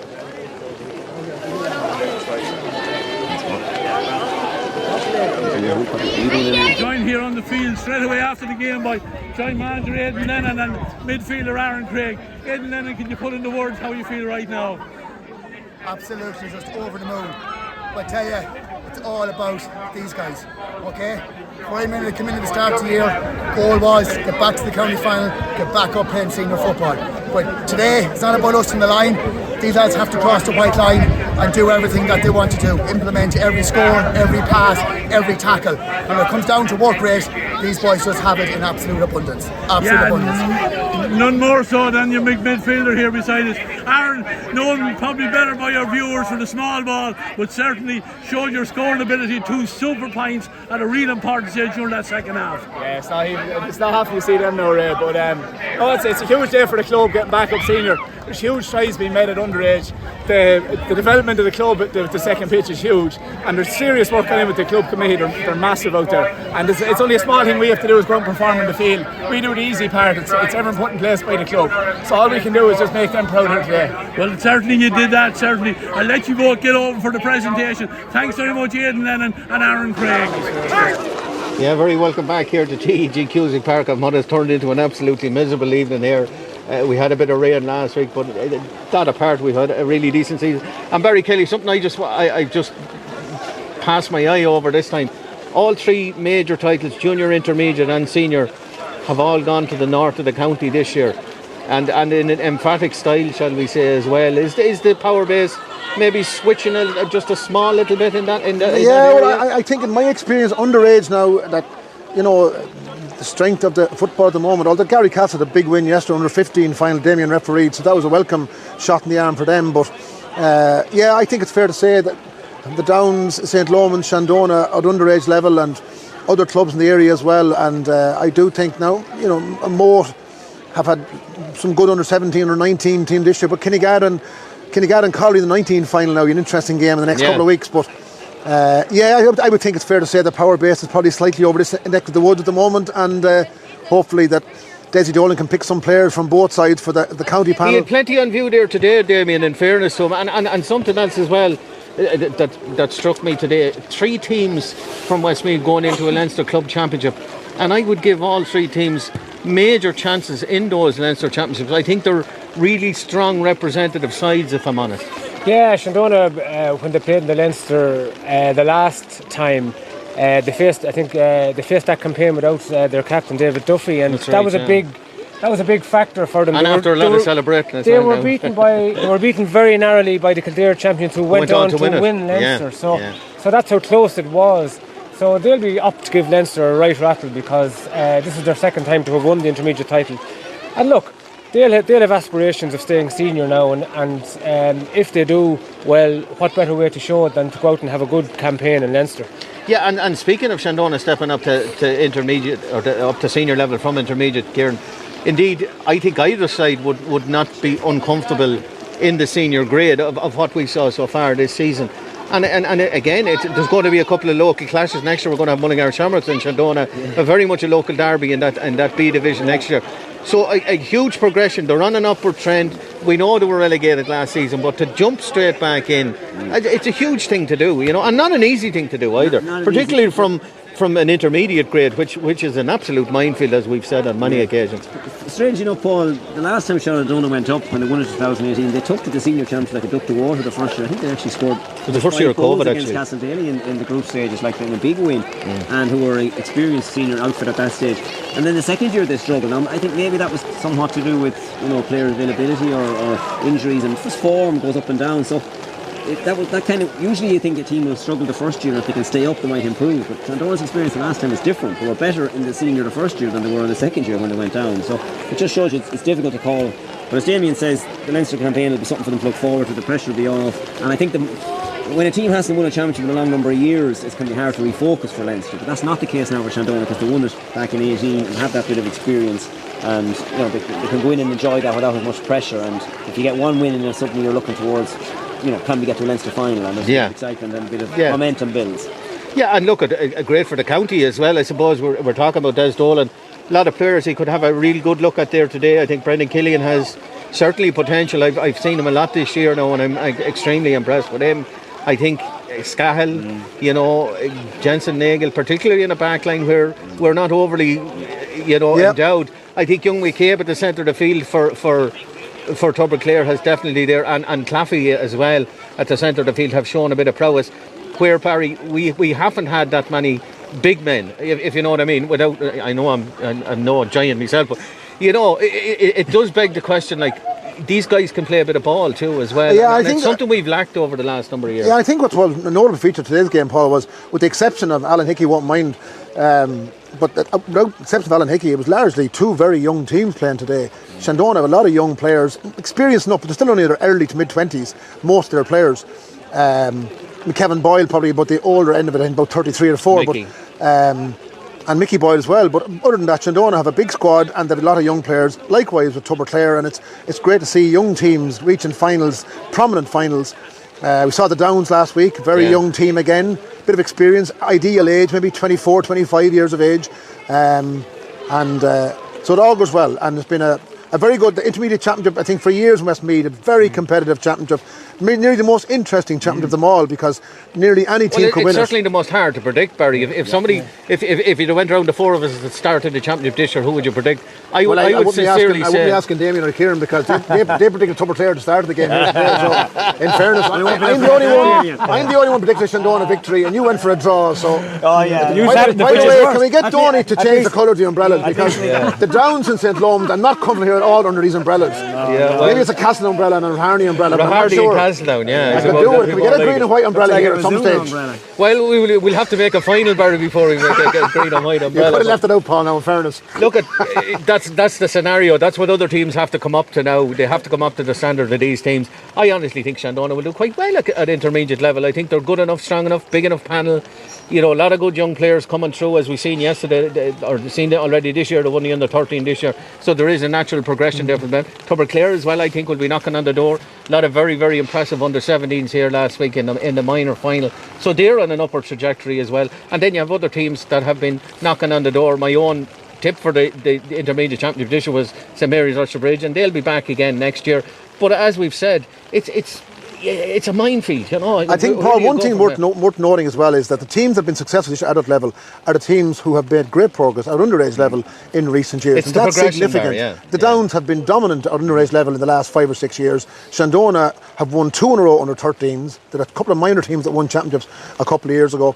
And even Moate won the junior. Moate's underage teams have improved beyond all recognition in the last 5 or 6 years, doing great work. So that really shows where the future lies is to improve underage and those players feed through the adult level. Jody Gunning made a great statement to me many years ago when I started out in coaching, and that wasn't today or yesterday. He said if you want to win a county title, you have to start with your under 10s, and that has never been proved more than in Westmeath this weekend. Lads, it's been an absolute pleasure. Barry Kelly, Kieran Galvin and Damien Maher here. It's been a pleasure here. It's probably our last day in Cusack Park, but I said that last year, and eventually we were out in the rain and the cold again. But I'm going in to get a hot whiskey, because if I don't, my 2 knees are absolutely numb at this stage. I'm looking at Tony Malone, and his red head is gone nearly saffron at this stage because the colour of the rain that stopped here. But it's been a pleasure for us to cover the games here once again for AirV TV. For all of you watching on us, we hope you enjoyed our coverage. We'll hopefully be back again next year. But from us here in a very wet TEG and cold TEG Cusack Park, it's Slán agus Bannock, and we'll see you again very soon. TEG, proud sponsors of TEG Cusack Park, serving aviation, biopharmaceuticals and medical industries across the globe. TEG has been to the fore in the fight against COVID-19 with our customers and partners. A local business employing local people. Visit teg.com/careers to learn more. Wishing all our GAA patrons a safe passage through the championship. Cusack Park pitch is 145 metres long. Imagine 3 of these bridge beams would make up the length of the pitch.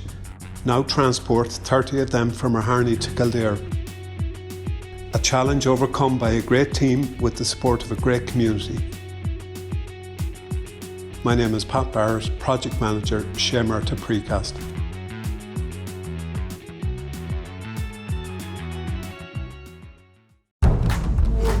Seventh Coaches, proud sponsor of Westmeath GAA Hurling Championships.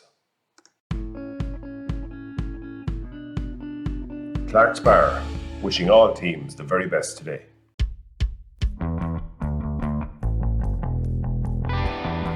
Rytech, proud sponsor of the Westmeath Intermediate Football Championship. Hey, mama, don't treat me wrong. Come and love you, daddy, all night long. And you? What do you do? It's a bit complicated to explain. You know, I still didn't get exactly what your job is. That is what I do. New Renault Arcana E-Tech Hybrid. Winner, Irish Medium Crossover SUV in the 2022 Car of the Year Awards.